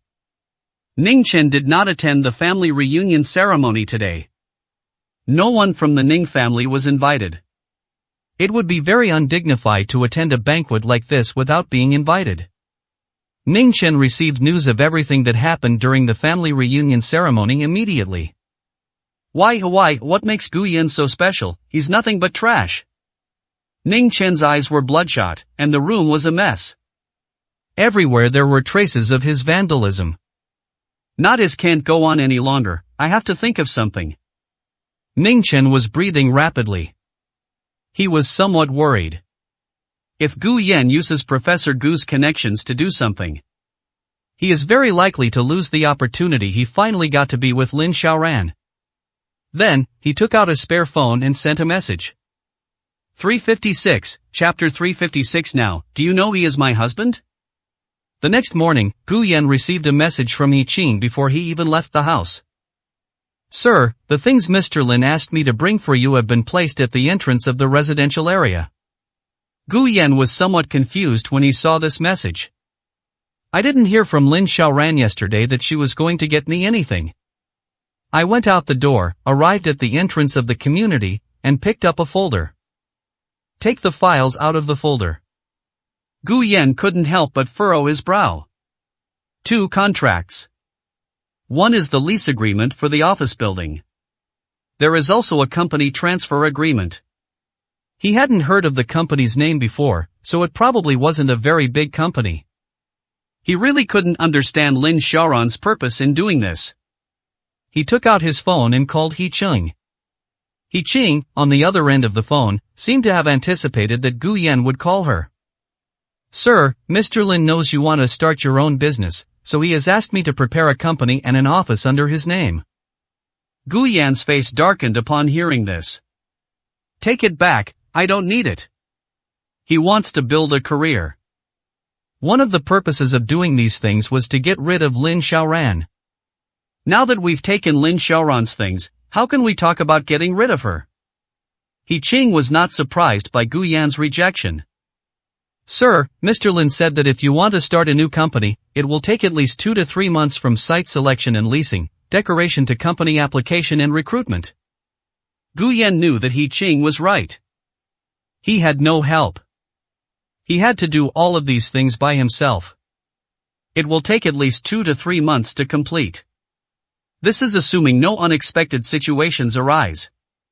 Mr. Lin said that if you feel uncomfortable, there is another agreement in the folder that you can sign. Upon hearing this, Gu Yan searched through the folder again. Sure enough, another agreement was found. It is a loan agreement. In other words, all Gu Yan needs to do is sign this agreement. It's like he borrowed money from Lin Xiaoran and then used that money to buy a small company from her that currently has a complete framework but no profit points or projects. At the same time, they also used this money to rent an office building from Lin Xiaoran. Sir, what you need most right now is time if you're sure you want to do the overseas project. Spending 2 or 3 months on preliminary preparations is unnecessary and an irrational choice. Gu Yan couldn't help but take a deep breath. Lin Xiaoran is still the same Lin Xiaoran. He thought he could control everything, and he thought he knew him well enough. She wasn't doing this to help Gu Yan. It's like buying a toy for your pet. Throw the toys at him and let him play with them as he pleases. She sat beside her and watched. It seems she doesn't care whether he's having fun or not. As long as she's happy watching it, that's fine. Gu Yan didn't say anything more and hung up the phone directly. Then, looking at the documents in his hand, they were torn to shreds. Meanwhile, after realizing the call had been disconnected, Yi Qing went to Lin Xiaoran's side. Mr. Lin, the gentleman is calling. Mr. Lin, judging from the gentleman's tone, he doesn't seem to be prepared to accept what you've prepared. Upon hearing this, Lin Xiaoran rubbed her brows, concealing her faint worry. Prepare another identical one. Yi Qing was taken aback when she heard this. She didn't quite understand why she needed to prepare another copy. Could it be that Gu Yan will accept it next time?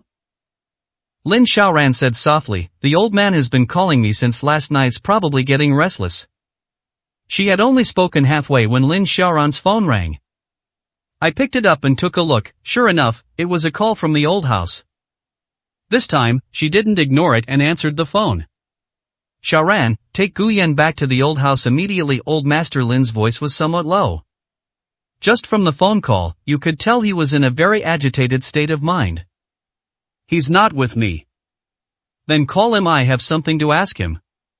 At this moment, old Master Lin's feelings were very complicated.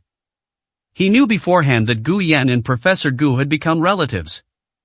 But he didn't really care. The relationship between Professor Lin and Professor Gu has always been quite good. Lin Xiaoran and Professor Gu have always had a collaborative relationship. Moreover, Professor Gu has not taken any action since acknowledging Gu Yan. In old Master Lin's heart, Gu Yan was still insignificant.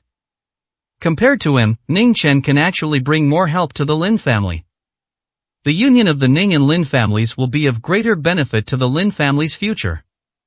As for Gu Yan, let him be with Lin Xiaoye.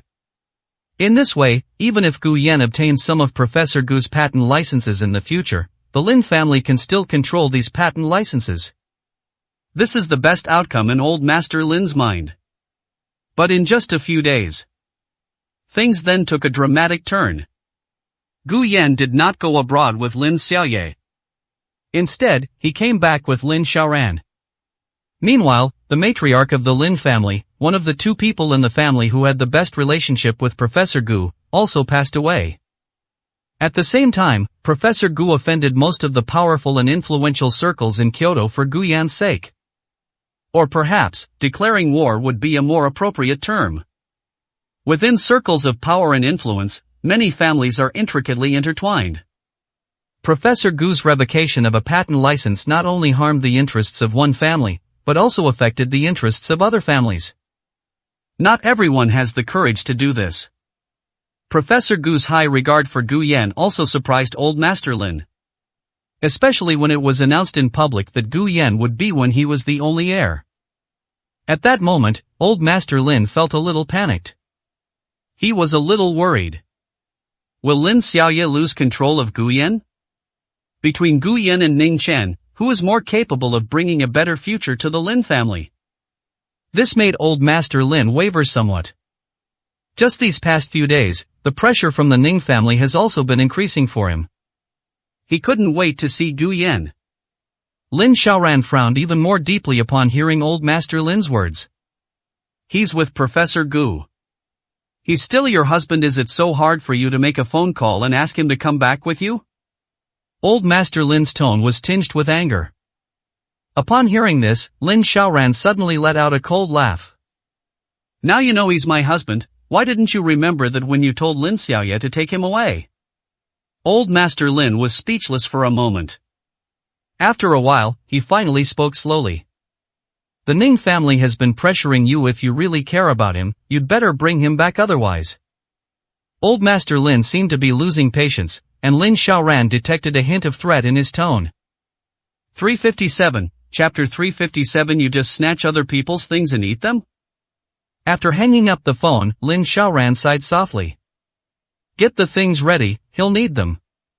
He Cheng understood Lin Xiaoran's meaning at this moment. Old Master Lin is a ruthless man. Anyone he couldn't control would be eliminated by him. Even if it's impossible to completely eliminate them, you must suppress them until they can't get up anymore. Lin Xiaoran stood up and said softly, check where he went. He Cheng nodded and walked out of the office. He returned a few minutes later. Where?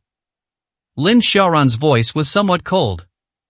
The gentlemani's having dinner with Miss Wang. Lin Xiaoran nodded, got up and walked out.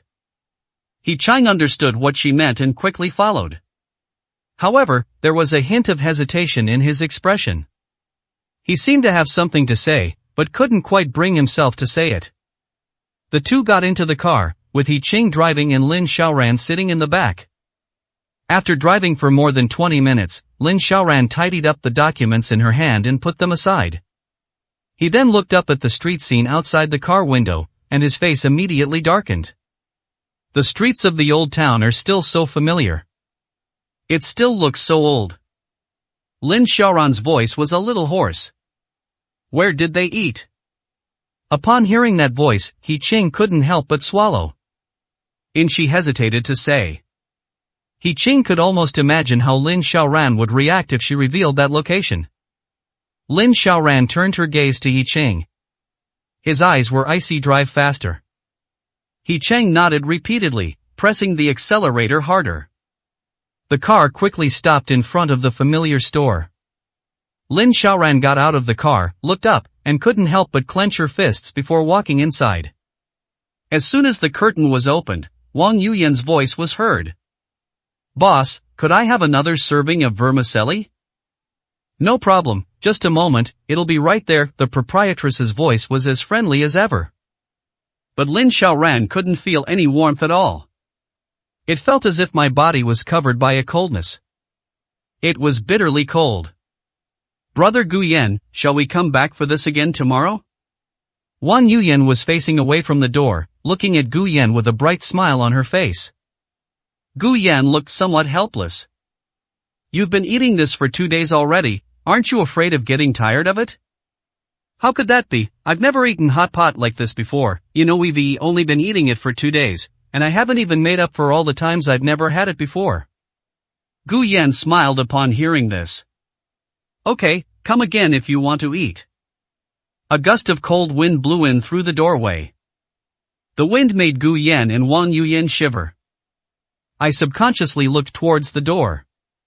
Lin Xiaoran stood there, coldly watching the two people. Guyan's face stiffened. He didn't expect Lin Xiaoran to come here. She is always busy with work on weekdays. Even when she was with Ning Chen, she would usually handle work at the company first. Guyan had inquired about Lin Xiaoran's whereabouts quite a bit from Yi Qing.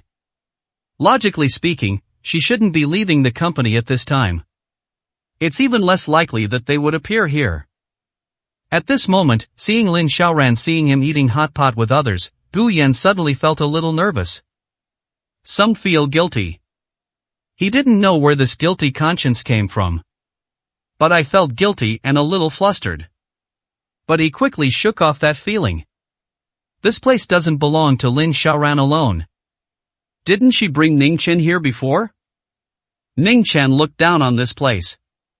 Wang Yuyan, however, really liked this place. She really came here to enjoy the food. Today, she took the initiative to contact me and said she wanted to come here to eat. In comparison, why should he feel guilty? Lin Xiaoran did it first. He simply did the same thing. After seeing Lin Xiaoran standing there, Wang Yuyan couldn't help but curl the corner of her mouth.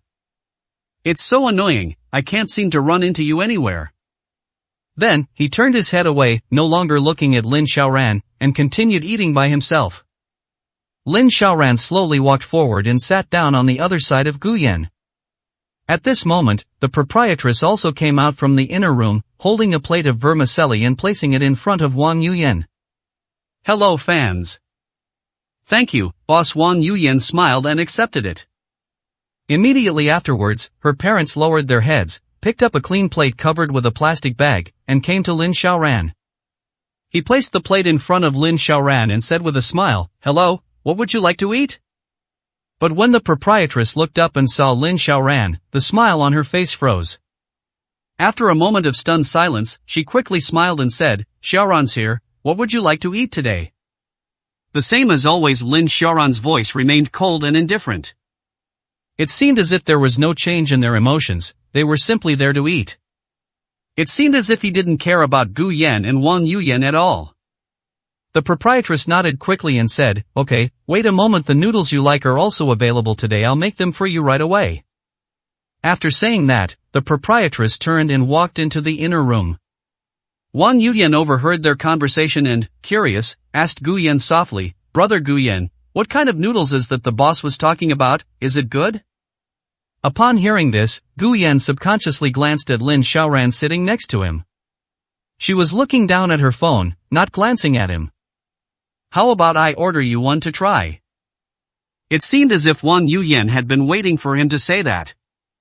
As soon as Gu Yan finished speaking, he hurriedly said to the proprietress in the inner room, "Boss, just now can I have one of those noodles you mentioned too?"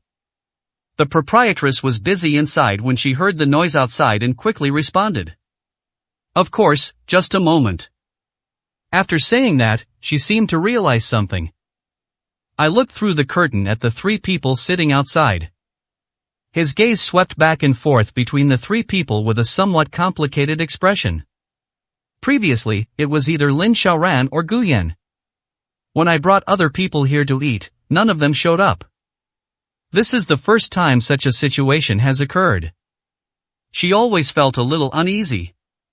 I have a feeling that this scene is somewhat dangerous. Lin Xiaoran suddenly put down her phone and reached out to take the plate in front of Gu Yan. He then took the chopsticks from Gu Yan's hand. Gu Yan was stunned for a moment. "What are you doing?" "I'm hungry." Lin Xiaoran seemed unwilling to say more. I ate a few bites casually. Seeing her like this, Gu Yan didn't know what to say for a moment. Wang Yuyan, however, was somewhat displeased. "Hey, how can you be so rude? You just snatch other people's food and eat it." Upon hearing this, Lin Xiaoran's aura turned cold. He gave a cold laugh. "Shouldn't I be the one telling you this? You think you can just take what belongs to others?" 358, Chapter 358. The divorce certificate will be issued tomorrow. Hearing the noise outside, the proprietress looked somewhat embarrassed. She doesn't know whether she should leave the room or not. At this moment, Lin Xiaoran and Wang Yuyan are looking at each other. Lin Xiaoran's eyes were calm, as if she didn't take Wang Yuyan seriously at all. Wang Yuyan, however, wore a hint of resentment on her face. How could she not understand what Lin Xiaoran meant by those words? She gritted her teeth. "This place doesn't have your name on it. If you can come to eat, why can't I?" Upon hearing this, Lin Xiaoran looked away. He lowered his head and continued eating by himself. Seeing Lin Xiaoran ignoring her like this, Wang Yuyan became even angrier. "Lin Xiaoran, you and Gu Yan are already divorced. Gu Yan is not anyone's possession. He has the right to make his own choices." Gu Yan stiffened upon hearing this. He agreed with what Wang Yuyan said. He had said similar things to Lin Xiaoran more than once. But Lin Xiaoran never cared. "Let's pretend we never heard of it." Lin Xiaoran looked up at Gu Yan. "Do you still need to choose?" The moment the words left his mouth, Gu Yan felt somewhat lost. "What do you mean he doesn't need to choose?" "This means that he doesn't need to choose between Lin Xiaoran and Wang Yuyan. He can only choose Lin Xiaoran." Suddenly, an inexplicable anger rose in my heart. "Lin Xiaoran, you can bring Ningchen here to eat, but I can't bring my friends here to eat?" With Lin Xiaoran, he didn't need to make a choice. In her eyes, she could only choose her. As for Lin Xiaoran herself, she didn't want to make a choice. She wants it all. Gu Yan frowned. "The divorce certificate is due tomorrow. Can you face reality? It's over between us." Upon hearing this, Lin Xiaoran scoffed. He then stood up and glanced at Gu Yan. "No matter how delicious the food outside is, you'll get tired of it if you eat it too often. It's fine to eat out occasionally. I won't hold it against you. Just go home early when it's time to go home, and stop saying hurtful things." Lin Xiaoran's nonchalant demeanor made Gu Yan's anger feel like it was being vented on a ball of cotton. She's always like this. They can make people so angry they're about to lose their temper in the calmest way possible. Then, with the utmost composure, stand there and observe your anger. Your anger will no longer be able to create a ripple. Lin Xiaoran left. Gu Yan and Wang Yuyan were no longer in the mood to eat. The two quickly paid the bill and left. After leaving, Lin Xiaoran returned to the Lin family's old residence. Old Master Lin was waiting in the old house at that moment. When she saw that she hadn't brought Gu Yan back, her face immediately darkened. "Where are they?" Lin Xiaoran walked to the sofa opposite Grandpa Lin and sat down. "Who is it?" "Don't play dumb. Where is that kid Gu Yan? Didn't I tell you to bring him back?" Old Master Lin looked at Lin Xiaoran with some displeasure. "Something came up. I can't come." Lin Xiaoran picked up the tea that the maid had prepared in front of her and took a sip. Upon hearing this, Old Master Lin vigorously jabbed his cane with both hands. The resounding thuds of his cane striking the ground made no attempt to conceal his inner discontent. What could be so important? Call him right now and tell him to come back immediately. Upon hearing this, Lin Xiaoran glanced at Old Master Lin. I called him, but he didn't come. Old Master Lin's face grew increasingly gloomy. He didn't know when it started, but he suddenly felt that Gu Yan, whom he had always looked down on, was becoming increasingly out of his control. If you won't call, then I will. Old Master Lin snorted coldly, then took out his phone and called Gu Yan. The phone rang for a long time before it was answered. Old Master Lin said in a low voice, Go back to the old house now, I need to talk to you. Gu Yan frowned instantly upon hearing Old Master Lin's voice. I'm not going. Upon hearing those two words, Old Master Lin froze for a second. It seemed they hadn't expected Gu Yan to refuse so decisively. It took me a while to come to my senses. What did you say? I said, I'm not going. After saying that, Gu Yan hung up the phone. He had no interest or time to go to the Lin family's old residence, to be scolded by the old man of the Lin family, and then to do what the other party asked him to do. He didn't even need to think to guess why the old master of the Lin family had summoned him over today. They simply want me to hand over all the patent licenses I currently possess to the Lin family. To create more benefits for the Lin family. He's not stupid. Why should we listen to the old man of the Lin family? Using the capital that his maternal grandfather had painstakingly provided for him to create profits for the Lin family, a family that had never respected him and always regarded him as a burden and a disgrace? He humbled himself and tried his best to please everyone in the Lin family because of Lin Xiaoran. Now, he doesn't even want Lin Xiaoran anymore. What gives your Lin family the right to point fingers at him? At this moment, Old Master Lin and the Lin family's old house was trembling with anger. How dare he? How could he? Lin Xiaoran sat to the side playing on her phone, and casually remarked, He's been quite daring lately. Upon hearing this, Old Master Lin turned around and glared at her. How did you raise your child? Now he dares to talk back to me like this. Lin Xiaoran pursed her lips. Didn't I already argue with you a few days ago? You. Old Master Lin's eyes were filled with anger. I took a long, deep breath before I finally calmed myself down a bit. I don't care what method you use, get him back to me as long as you behave yourself from now on. I can allow you two to continue being together, but the condition is that you know what's good for you. How do you write these two characters? Upon hearing Old Master Lin's words, Lin Xiaoran couldn't help but clench her fists. You're telling me this now. Why didn't you say this when you asked Lin Xiaoye to take him to settle abroad a few days ago? Now that Professor Gu has made a move, and Gu Yan can profit from it, you're willing to accept it. Grandpa, my marriage is not a bargaining chip for the Lin family. Lin Xiaoran's tone grew colder, with a hint of disgust in her eyes. Old Master Lin seemed to realize that his behavior was a bit too obvious. He sighed deeply. Xiaoran, I'm doing this all for your own good. The Lin family will all be yours in the future. The benefits you create for the Lin family now will also be yours in the future. Grandpa Lin rubbed his temples. It's not that I absolutely have to have Gu Yan after all. You two have been married for several years. You've developed feelings for each other. Aside from him, that Ning family boy isn't bad either. He can still bring a lot of help to the family. Grandpa is taking your feelings into consideration. Lin Xiaoran curled her lip upon hearing this, seemingly quite disdainful. After a moment of silence, she suddenly spoke up. The divorce certificate will be issued tomorrow. 359, Chapter 359. Perhaps he still wants to retaliate. The atmosphere inside the old house instantly fell silent. Old Master Lin glanced at Lin Xiaoran with some surprise. His gaze then gradually deepened. If it were before, he might have felt relieved upon hearing this news. It would allow Lin Xiaoran to be with that boy from the Ning family. In this way, the Ning family and the Lin family can work together as one. On Gu Yan's side, Lin Xiaoye can also be used to hold him back. This will prevent Lin Xiaoye from developing any further thoughts of competing with Lin Xiaoran. This also allows Gu Yan to use the resources he receives from Professor Gu on the Lin family. This triple win is exactly what Old Master Lin wanted to see. But now, everything unfolded completely differently from what he had anticipated. Lin Xiaoye seemed unable to hold Gu Yan back. It seems that Lin Xiaoran and that Ning family boy are not so easily matched up.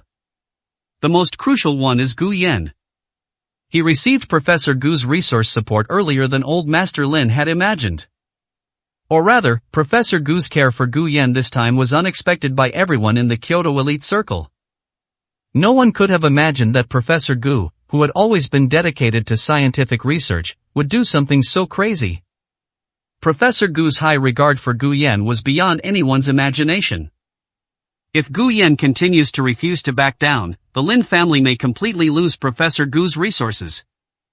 This will pose a significant obstacle to the Lin family's future development. Regardless of whether Lin Xiaoran and Ning Chen can ultimately be bound together by the Lin and Ning families. If we just let Gu Yan go out like this, this is not good news for the Lin family. Gu Yan has just completed the family reunion ceremony with Professor Gu. He then got a divorce certificate with Lin Xiaoran. Then Lin Xiaoran got together with Ning Chen from the Ning family? This was somewhat of a coincidence. But outsiders don't see it that way. Everyone would think that the Lin family was declaring war on the Gu family. At that time, the Kyoto elite circle will automatically split into two factions. The smaller clans would take the lead, standing at the very front, shaking their heads, shouting, waving their flags, and launching an attack. They hoped to gain the favor of the family they supported. The large families, on the other hand, watched coldly from the sidelines. Wait until one side is at a disadvantage before deciding whether to join the war and take a share of the spoils. By then, even if the Lin family doesn't want to get caught up in this vortex, it won't be up to them. This kind of struggle only brings harm and no benefit to the Lin family. The small family wants to leech off them. The large family wanted to cut it into pieces and divide it up. What are you thinking? Old Master Lin asked in a low voice. What can I think, isn't this what you've always wanted to see? Lin Xiaoran pouted, seemingly somewhat dissatisfied. I was just doing what you wanted to see, now you're going to back out? Old Master Lin was speechless after hearing Lin Xiaoran's words. But the topic was quickly changed again. What on earth has he been busy with? What can I be busy with? Starting a company, working on projects, building my own business, trying to break free from. Lin Xiaoran didn't finish her sentence, but both she and Old Master Lin knew what Gu Yan wanted to get rid of. Lin Xiaoran suddenly remembered Gu Yan's behavior during this period, as well as the things he had said. A strange look flashed in his eyes. Perhaps still wants to retaliate. A counterattack, who is he going to retaliate against? As soon as Old Master Lin asked the question, he already had the answer in his heart. Gu Yan probably harbors resentment towards the Lin family. Over the years, Old Master Lin had heard some of what he had experienced in Kyoto's elite circles. He wanted to retaliate. The Lin family should be the first to be affected. Secondly, there are those who bullied him. Professor Gu had already helped him get revenge once before. However, the prominent families in Kyoto didn't really care about this. For the time being, Professor Gu and his group can only target the small and medium-sized families within the elite circles of Kyoto. As far as the large family is concerned, Professor Gu's current abilities are not enough to make a move. The reason is quite simple. Professor Gu has been too devoted to scientific research in recent years. They did not develop their own strength. The power he wielded largely depended on what was given to him from above. Reaching the previous level is basically the limit. Those in power will not use their authority to disrupt the currently stable business environment in Kyoto. Unless someone can emerge as a dark horse and make a name for themselves. Then disrupt these already stable business environments. Attack through commercial means. In this way, destroying one family means that a new family is rising. This will not have too much impact on the current business environment. This can only be considered normal business practice. Those above won't consider these things. That's exactly what Gu Yan is doing now. He wanted to break free of his constraints and retaliate. He wanted to make up for all the bullying he had suffered over the years. It goes without saying who the target of their revenge is. He really dares to think and act. Anger appeared on old Master Lin's face. For many years, no one has dared to challenge the Lin family's power like this. Especially this man he had always looked down on. Upon hearing old Master Lin's words, Lin Xiaoran gently shook her head, seemingly losing patience. I stood up and prepared to leave. I have other things to do at the company, so I'll head back now, but if he wants to do it, he might be able to succeed. Gu Yan is not alone now. He had the resources that Professor Gu had given him. They also received help from the Wang family in Shanghai. To make a name for oneself in Kyoto is noted something impossible. In fact, it is quite possible that they will achieve something in a short period of time. If he really wanted revenge by then, it wouldn't be impossible. As old Master Lin watched Lin Xiaoran's departing figure, his face was terribly gloomy. He waved his hand, calling over the butler who was not far away. Go and make the arrangements. I want to see how much this good-for-nothing has learned now, and how he still dares to bare his teeth at me. Lin Xiaoran got into the car, and He Qing waited inside. Mr. Lin, shall we go back to the company now? Is everything ready? It's ready and can be delivered to you anytime. Don't rush, the old man will probably do something soon. Let him suffer a bit before we talk about it. Hearing this, He Cheng nodded, but still hesitated before saying, President Lin, aren't you worried about Mr. Lin's future? Based on He Qing's current assessment, it seems that Gu Yan truly has no feelings for Lin Xiaoran anymore. If Gu Yan really succeeds, then Lin Xiaoran might really break up with him completely. Upon hearing this, Lin Xiaoran rubbed her temples vigorously. It's alright if he wants to do it, let him do it. It's good that things have gotten bigger, so we can have a chance to investigate the matter further. Hearing this, He Qing didn't say anything more. She always felt that Lin Xiaoran seemed to have extremely strong confidence when it came to Gu Yan. 360, Chapter 360. Ning Chen is overjoyed. Back at the company, Lin Xiaoran met Ning Chen at the office door. Xiaoran, how are things going overseas? Lin Xiaoran glanced at him and nodded. What brings you here?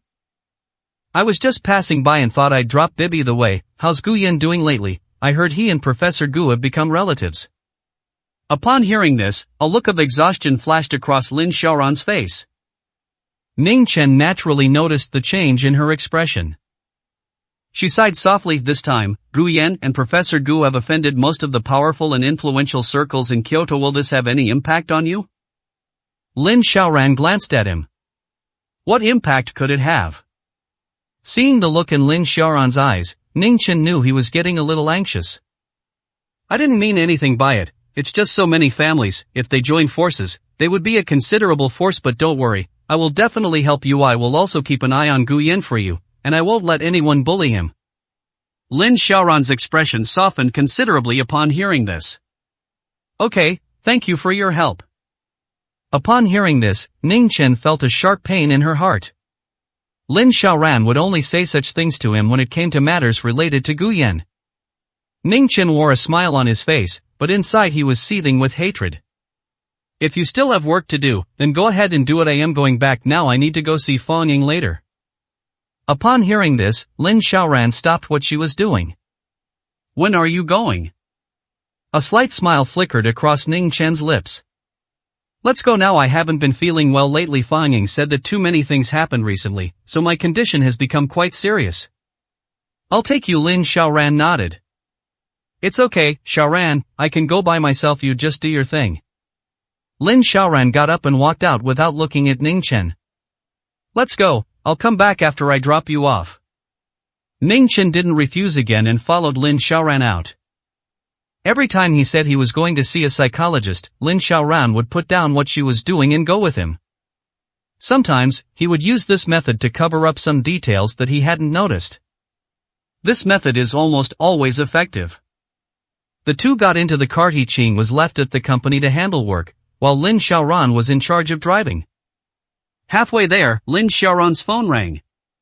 It was He Qing calling. Mr. Lin, the Civil Affairs Bureau asked where would be the most appropriate place to send the divorce certificate. Upon hearing this, Lin Xiaoran's face darkened. Casual. Mr. Lin, can I go to the Civil Affairs Bureau to pick it up tomorrow when I have some time? A divorce certificate, especially Lin Xiaoran's divorce certificate. If others were to see it, it could easily cause a sensation. This will have a significant impact on Lin Xiaoran and the company. The fewer people who know about her divorce, the better. After hanging up the phone, Ningchen looked at Lin Xiaoran, whose expression was clearly unpleasant, and couldn't help but ask softly, "Xiaoran, is something urgent?" "It's nothing," Lin Xiaoran said, her voice slightly hoarse.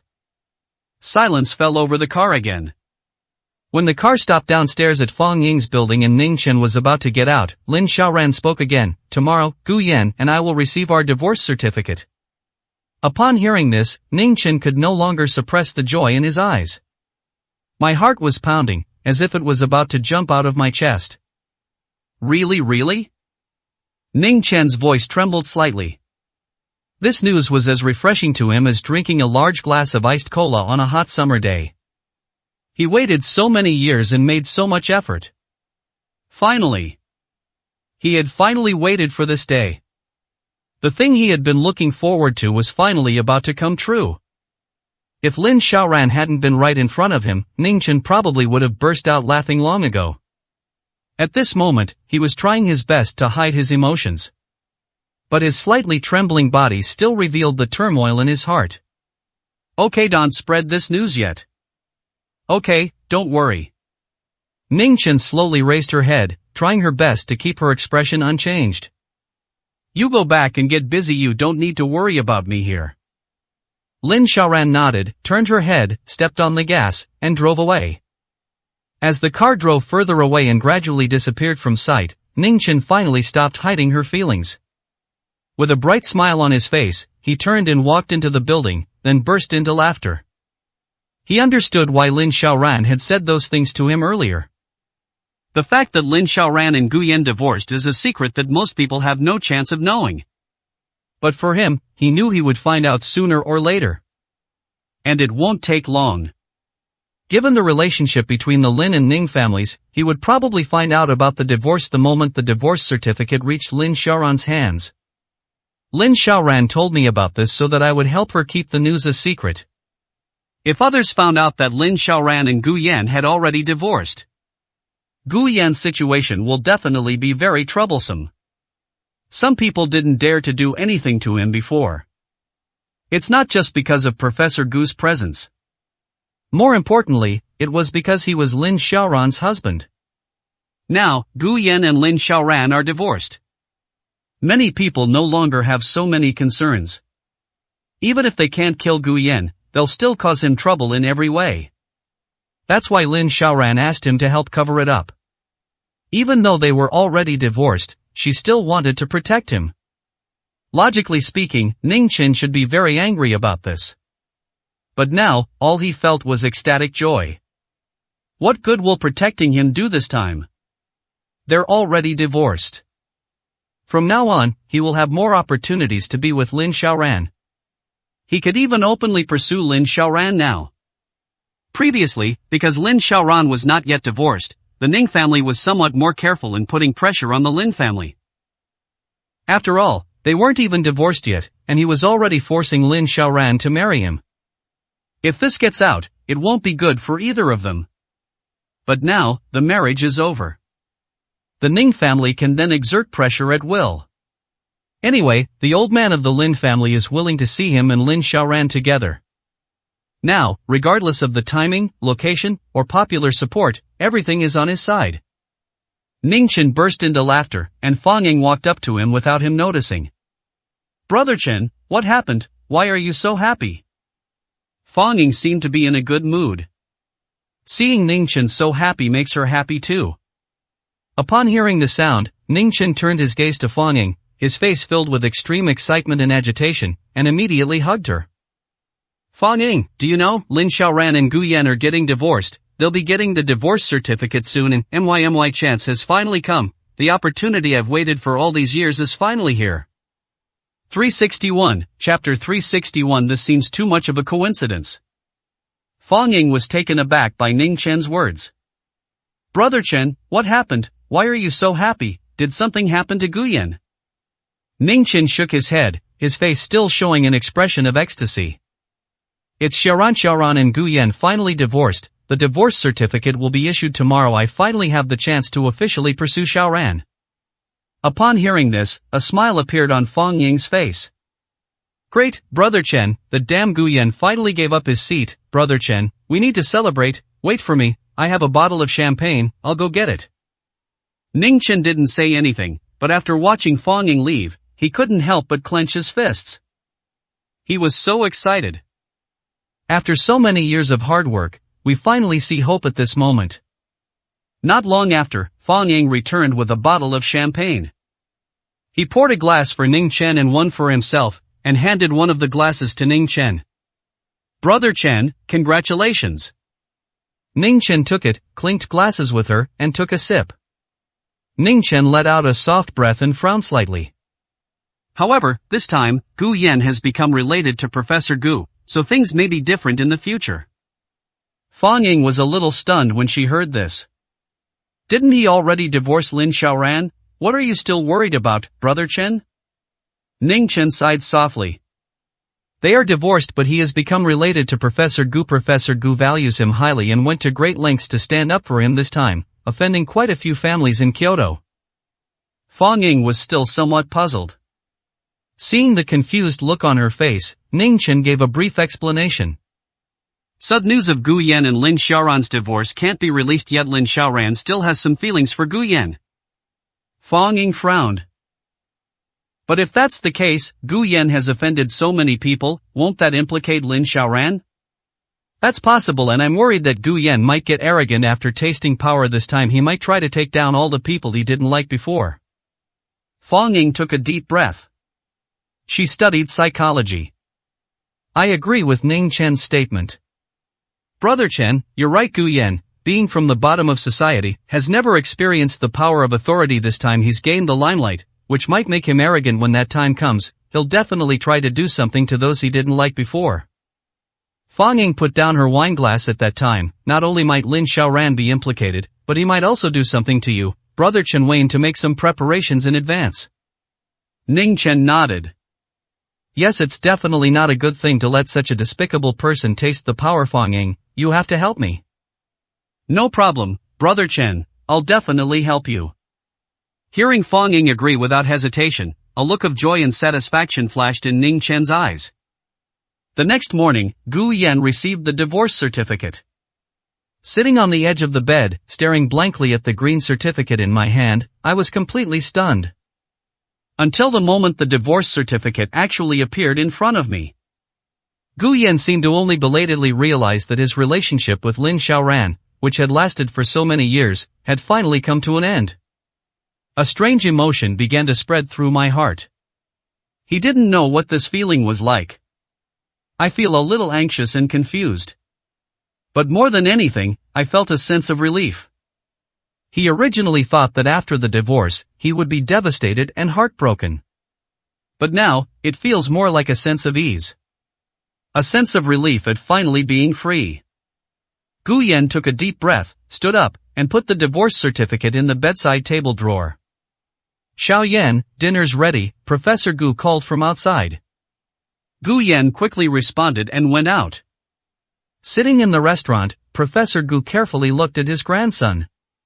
Did the divorce certificate arrive? We've arrived. Gu Yan nodded. Professor Gu saw him when he went to the door to pick up the package this morning. Gu Yan hadn't lived here long and hadn't bought anything. Just a few days ago, when the Civil Affairs Bureau called to ask for the address, Gu Yan asked Professor Gu for the delivery address here. It's not surprising that we could guess it was the divorce certificate that arrived.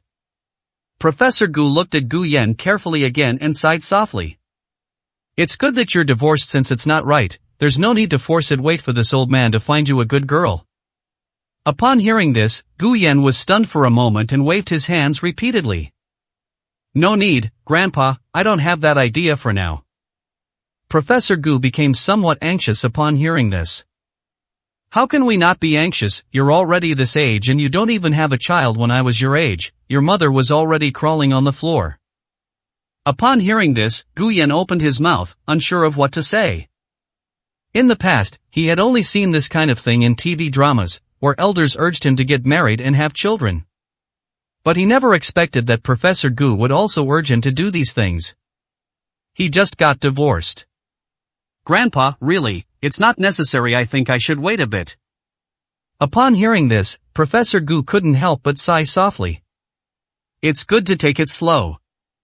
He was just worried that Gu Yan would become depressed because of the divorce. However, he seems to be in a pretty good mood now. As long as we don't let him get too idle and start overthinking, it will be fine. In that case, you should focus on getting other things done these next few days. The cooperation with the Wang family can't be delayed. The sooner it's settled, the better. Gu Yan nodded. After the two finished their meal, Gu Yan washed the dishes and chopsticks. I had just wiped my hands when my phone rang. It was Wang Hanyu calling. This was the first time Wang Hanyu had contacted him since he returned to China. Mr. Gu, our project is currently facing some difficulties. Wang Hanyu got straight to the point, without any unnecessary formalities. What's wrong? It seems that someone in Kyoto doesn't want our project to be able to land safely. Recently, many departments have suddenly started to investigate, and the project has been forced to be temporarily suspended. Gu Yan frowned.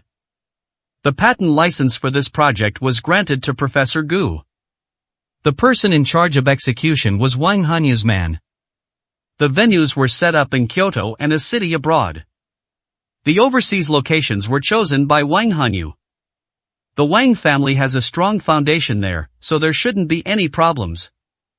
They can also receive some tax benefits. The other address was chosen to be Kyoto instead of Shanghai.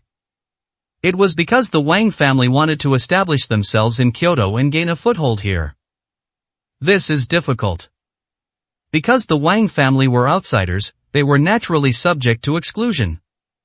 Moreover, neither the Wang family nor Gu Yan actually had any real foothold in Kyoto. It's normal for someone to try to stop you or cause you trouble. But this seems too much of a coincidence. This project has been underway for a few days now. There was no movement for the first few days, and things went very smoothly.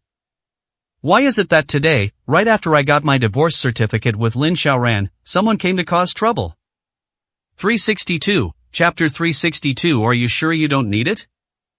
Those who can trip him up are mostly people who have grudges against him and also wield a certain amount of power. They were willing to offend Professor Gu and the Wang family in Shanghai to sabotage him. At least within Kyoto's elite circles, they are considered a very large family. Smaller families don't have that kind of confidence and strength. Moreover, he also needed to know immediately that he and Lin Xiaoran had divorced. Clearly, they didn't want to offend the Lin family, and at the same time, they were very well informed. With these conditions limiting the possibilities, there are basically only a few. The Ning family, the Yan family, and the Lin family. Needless to say, Ningchen couldn't wait to die. Yan Shang also hated himself to the core, so it's understandable that he would do something like that. The rest. That's old Master Lin from the Lin family. She had repeatedly refused his advances and refused to return to the Lin family. Given old Master Lin's temperament, he certainly won't let him off easily. Gu Yan took a deep breath. President Wang, are you clear about which departments came to conduct the review? Mainly fire protection, and the tax department. The tax department?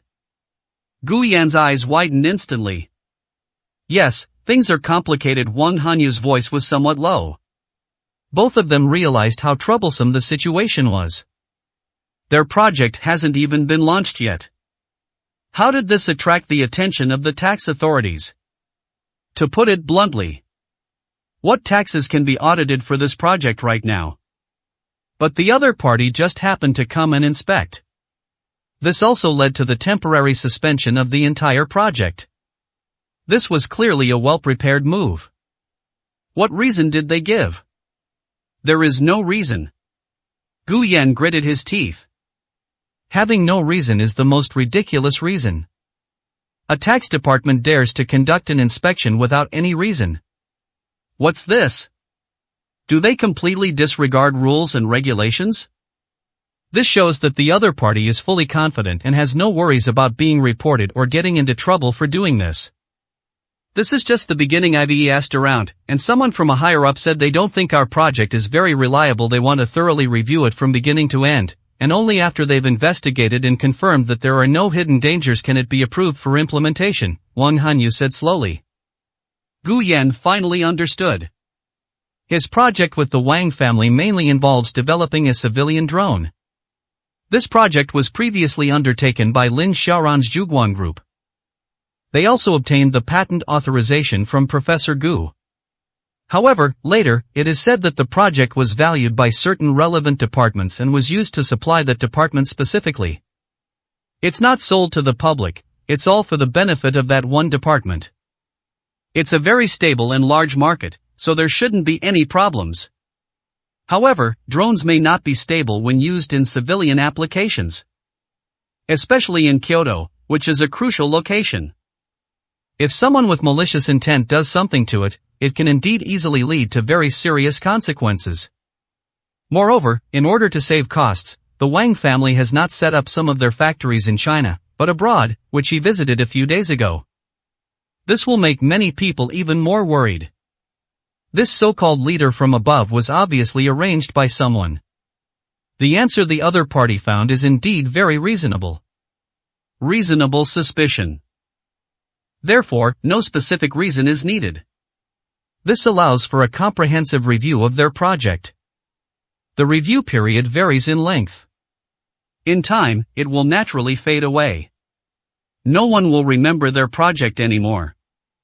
Gu Yan's business, which he was just about to start, will fail, and the Wang family's goal of setting foot in Kyoto will also fail. They were playing a game of slow, insidious instability, yet they played their cards with surprising force. It really leaves one at a loss. Mr. Gu, I'm not very familiar with Kyoto this time. It's obvious that someone is trying to stop us. If this were in Shanghai, the Wang family's connections could protect us, but in Kyoto, I'm not so sure I can say anything. Yes, I know. Gu Yan was a little puzzled, not understanding why Wang Hanyu would say such a thing. Actually, this kind of thing just requires a supporter. As long as we can find a supporter in Kyoto, this matter won't be so troublesome. Mr. Gu, you may need to do some work on this aspect. I am not very familiar with the elite circles in Kyoto. Hearing this, Gu Yan finally understood what the other party meant. From the very beginning, Wang Hanyu approached her not only for the patent license in Professor Gu's possession, but also because she was Lin Xiaoran's husband. With Lin Xiaoran's connection, he doesn't need to worry about these things if he wants to do something. Lin Xiaoran will help. Even though Gu Yan felt that Lin Xiaoran no longer loved him. But based on his understanding of Lin Xiaoran, he knew she certainly wouldn't stand idly by. However, it's hard to say whether this project will ultimately transform from a collaboration between the Wang family and myself into a collaboration between the Wang family and Lin Xiaoran. Wang Hanyu made this call with this purpose in mind. They all simply wanted to go find Lin Xiaoran themselves. As long as Lin Xiaoran puts in a good word for her, these problems will no longer be problems. The drone project that Lin Xiaoran is in charge of is specifically supplied to the military. The relevant review process has already been completed. Her words are far more effective than running around until your legs break. Mr. Wang, I understand what you mean. After saying that, Gu Yan hung up the phone. His face was somewhat gloomy. He didn't want to go to Lin Xiaoran. At least this time, he didn't want to go looking for it. He did all this in order to get rid of Lin Xiaoran. Now that he's going to find her, what's the point of all this? Is it just for making money? Then why did he even divorce Lin Xiaoran? Justified. Guyan was stunned, unsure of what to do, when He Qing called. Sir, Mr. Lin has prepared something for you. If it's convenient, I'll deliver it to you. Upon hearing this, Gu Yan frowned even more deeply. What is that? The same things as last time, and a contact method. Gu Yan's breath hitched. Contact information? For some reason, Gu Yan had a gut feeling. The contact information Lin Xiaoran prepared for herself was to solve his current troubles. Gu Yan took a deep breath. No need. Sir, shall I deliver this to you? This was specially prepared for you by General Manager Lin. It will save you a lot of trouble. He Qing used a slightly harsher word to describe the trouble. Gu Yan was finally able to confirm that Lin Xiaoran was aware of all the troubles he was currently facing. She might even have known in advance. Otherwise, I wouldn't have prepared these things in advance to help me solve my problems. A sense of powerlessness spread through my heart. That familiar feeling of being bound by invisible shackles welled up in my heart again. Gu Yan gritted his teeth and took a deep breath. No need. Before he could say anything more, Lin Xiaoran's voice came from the other end of the phone. Are you sure you don't need it? 363, Chapter 363. He can't fight back. There will always be someone who can. Gu Yan's face darkened immediately upon hearing Lin Xiaoran's voice. Unnecessary. After saying that, he hung up the phone. Looking at the phone that had already been hung up, He Qing turned her head and glanced at Lin Xiaoran. President Lin, we still. Before he could finish speaking, Lin Xiaoran interrupted him. No rush, leave it here and wait patiently. She didn't think Gu Yan had a chance to resolve this trouble. Old Master Lin had been active in Kyoto for so many years, and he had accumulated a wealth of connections and resources. How could Gu Yan possibly be able to contend with that? Even Professor Gu shouldn't get involved in this kind of thing. He is, after all, a researcher, not someone who follows the business path. The Wang family's roots are all in Shanghai, so it wouldn't work in Kyoto. She doesn't object to Gu Yan wanting to make a name for himself. Do it if you want to. Only by experiencing the harsh realities of the business world can one gain true understanding. It's hard to say, but after going through it, he might be able to understand more. If she were to be fortunate enough to achieve success in her career, Lin Xiaoran wouldn't worry about it, regardless of whether it was with her help or not. If she really didn't want Gu Yan to control the wealth, they wouldn't have given Gu Yan any shares in Zhuguan Group back then. Of course, I don't care. I'm not optimistic, I'm still not optimistic. If old Master Lin didn't have the ability and means, the Lin family wouldn't have the strength it has now. Lin Xiaoran wouldn't have always been mindful of his thoughts back then. Hearing Lin Xiaoran's words, He Qing nodded and said nothing more. But then he added a reminder, Mr. Lin, you haven't taken your medicine today.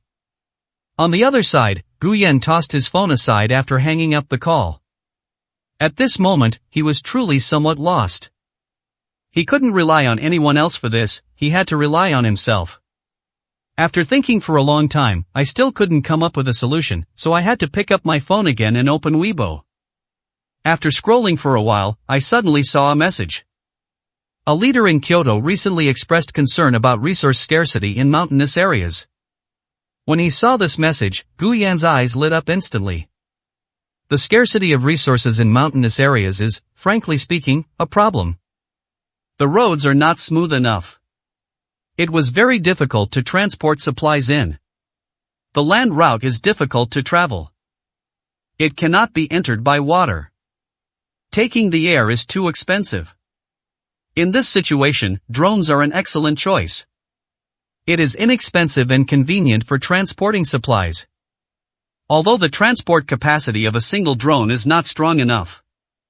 But if the quantity increases, it can lead to a qualitative change. His biggest problem now is that some leaders above him have spoken out. There is a lack of trust in him and the project he has now started. This time, his chance has come. There are many leaders above. He couldn't fight back. There will always be someone who can fight back. Gu Yan thought for a moment and logged into his Qinyu account. They found the official account of the department headed by a certain leader and sent a private message, leaving their contact information. Half an hour after the private message was sent, a phone call came in. Are you sure you can solve the problem of transporting supplies to remote mountainous areas? The person on the other end of the phone got straight to the point, their voice low and somewhat intimidating. Gu Yan understood that even if this wasn't the leader, it was at least one of his subordinates. If an ordinary person were to send a private message like this, at most, their subordinates would simply reply in accordance with standard procedures. How could I possibly contact him so proactively? This time, however, several online celebrities went to a remote mountainous area during their livestream and discovered that the area was lacking in supplies. People in mountainous areas find it extremely difficult to even buy a bag of salt. It takes more than 2 hours to walk along mountain roads to reach the small town outside the town to buy it. Some people even bought a batch of supplies and carried them to the village on foot to sell at a high price, although it was a reward earned through labor. However, this is undoubtedly a price that is difficult for people in mountainous areas with low incomes and limited mobility to bear. I can't refuse to bear it, but I can't either. This incident has caused quite a stir and generated considerable buzz online. That's why it attracted the attention of the higher-ups. The leaders in charge of the relevant departments were now in a very difficult position. Now I see someone saying there's a way to solve this, and it's another internet celebrity with a huge number of followers. It immediately attracted attention and was reported up the chain of command. A certain leader also obtained Gu Yan's contact information immediately. I have a way to temporarily alleviate the shortage of supplies. I have a drone project that can be used for transporting supplies, which can at least alleviate the situation in the short term. Moreover, we will not charge any fees for the initial transportation of supplies. It is a public service. Gu Yan's voice was calm and unhurried, but it made the person on the other end of the phone frown. Drones are a good idea. It can indeed temporarily alleviate this problem. The leader on the other end of the phone had also considered this plan at first. However, renting a large number of drones can be quite expensive. This represents a significant additional expense for the authorities. Most importantly, this can only quench thirst temporarily.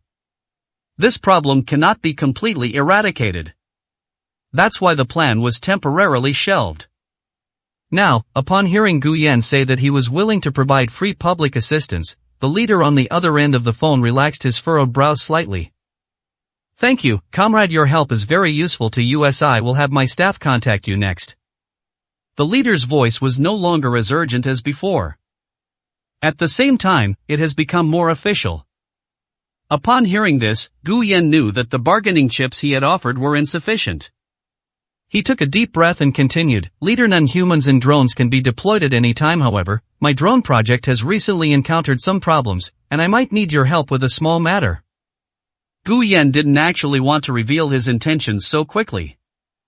Offering help in times of need and making a deal are two completely different things. As expected, the leader on the other end of the phone immediately darkened his face after hearing Gu Yan's words. He originally thought that someone had seen the news online and felt guilty, so they wanted to help.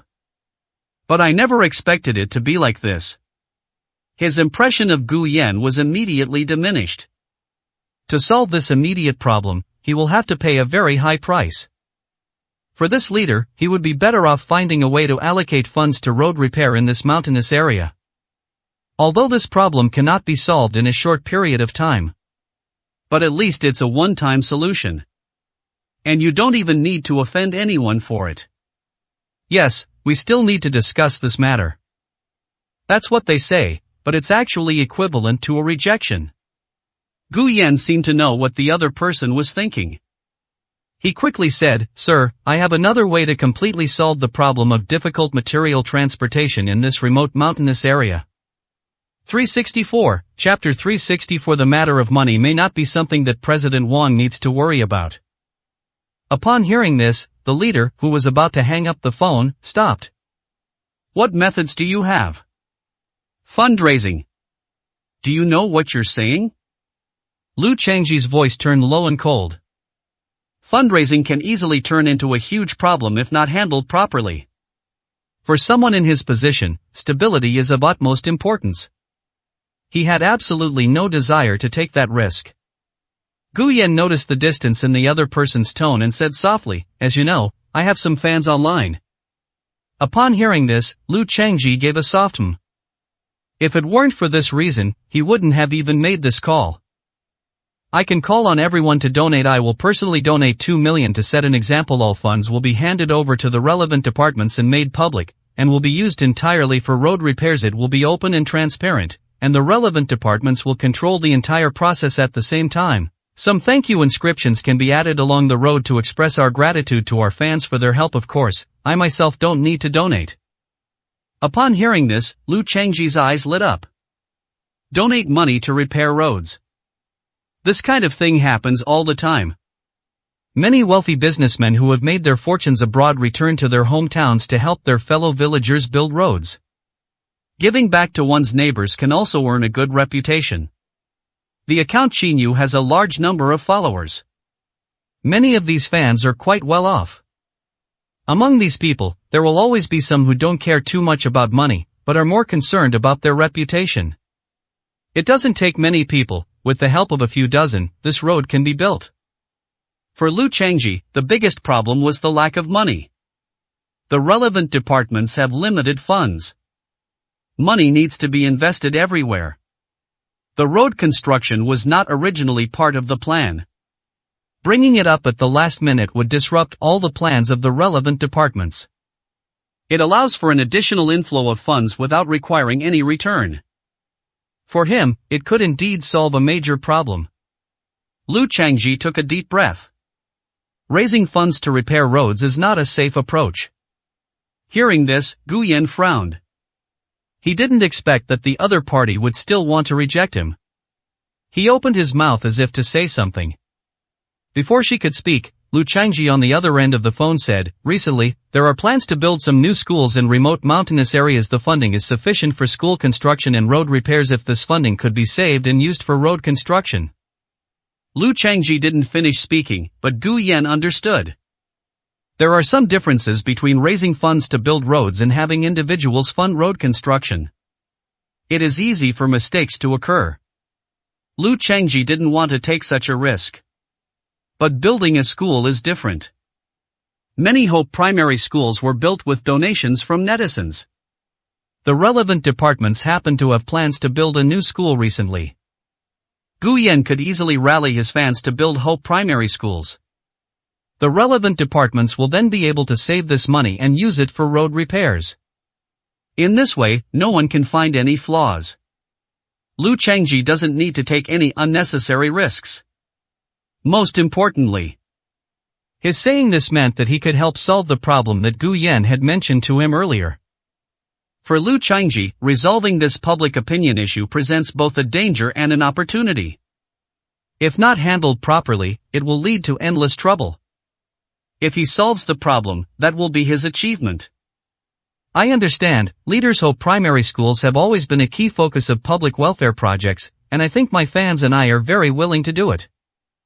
Gu Yan didn't mean that fans really needed to spend money to do this. He could find a way to get Wang Hanyu to cover the cost. The reason for saying that we need to rely on fans to donate together is. This is because the account Chinyu has a huge number of fans and high online popularity. Only by doing this can we suppress the public outcry this time. This eliminates potential crises. He didn't want to cheat his fans out of their money. But if he uses it for charity, he has no psychological burden. After hanging up the phone, he was contacted by relevant staff shortly afterward to handle the follow-up communication. After hanging up the phone, Gu Yan looked at the account on his phone. I don't know how much time passed, but all the functions of the account were restored to normal. Gu Yan picked up his phone again and called Wang Hanyu. He gave a brief explanation of the matter. Wang Hanyu was somewhat surprised. He hadn't expected Gu Yan to come up with such a method.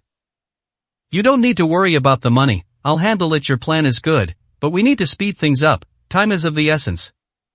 At this moment, Wang Hanyu's opinion of Gu Yan had changed slightly. He hadn't expected Gu Yan to come up with such a method. This made him suddenly realize that Gu Yan seemed to be even smarter than he had imagined.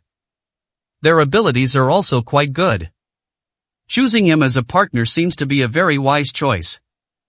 At this moment, Wang Hanyu no longer viewed Gu Yan as a stepping stone to Kyoto. Rather, it is a true long-term partner. He likes intelligent people. Working with people like this can make all the difference. Perhaps Mr. Wang doesn't need to worry about the money. Gu Yan still had some confidence in his fans. His fans shouldn't make any mistakes when it comes to doing good deeds like charity. However, I need to get a large number of drones and personnel to operate them within a few days. No problem, I'll arrange it. After hanging up the phone, Wang Hanyu instructed his subordinates to prepare according to Gu Yan's requirements. Gu Yan then logged into his Weibo account again. Many fans were excited to see Qin Yu's account online several times in one day. I've been searching through Qin Yu's previous works. I want to see if he replied to anyone's message, or if he's preparing to post something new.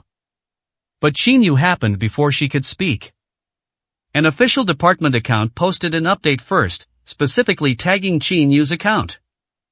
I am very grateful to Mr. Qin Yu for taking the initiative to participate in the work of helping the Hirofuji mountain area in 3 days. I will be working with Mr. Qin Yu to conduct a live broadcast on the transportation of supplies to the Hirofuji mountain area to solve the current shortage of supplies in the Hirofuji mountain area. Although the Hirado mountain area is located near Kyoto. However, the terrain is complex, and there are many densely vegetated jungles around it. Many poverty alleviation officials have put their hearts and souls into trying to relocate the people living in the mountainous area of Hirofuji. But these people are unwilling to leave their hometown, which has been passed down for hundreds or thousands of years. Left with no other choice, they had to find ways to improve their living conditions. However, funds are limited, and this area is not highly valued. One after another, cadres sacrificed their lives, but none of them were able to completely improve the living standards of the people here. The only achievements we've made over the years are providing electricity and internet access. Although the water supply was working, pipe problems frequently occurred. The water outage lasts longer than the water supply is restored. It was precisely because it was so difficult and the people were so poor. That's why this incident caused such a huge sensation online. Many people find it hard to believe that such a scene could exist so close to Kyoto. 365, Chapter 365 I will never hide at home like a coward again. It was precisely because of the circumstances here that the incident occurred so suddenly. As a result, many relevant department heads were caught off guard. This is near Kyoto. No matter what the policy is, it takes time to plan. But right now, what we need most is time. This incident has generated a lot of buzz. Too many people are paying attention. Now there's a solution, and Qin Yu, who also has a huge following, is helping to promote it. This is very helpful in shaping public opinion. The higher-ups have now given orders to fully implement the plan and resolve this trouble. Let this crisis become a success for everyone. This is something everyone hopes to see. Let's not even talk about those leaders in high positions. However, the staff responsible for executing the plan had a very good impression of Qin Yu. If they don't handle things well, they will be scolded and held accountable.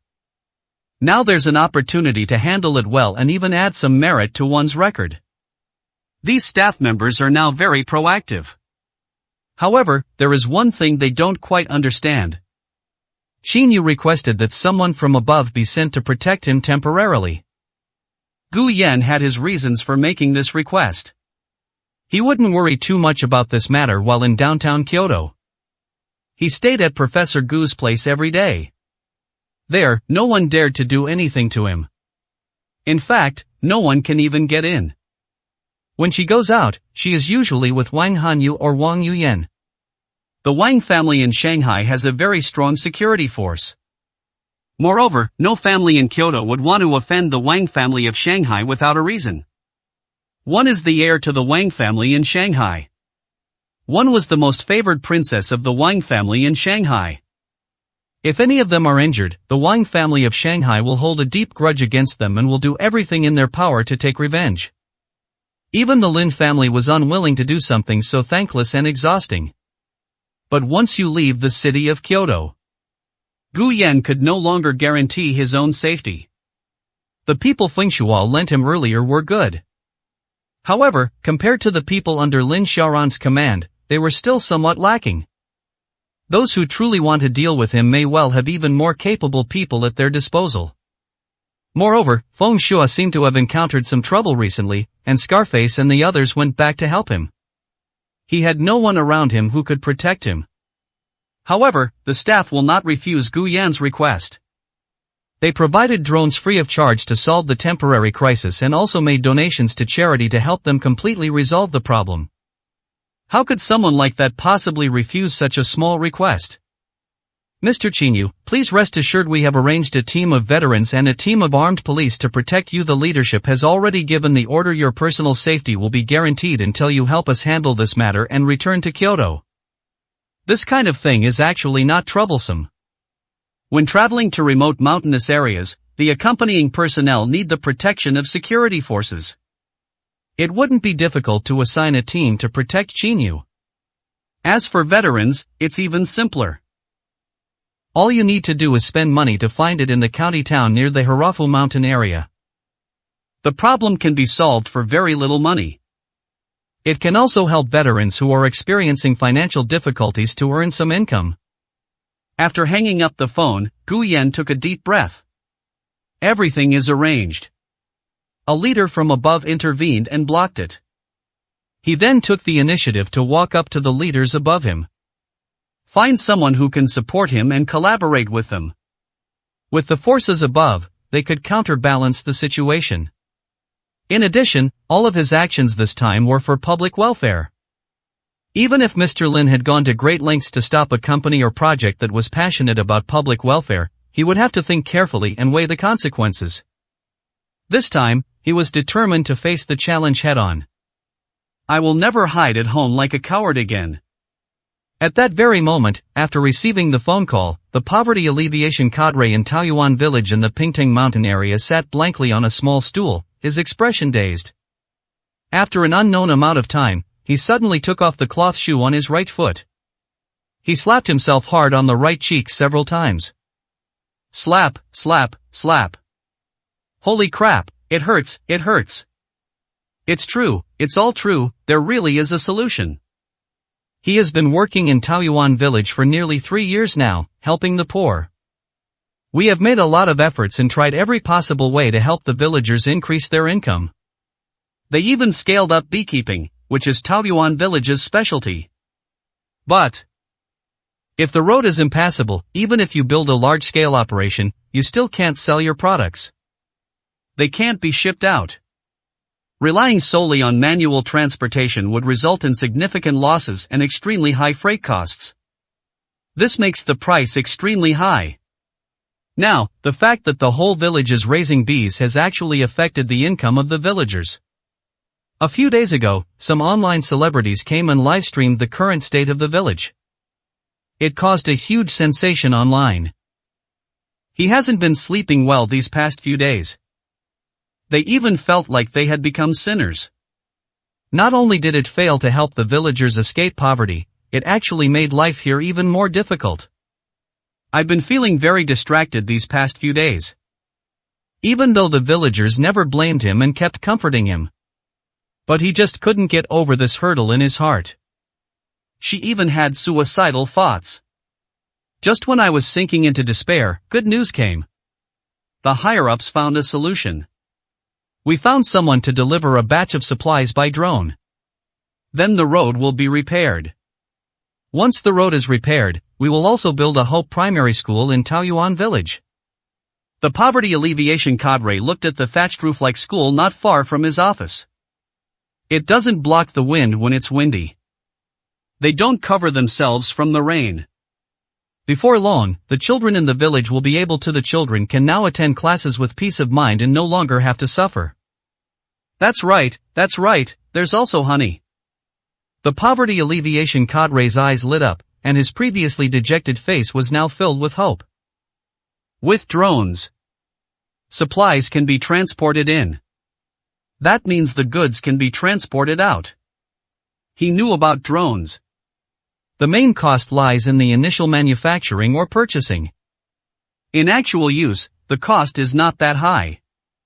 Although it still requires someone to operate it. But it's still much cheaper than simply relying on manpower to carry the goods out. Moreover, the losses during transportation will not be high. If he could find the person who provides drones for free to transport supplies, he could talk to them and see if he could rent a drone. Then the income of the villagers in Taoyuan village will be guaranteed. All those years of hard work haven't been in vain. And they did not disappoint the villagers of Taoyuan village. This poverty alleviation work is finally making progress. The poverty alleviation cadre, suppressing his excitement, wiped the fluorescent light from the corner of his eye. Dad, I finally see hope for the poverty alleviation work that you couldn't complete.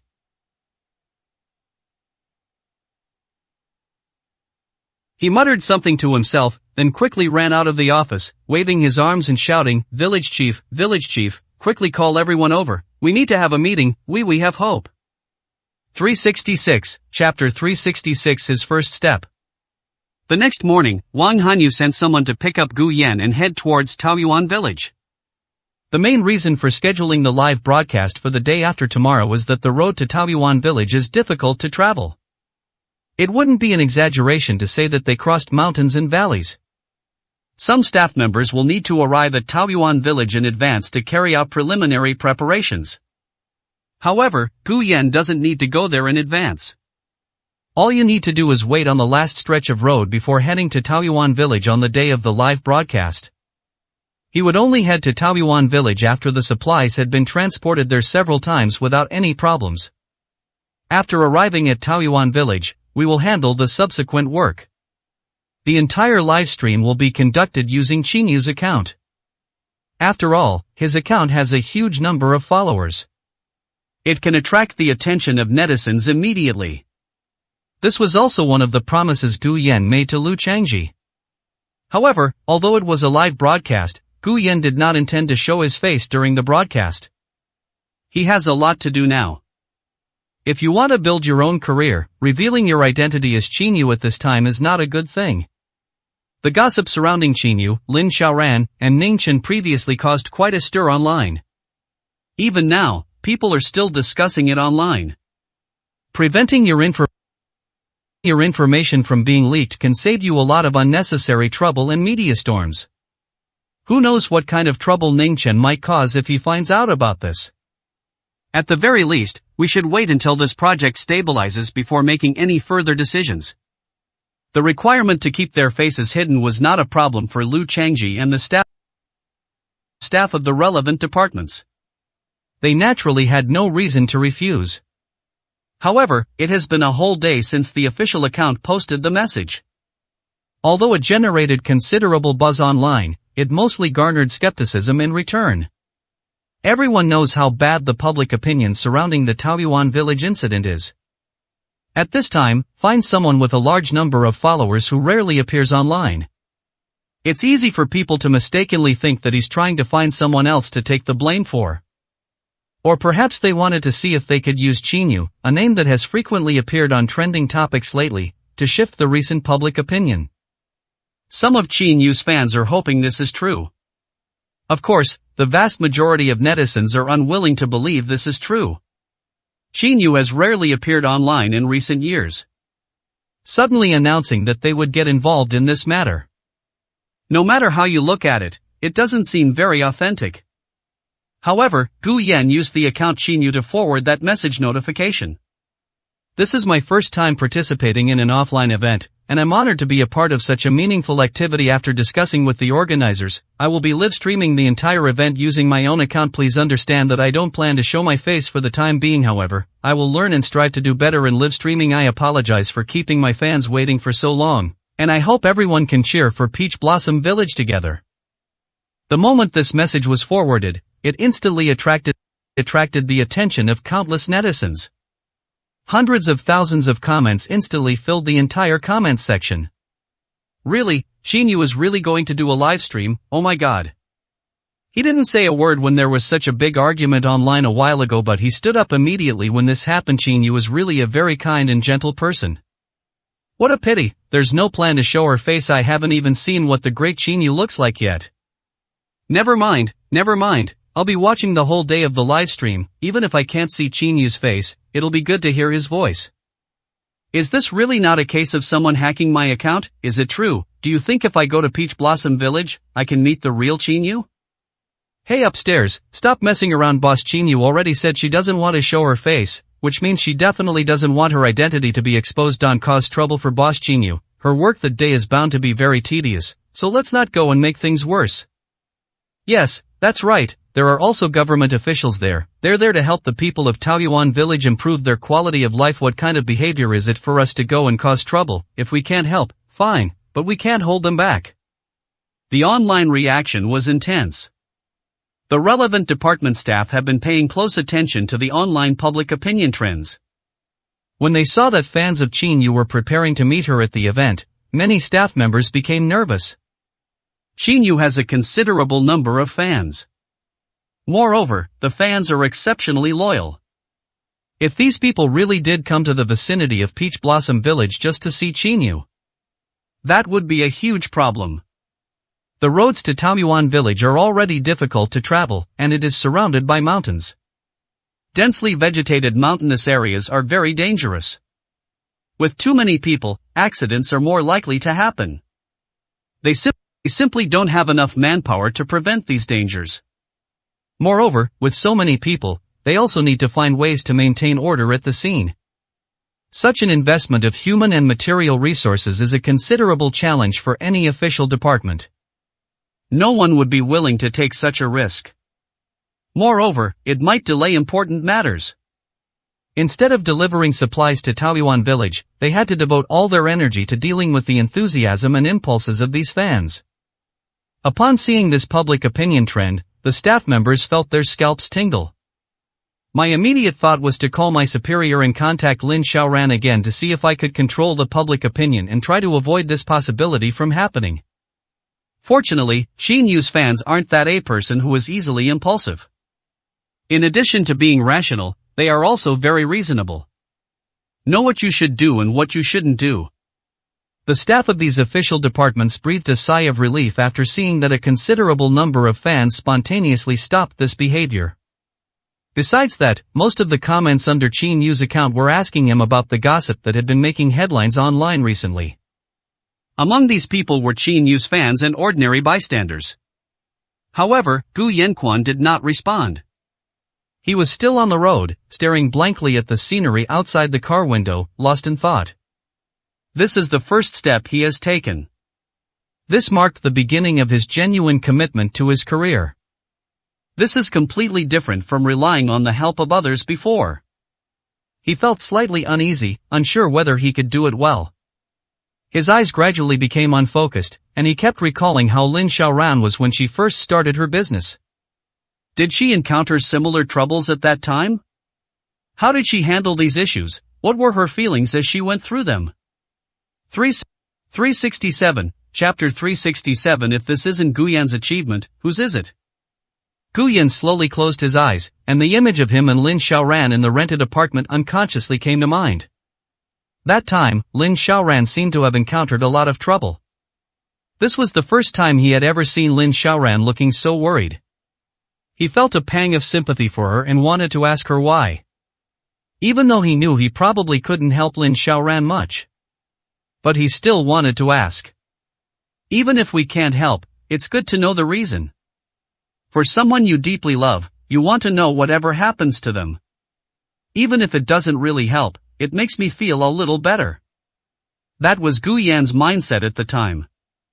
But Lin Xiaoran didn't tell him what had happened. I just told him that I wanted to go out for a walk with him. Gu Yan had no choice but to accompany her for a stroll outside. I bought some food and had a big meal when I got home. Afterwards, Lin Xiaoran seemed to have figured something out. He once again exuded that confident and arrogant aura. He said something to Gu Yan, who still looked worried. Don't worry, no matter what trouble you encounter, I can handle it. At that time, Gu Yan really wanted to tell her that she didn't need to be so stubborn. I will do my best to create a better world for her. But Gu Yan couldn't bring herself to say it. He was well aware that he was different from others. He couldn't provide a safe haven for his lover like other men. He doesn't understand anything. He didn't even attend school much. Before meeting Lin Xiaoran, surviving in this city was an extremely difficult thing. Lin Xiaoran is a genius. Compared to her, I feel like a complete failure. In many people's eyes, he is a gigolo. At first, Gu Yan cared a lot about these things. He also wanted to make something of himself so that Lin Xiaoran wouldn't have to work so hard and could enjoy life in peace. But Lin Xiaoran was unwilling. She wants to start her own business. I also repeatedly advised him not to care too much about what others think. As long as the two of them are of one mind, that's enough. Gradually, Gu Yan gave up on the idea.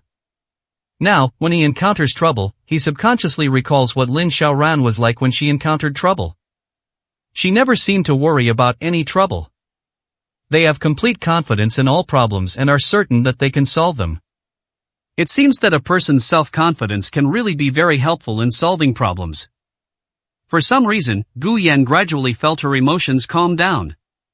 Slowly opening my eyes, all the anxiety I had felt earlier had vanished. He has found a way to resolve this problem.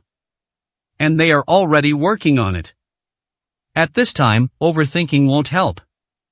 It's better to build more confidence and work hard. As for whether it will ultimately succeed, there seems to be no need to worry about it. He has already arranged everything he can do. It didn't take long for the car to stop in a county town. Gu Yan got out of the car, where staff from the official department were already waiting. Besides a few staff members, there were also several men who looked tall and straight, like pine trees. He looked to be around 30 years old, and he clearly had served in the military. Gu Yan recognized him at a glance. These people must be the ones who arranged to protect you. As for the armed police, they are probably on site maintaining order and carrying out other security work. Besides these people, there were two other people that Gu Yan found somewhat intriguing. One of them was an elderly man who looked to be over 60 years old, and his clothes were very simple. It's like a shirt you bought for a few dollars at a market. Although the clothes were simple, they were very clean, as if they hadn't been worn many times. Another point is that he was wearing sportswear that wasn't cheap, but the sportswear looked very old, and there were stitching marks in some inconspicuous places. He looked to be only in his 30s, but there were a few gray hairs on his head. Gu Yan got out of the car, and a staff member was about to step forward to greet him. The two people who had previously attracted Gu Yan's attention came over first. You must be Teacher Qinyu, welcome, welcome. The young man with white hair had a slightly obsequious smile on his face, and his eyes were even burning with desire as he looked at Gu Yan.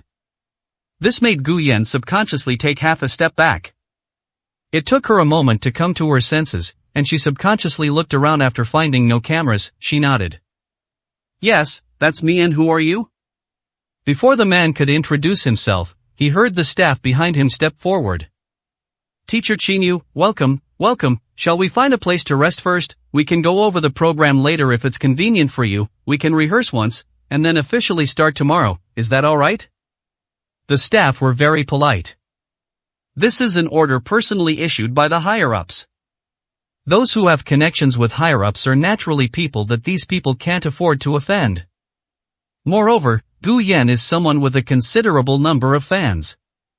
The staff members had seen similar internet celebrities before. Many of them have bad tempers and are not easy to get along with. These staff members were somewhat worried that Gu Yan was also that kind of person.